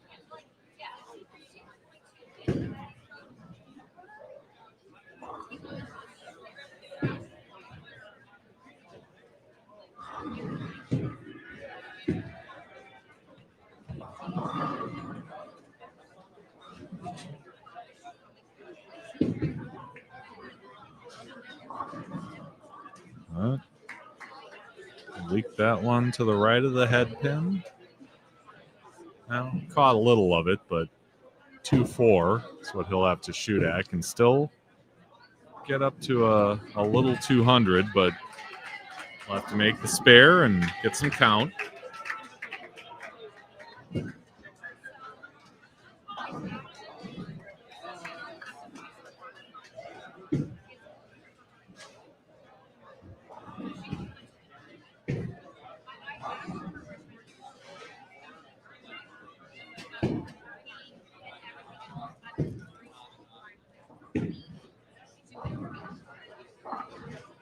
And he did.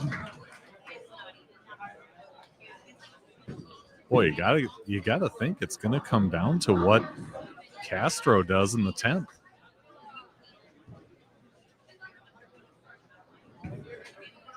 That double he's got up in the 8th and 9th is so huge.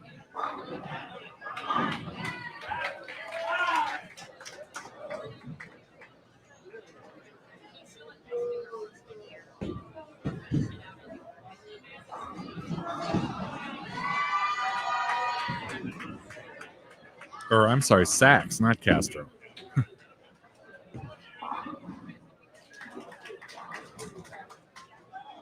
So 203 for Whittam, which will certainly loom large, but now you need Gott to put something together here because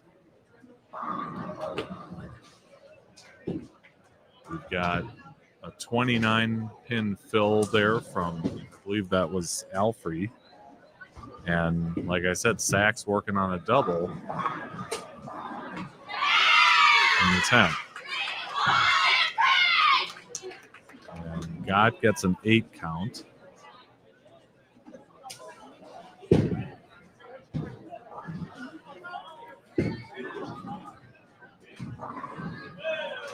And there's a strike for Sachs. Now it's 3 in a row. And there's a spare for Gott.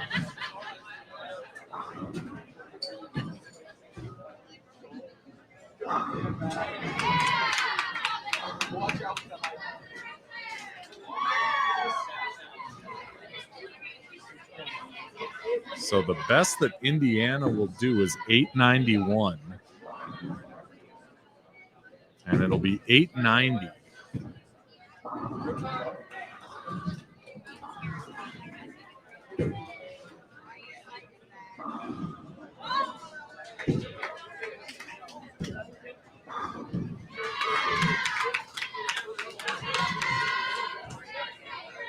Meanwhile, Purdue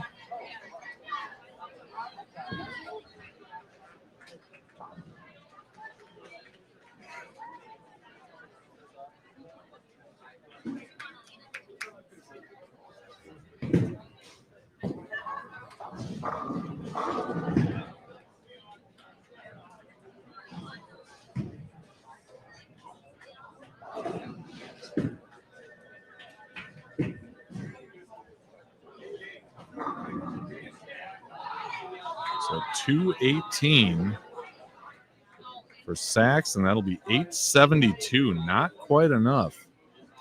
So Indiana The move to 5-0.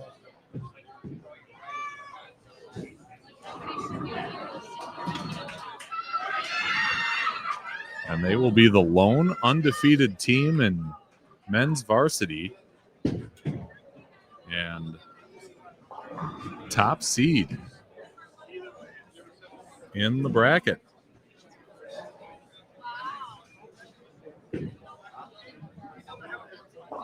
How about that?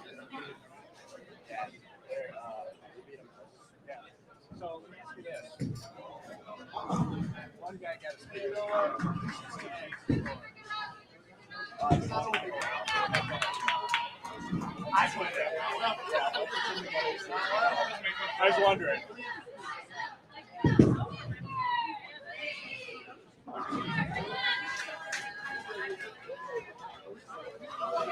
So now you've got the ladies finishing things up here. But yeah, what a match.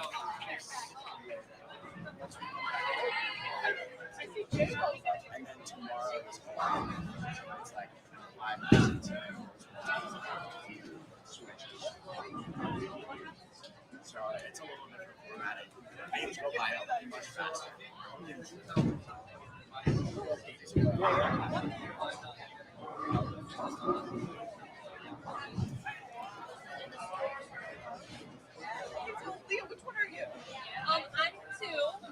One is Adam. Okay. Is J1. 4 is Extra, and 5 is Mason.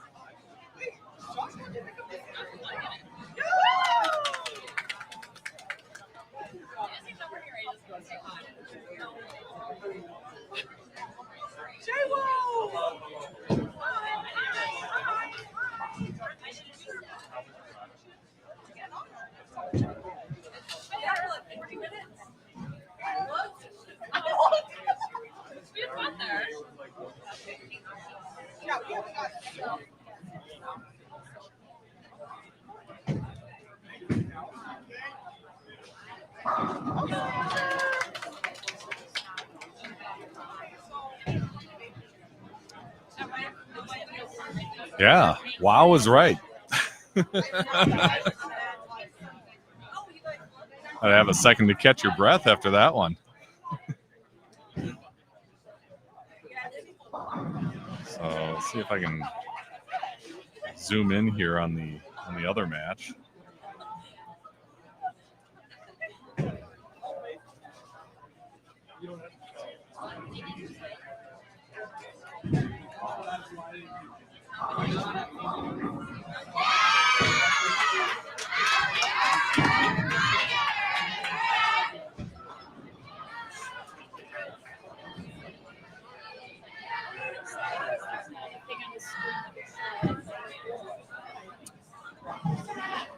Yes, sir.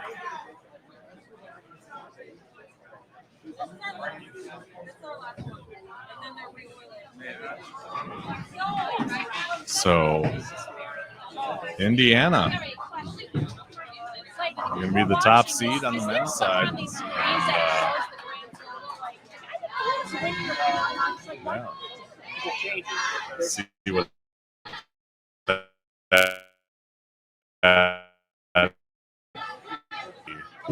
little break in the action. Unfortunately, no. Are you sitting there doing that? So you get the business students. You're like.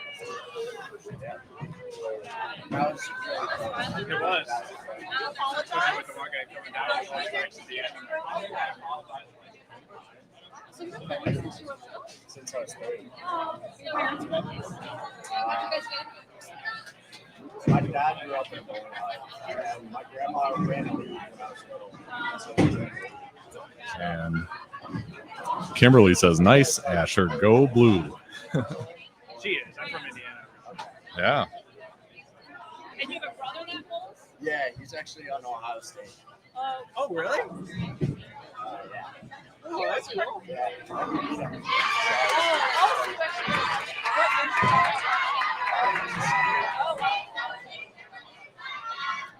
Which one is it? He's talking to me right now. He's with the glasses. Got it. You know, while we were finishing up here, somebody stomped on my light stand and it got kind of wonky. So if we're not lit up in the proper form here, excuse me, but Alex Scott.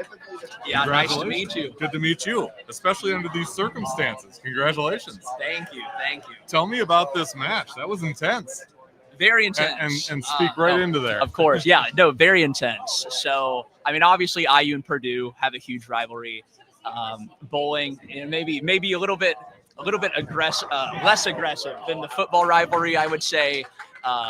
I'm personally a senior, so I've bowled against a lot of these guys for 4 years now. Good to see them all, good friendships there, but very close. We started falling apart a little bit there towards the end, but we're able to pull it out. We have a lot of young people on the team this year, so great to have them get a little bit more experience and be able to bowl some pretty good games, considering they've only had 3 tournaments so far. It looked like, and I said during the match, it looked like there were splits kind of everywhere. I mean, it wasn't just one guy or even one team. I mean, they were showing up, early and often.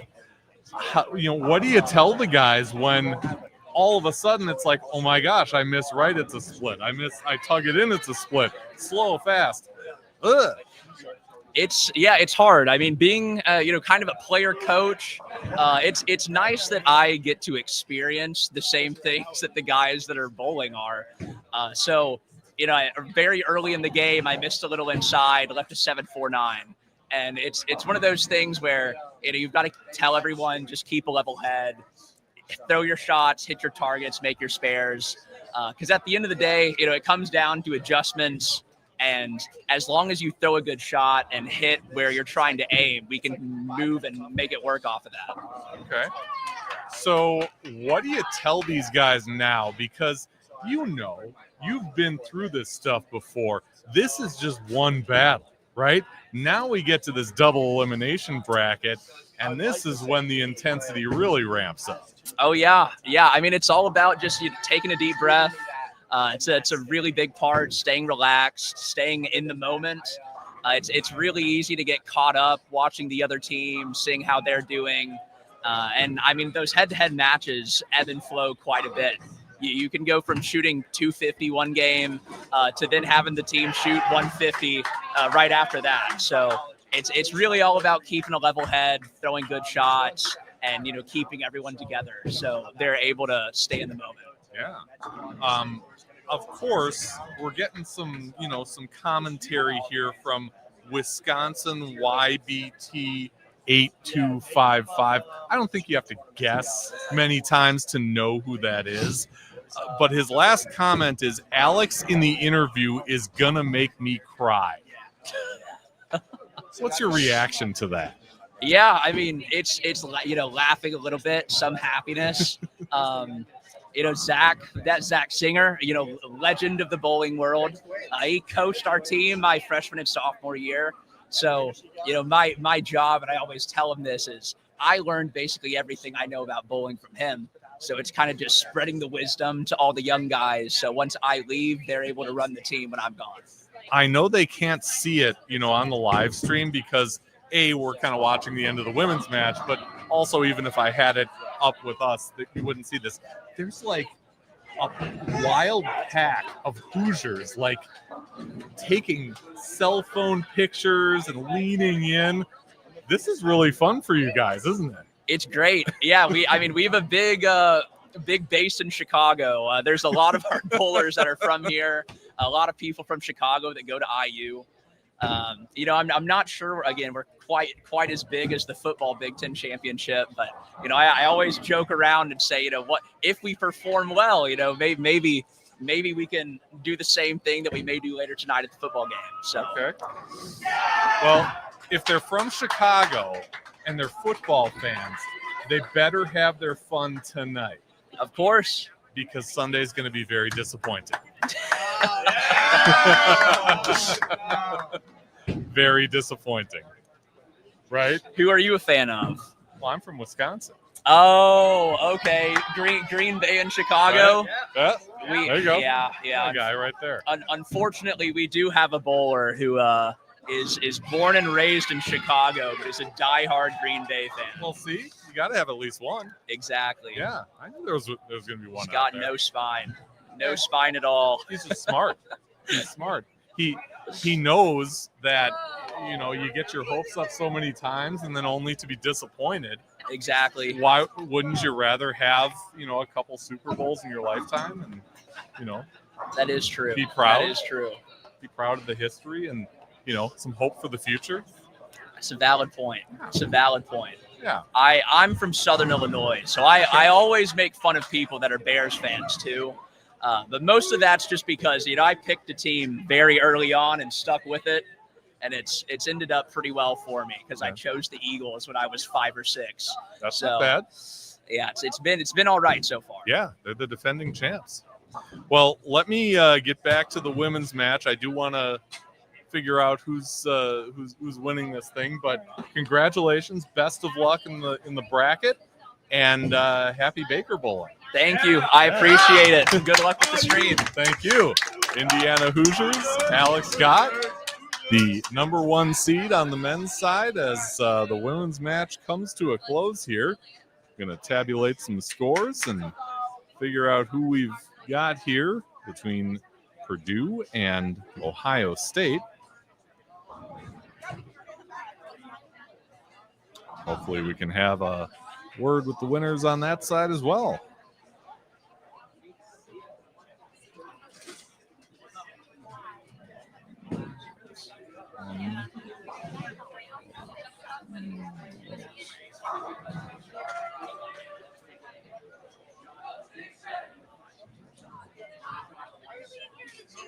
So it looks like Purdue with 750.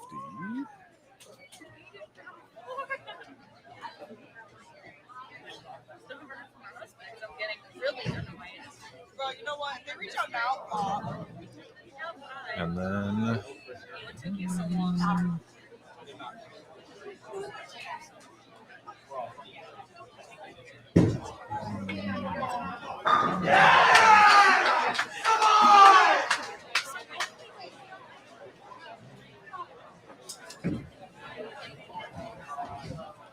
and 798 for Ohio State. So Ohio State will take that one.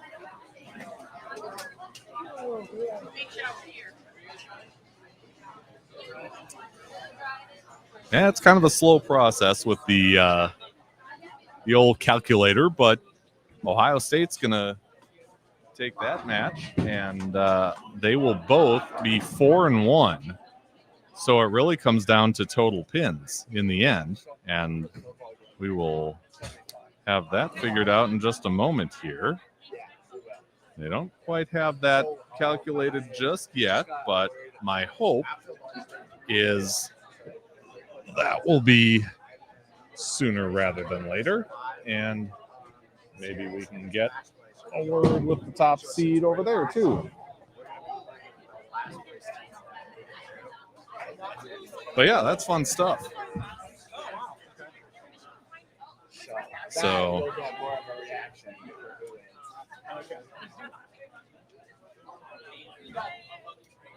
yeah, you gotta watch. You know, my buddy's son plays linebacker on IU. Really? Yeah. Didn't know that. Oh yeah. They never said that. Oh, okay. Well, she wouldn't. Why would she? What year is he? He's a junior. Okay. Yep. He just got third team All Big Ten. So really good. Yeah. So wow, what a 5-game block, huh? So Ohio State coming in clutch there and winning game 5. Yeah, he typically doesn't start. And that first depending on who they're playing, tiebreaker, the total pins will be what determines who's in the top seed and who is the second seed. That's cool. Yeah, he's That makes it nice and close. On the JV side, you've got Purdue JV 1 at 5-0, and they will be the number 1 seed for junior varsity. Women's JV, Michigan State should, you would think, would be number 1. They have 3 wins. Ohio State JV 1 with 2 wins. They don't have their last score in yet, but they were down by about, you don't know. It depends on what that last game is. So that could be, and women's varsity. So those are the 2 that really matter. And once we get that determined, hopefully we can have a little conversation with the winner on the women's side before we take this thing to break. But yeah, pretty exciting stuff for Indiana to have Mr. Singer be watching from afar, and as he said, pretty rare to have the program leading a USBC event, but they got it done. Like I said, splits all over the place, and somehow they ground out a victory. And sometimes that's more fun than a shootout. I think it is. Make quality shots and get rewarded. Where that concludes qualifying. I'll be collecting all of the scores at the check-in table. As a reminder, we will be starting bowling at 8 a.m. tomorrow, and pictures with ATT will start at 8 o'clock, so please be here at the time. The men's varsity bracket will begin after we re-oil in about 30 minutes. If your balls are on the high end, please move them in 20. So we're going right into it in half an hour. To leave your bowling balls here overnight, we do have a paddock. It is in the party room. Yeah. So we decided on we were supposed to have a second year today where they give us 2 subs. Today's match play lanes will be announced shortly after all scores have been collected and inputted. The ball raffle will also be announced tomorrow. We have 6 here. And as a reminder, the double elimination bracket will begin in about 30 minutes. See you guys later. Yeah. Tomorrow, we're going to go watch Alabama. This one watch. I can't believe we actually paid. It's just like I'm crying and laughing so hard. I'm so sad. All right, take your 7.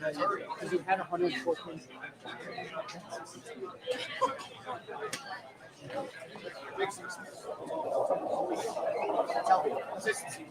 Tell me more.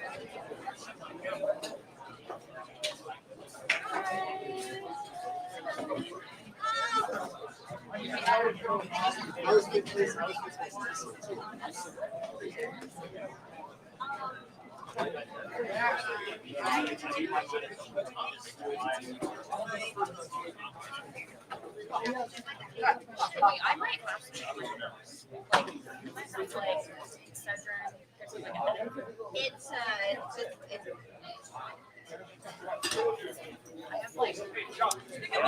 All right, so we are still in the process of getting some of those scores in to determine who the top seed is for the women and some of those individual honors.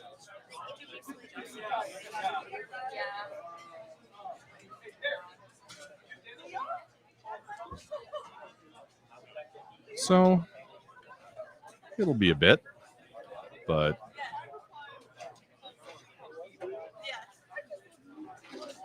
it'll be Ohio State and Purdue 1-2.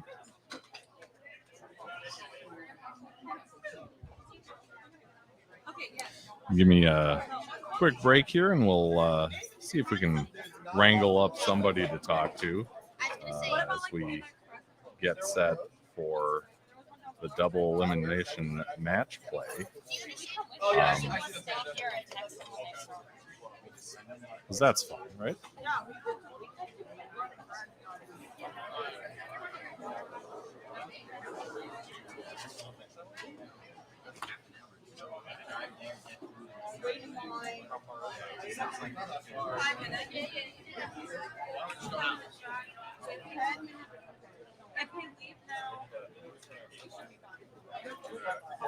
Okay, we go.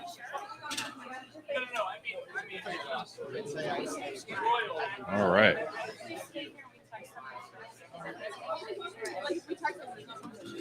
So, as I was saying before, we don't really know who the top seed is just yet, who some of the individual winners are, but we're gonna talk anyway. Coach, what's your name? I'm sorry. I'm Carson Opella. Carson Opella. Okay, speak right into the microphone. Thanks for being here for a little bit. Tell me about that last match and what you guys went through. Well, we bowled on 19 and 20 earlier today. I think it was our game 2, and I think just due to the nature of some of the buys and the way that the teams were moving around and everything, it was basically untouched. Or it felt like it was untouched for most of the day, and it played totally different than basically every other pair that we had bowled on. Our starting definitely had some nice friction that we were able to make use of, and then we came over there for game 2, and that was completely gone. And then even after another 3 games came by, we came back, and it was totally we all girls had the ball up. We had to shift way back right. Even my 2-handers were basically just shimmying it straight at the pocket because there wasn't really any friction for them to bounce off of. Sure. So just kind of dealing with that. So we knew it was going to be a tough pair going into the game. We watched Ohio State bowl on in game 4 and knew it was going to be tough. So a little up and down, and throwing some decent shots, getting to the pocket, and then just not really capitalizing on the spares, and that hurts. So that's mostly what it came down to at the end of the day. So in this tournament, I mean, on the men's side, sure, you think okay, Purdue's going to be in the mix, and you think Ohio State's going to be in the mix, and Indiana's going to be in the mix, but you've got so many teams, you don't know when a Wisconsin or another team is going to sneak up. You're a 3-team field. Mm-hmm. You know who you're against. Yeah. You know who you're going to compete with. How do you kind of prepare your players for that mentally? Well, I mean, I'd say most of my team was here last year, and it was the same situation last year with the exact same teams. It was us, Ohio State, and Michigan State.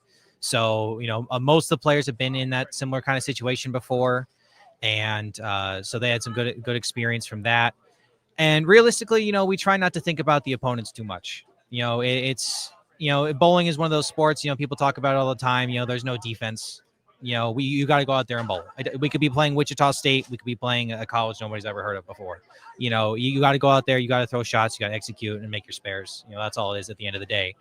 And, both these teams, if I'm not mistaken, are also both club teams. And I'm pretty sure we saw both of them at club champs when we bowled at club champs last year. Yep. And I'm pretty sure both of these teams, went on big runs. I think Michigan State was in top 4 at club champs last year. So, we know all of them can bowl. Absolutely. They can pop up at any time. And, it was kind of a weird pattern out there today.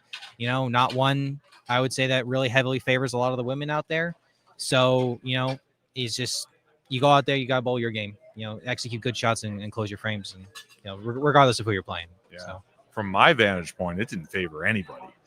Yeah, I will say, just kind of looking over, talking to the men's team a little bit, they had a rough day. Obviously they've been having an incredible season so far, but it was pretty crazy. And we really, going into the tournament, we didn't think it was going to be anything like ridiculously hard, but obviously how it comes together on the day of, how the lanes play, the house plays, it's just came up to be tough, and worked out for us, but still got some improvements to make. Sure.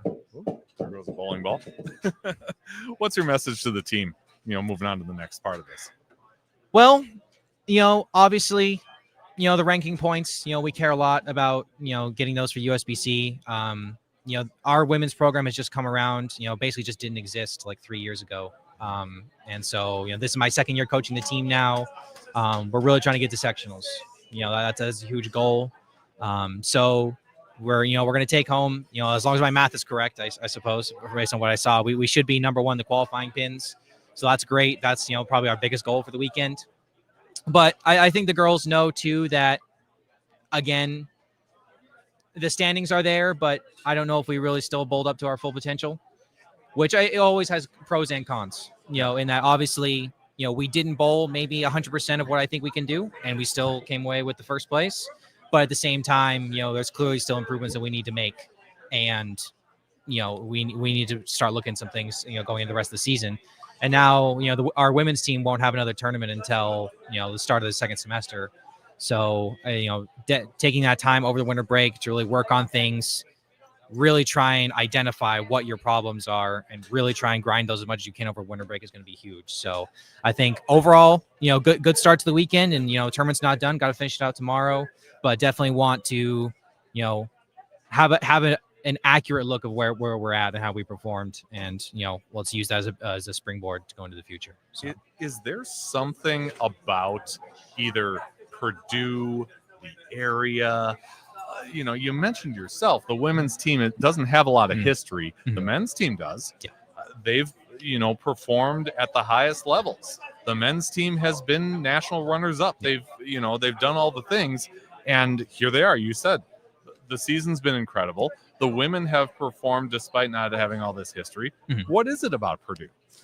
Well, I think just being in Indiana, in the heart of the Midwest, heart of bowling, that's always a nice factor. There's, tons of things to bowl, tons of resources, people to talk to, that sort of thing. So, that always helps. But, I'll be honest, the thing I went to Purdue myself. I graduated in 2022. I was on the men's team. And, the thing about the people at Purdue is that, like, the people who are there bowling, they care about bowling. None of us get any money to go there.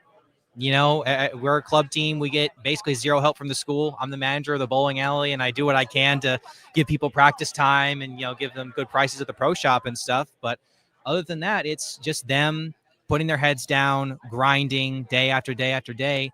And because they've got to do that not only for bowling, but for their school as well. A bunch of our kids are in super hard degrees. Like, we've got various, a couple people in, like, I think one's in, like, astrophysics or something like that, along with all the engineers, of course, and everything like that. So they're balancing all this huge course load and everything they got to take care of with that, along with also, everything that it takes to be, one of the top teams in the country. And I think that's created an attitude of among a lot of our bowlers of, we know what we can do. We will put our nose down. We'll get to the grindstone. We'll work. We'll make a name for ourselves. And, everybody else can get all the free stuff that they want, and, we'll make it work, and we're just going to go and perform. Yeah. So, well, that's great. It's working. So, looks pretty good. Congratulations on that, and best of luck the rest of the way in this. Thank you very much. Yeah. Thank you for the time, Carson. Yeah, no problem. Appreciate it. There he goes. Purdue women doing things yet again. They are the defending champions, and we will see them in the bracket. I want to pull up the live scoring here, and we'll see if we can figure out if we've got some final numbers here. I'll share my screen so you can see what I'm looking at too. And add this to the stage. I wonder if we can make it full screen. There we go. Pull that up, and let's see. So there's the team games. And yeah, it looks like we're all done and final here. And yes, it is Purdue. So his math was correct.